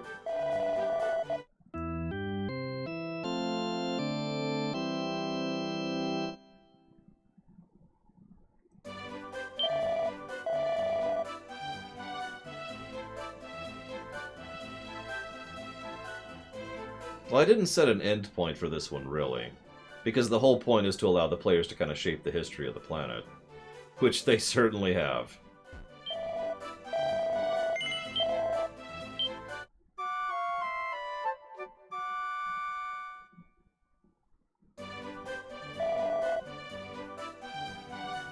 I mean, all joking aside, I know we meme about that fire a lot, but that fire actually changed the political landscape in history pretty substantially.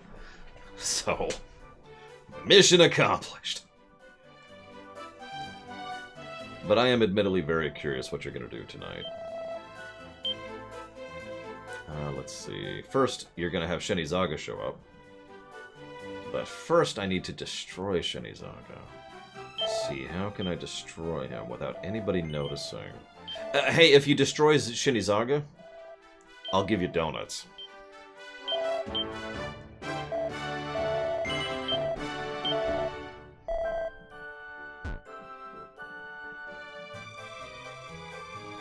we go. Save. No, save. No! There we go. Thank you very much for that sub. I'll put that towards Command & Conquer 3. Well, it's okay, Platty, because I know you got my back when it comes to destroying people. I mean, if you didn't, how can I destroy people? That would be impossible.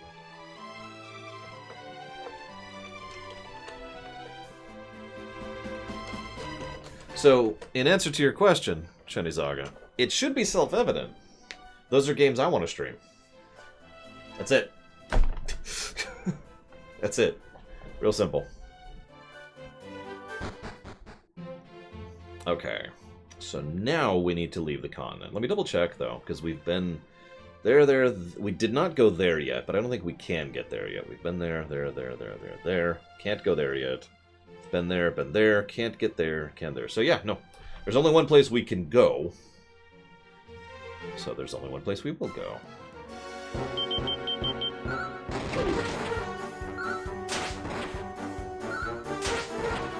See, I couldn't deal with that, Salok. But I'm picky. I've been GMing since I was like 8, I think. I'm picky about players these days. If they're not up to the pedigree of Braegwyn, I don't want them in my campaign. No, that's a fair point, Gupgum. I do tend to presume they are the same setting, and that's my fault. The encounter rate of this game is... Where's my knife? Where's my knife? Come here, Mr. Red! Thank you very much, Tormachris. Always appreciate. I don't suppose you know where you want to put that sub.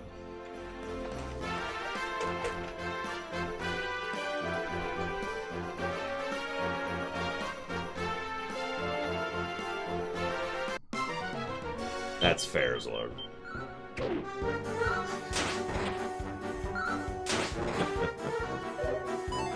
Modern Warfare. You got it. Done. Thank you again. In the middle of winter. You can't forget, she did that in the middle of winter. Because, you know, she just hates people. If they say Modern Warfare, I assume they mean the original, or rather the remaster, not the remake. Because I believe both are on the list.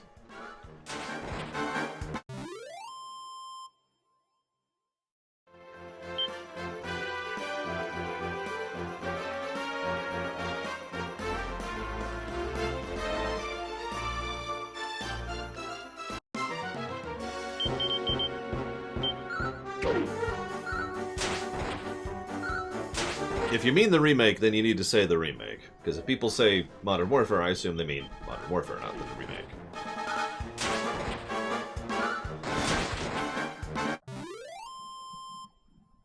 I agree, Gum Gum. I mean, there's a reason we call Sonic 06 Sonic 06. It's not called that, it's called Sonic the Hedgehog. Because screw us, you know?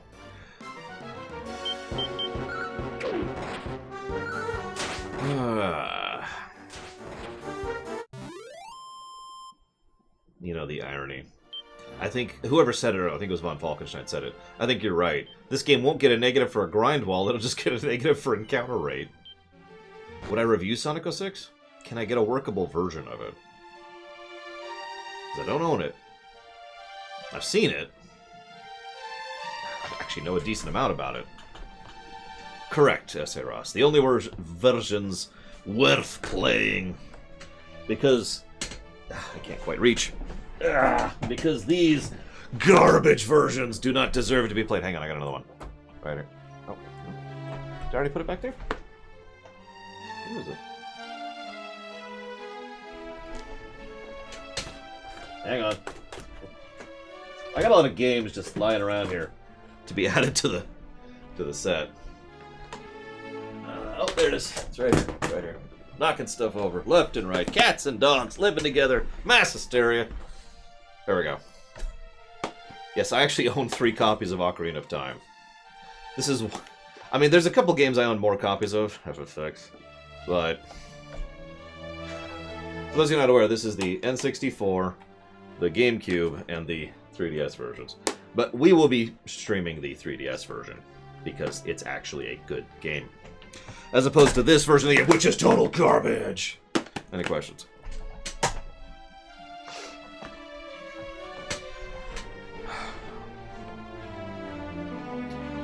Ahem. Lo, the one true guy. Okay, don't need you. Peace. I don't think I own the PS1 versions of several ports anymore. I might, but I don't remember. On Talos? Well, what's Talos? Or do you mean like the dude? In which case,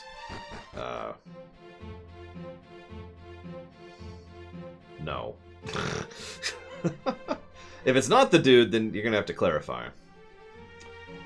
Let's go to the town.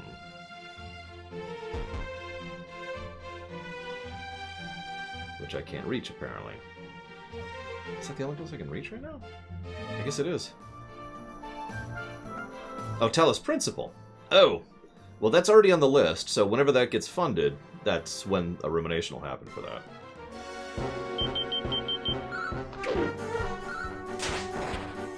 It depends on how long the game is. I don't remember how long Talos is off the top of my head, but I've already figured it out.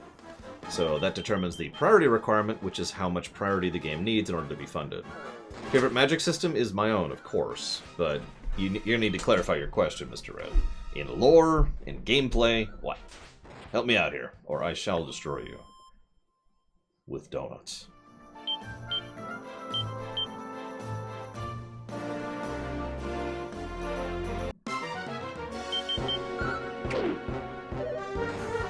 Very well, Mr. Red. Here is... So, there was this one glazed vanilla cream filled donut I had once, which was so rich, most people couldn't even have a single bite, like more than 2 bites. And I used to eat those because I love them, and because I have a massive sweet tooth. And these enemies are beating the crap out of me. My gosh. Let's do something about that.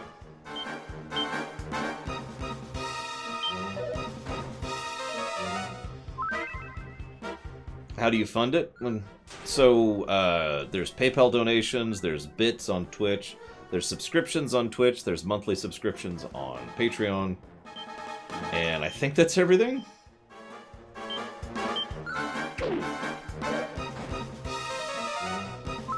And when people subscribe and donate, those donations can then be put towards increasing interest in runs, like the Talos Principle.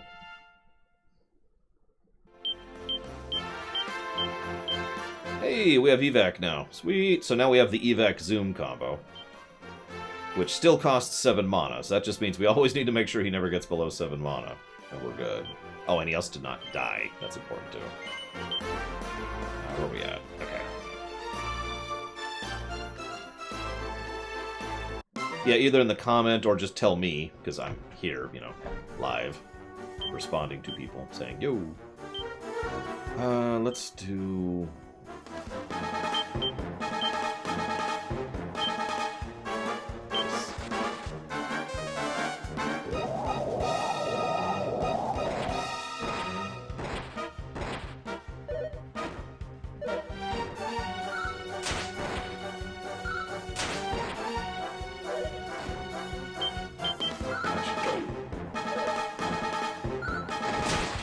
We need to get Savacom a better weapon. Listen, Platy. You know what's funny is some people misunderstood the joke. They thought I was calling the sequel trilogy The Fever Dreams of a Madman, not the actual sketch they were watching at the time. It's like, no, you're missing the point there. I've also already written the sequel to that, but you're going to have to wait a year for that one. And I may never get to do it, because it's a little more ambitious than what I've been doing so far.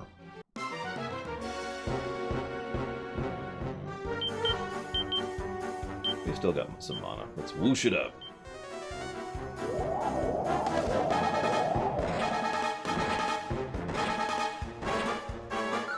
And that's why Savacom is better than Swervy. Or the princess is better than the prince.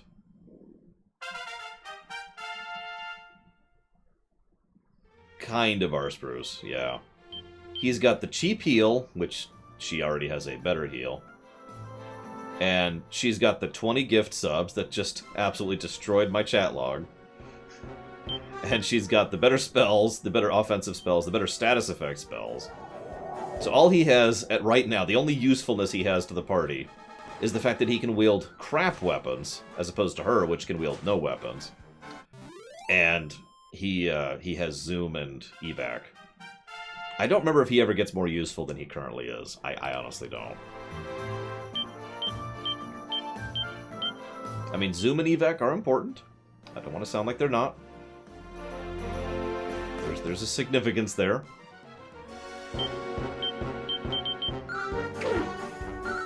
Are they still going through? Oh yeah, slightly. Slightly better armor. Looks like... Hang on, let me check my... Yep, nope, they're still going through.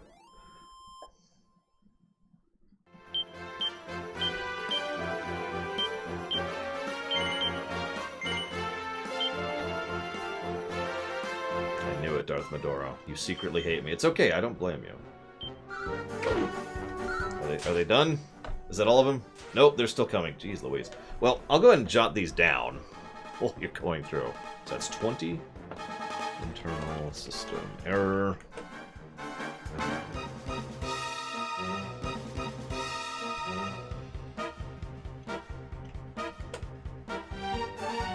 Talos Principle. Done. Hang on, is it almost through? I can't bow yet. I can't bow until they're all through. No, don't apologize. Nobody wants to see me anyways. I mean, nobody actually watches this for me. Come on, you're all here for Dragon Quest. I know this.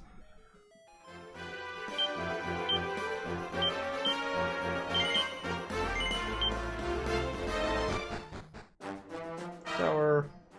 Ah! Encounter in the tower. I have eaten spam. Does that count, Gum Gum? No, it doesn't. Don't eat spam. Spam's terrible. Spam is there to give you headaches. And if you think I'm joking, look up sodium headache sometime. Oh, thank you, internal system error. Is it done? It's done! Okay. Let me start up this combat round and say thank you very, very much, internal system error.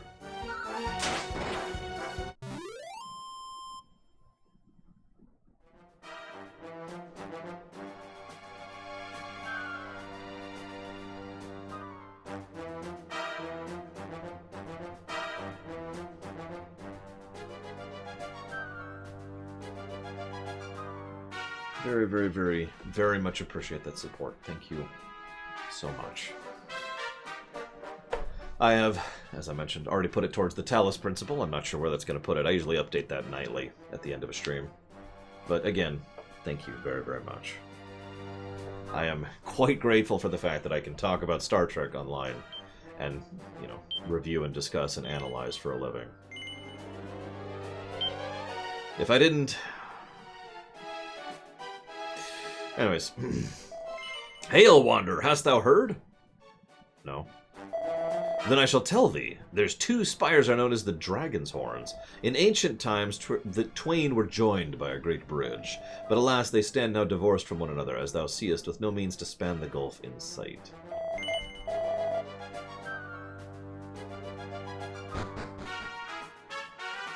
Right. So we gotta go around the edge. A lot of towers in this one. This is when they started adding towers to the series, because there were none. Yeah, Lufia 2 has been pretty high. If more people were interested in it, then it would probably be much higher on the priority list. Could someone look up how many people have put money towards Talos Principle really quick? Just because I'm curious. Salt. Gum Gum. No, really.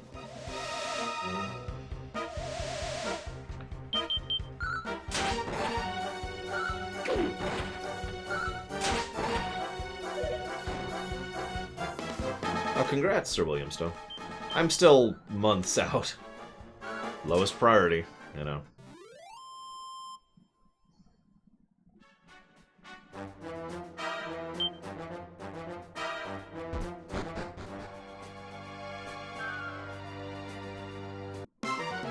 No, it's not just you. At least I don't think it's you. Hang on, let me double check some. I swore I was already on the list. But to do that, I gotta switch screens here. Come on, wake up. You need to enjoy the combat music for a second. So that would be on this tab. Yeah, no, 2 people have put money towards Talos Principle, which includes Sasha Fenn and Kira Whitenoise. At a 16-hour game, that's... There we go. Okay. I was gonna say, I knew it was already on the list. Trying to trick me. I also don't remember which one that is off the top of my head. Don't hate me, please. I don't remember which one it is.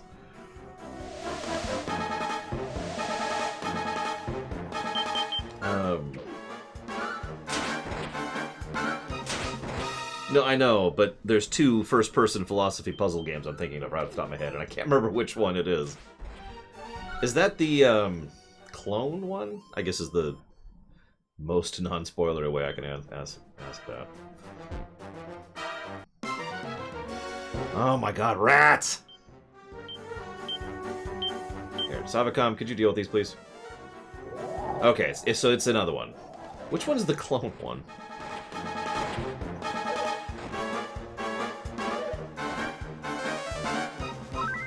I think you're right. I think that's Turing test. Like I said, I get it confused, because I'm an idiot. So I hope you like the GTA pseudo low runs, because they're awesome. They're some of my best low runs, in my opinion. But mostly because it's the GTA series. How do you mess that up, right? And yeah, so one of my friends accused me of faking my reaction to the adverts on the radio. Those were not fake reactions. I actually forgot most of those radio commercials and radio bits, and it was just... Yeah. What? Satire. Anyways.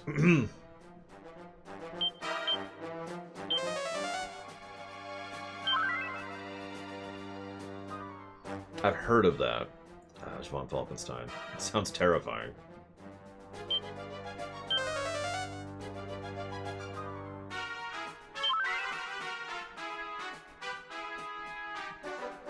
No, Cashel. Dragon Quest III is going to be the codifier.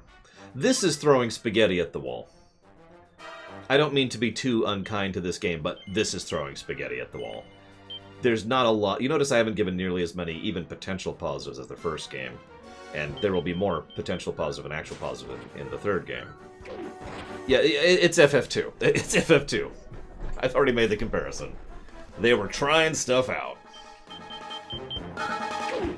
In many ways, this could also be seen as a Witcher 2. Because, let me explain that one. Witcher 2, I don't like, but Witcher 2 had to exist for Witcher 3 to exist. Witcher 2 was the prototype for Witcher 3. This is the prototype of Dragon Quest III. And Dragon Quest III is the Dragon Quest. That is seminal Dragon Quest, like Mr. Red was asking earlier. No, I did not, Zacteft. And I never will, because I don't remember what I was looking it up for.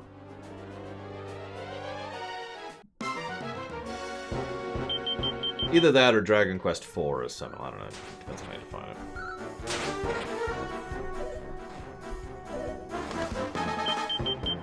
I mean, that's an interesting question, Harian.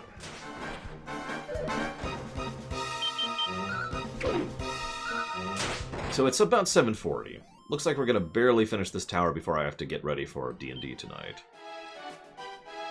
So this is a good time to mention nothing but negatives. Infinite oh crap. I have not healed recently. They have an infectious theme song, Gum Gum. Dun dun dun dun dun dun. I'd play it, but I would get copyrighted for doing so. I know this from experience. I did that during a Fallout stream once.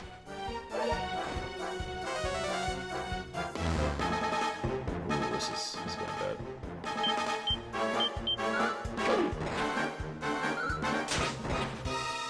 Okay, we're okay. Jeez Louise. It's time to let out the Toxic Runner. Remember, this is the era of it's easier to give pluses, and it's easier to give negatives. So.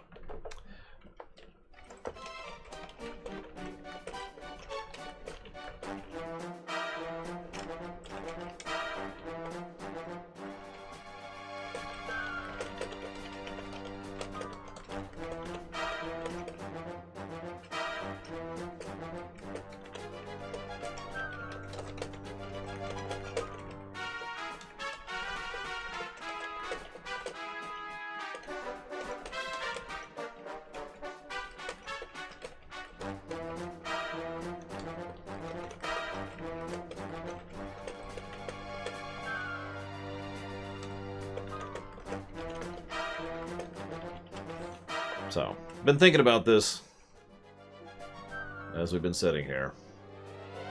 Negative, negative, negative.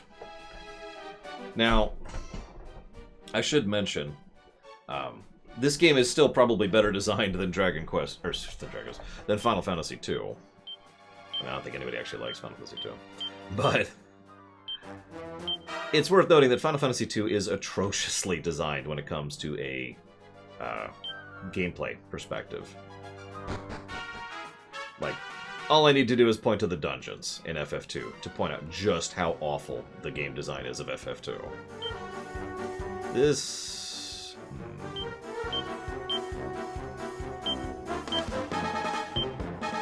This game does not have that problem.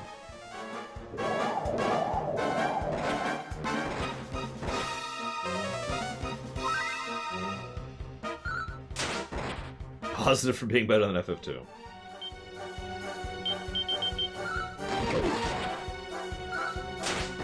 Hello, M. Brodsky.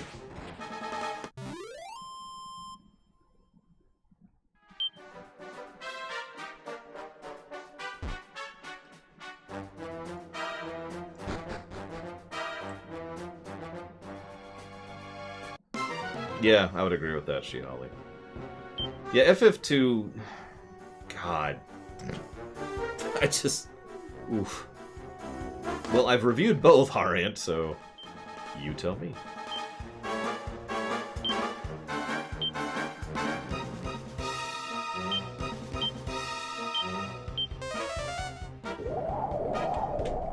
Yeah, the Cave of Rhone, or the Cave to Rhone, those three negatives are... It's quite possible with the only negatives I give to this game until we get to the Cave to Rhone. And then we're going to have to chat about that.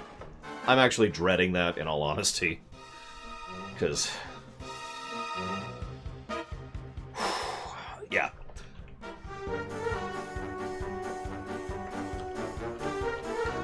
That. Look, all I'm saying is that the Rebel Army song is awesome. Not as cool as the Pandemonium theme, but it's still awesome. One moment, I need to look up something really quick. Over here, I guess I could start the attack round. There we go.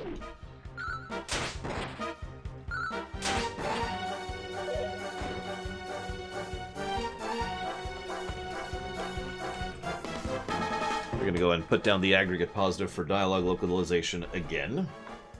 Just like it was in 1, and it will be in 3 as well. Favorite fictional national anthem? Probably something from Command & Conquer. Art thou in possession of the Windbreaker? We are. Then don thee that enchanted garment and leap from atop the tower to the land below. Thou wilt glide easily as far to the far shore of the river. Of that there is no doubt. No doubt, I say. Think not. Leap! Leap! In the wrong direction, apparently. It's okay, that's why I saved. Yeah, FF2 has troll rooms, which are such a rare thing that they're not a lorium because they're not even in many games other than, you know, FF2. Nope, that didn't work either.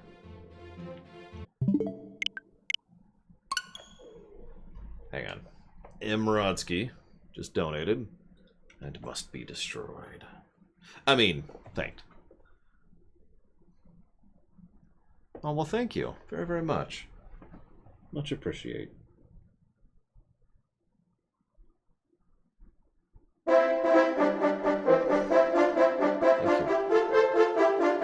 Now, Diablo 2 is already on the list and already funded.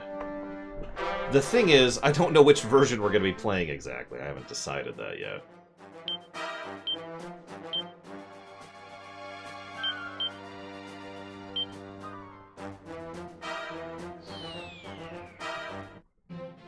There we go. Yay.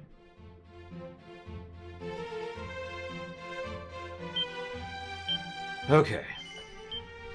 Made it across. You got it. I will put it towards dealer's choice. Give me a second.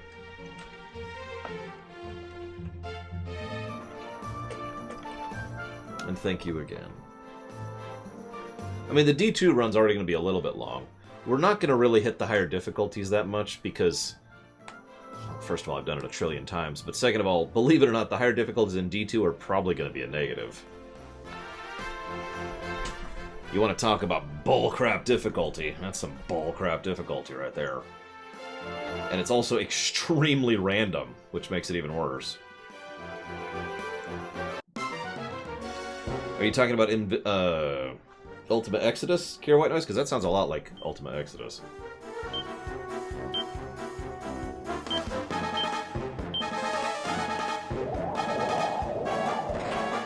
I believe that's Ultima 3? I'm not sure.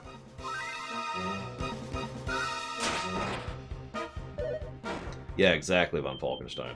You can go from, you know, crushing Bale at the end of Act 5 to dying to a random goblin in Act 1. And if you're a mage who doesn't have an optimal build, screw you! That's the other thing. No, don't. That's the other thing. D2 encourages you to have builds. It has build gameplay. Cool. The problem is, some of those builds literally do not work in higher difficulties. So you have to have the right builds in the higher difficulties. And if you don't, you only get the one respec per difficulty. Yeah. I love D2, don't mistake me. It's gonna get plenty of positives. But, man, Fire Mage. Right off the top of my head, Baron. A fire-focused mage does not work. Also, Fire Necromancer, while we're on the subject. I know exactly what you mean, Gubgum. The answer is still no. I know it's a little early, but I think I'm going to go ahead and cut off here. This is a good cutoff point. Because I gotta get ready for my next stream. So in like 10, 20, 30 minutes, whenever they're ready, we'll be starting up stream again with some D&D. Otherwise, for those of you who want to see more Dragon Quest, that will be coming up tomorrow at 9 a.m. Eastern Standard Time. I hope you've enjoyed. I'll see you in a bit, or in a while.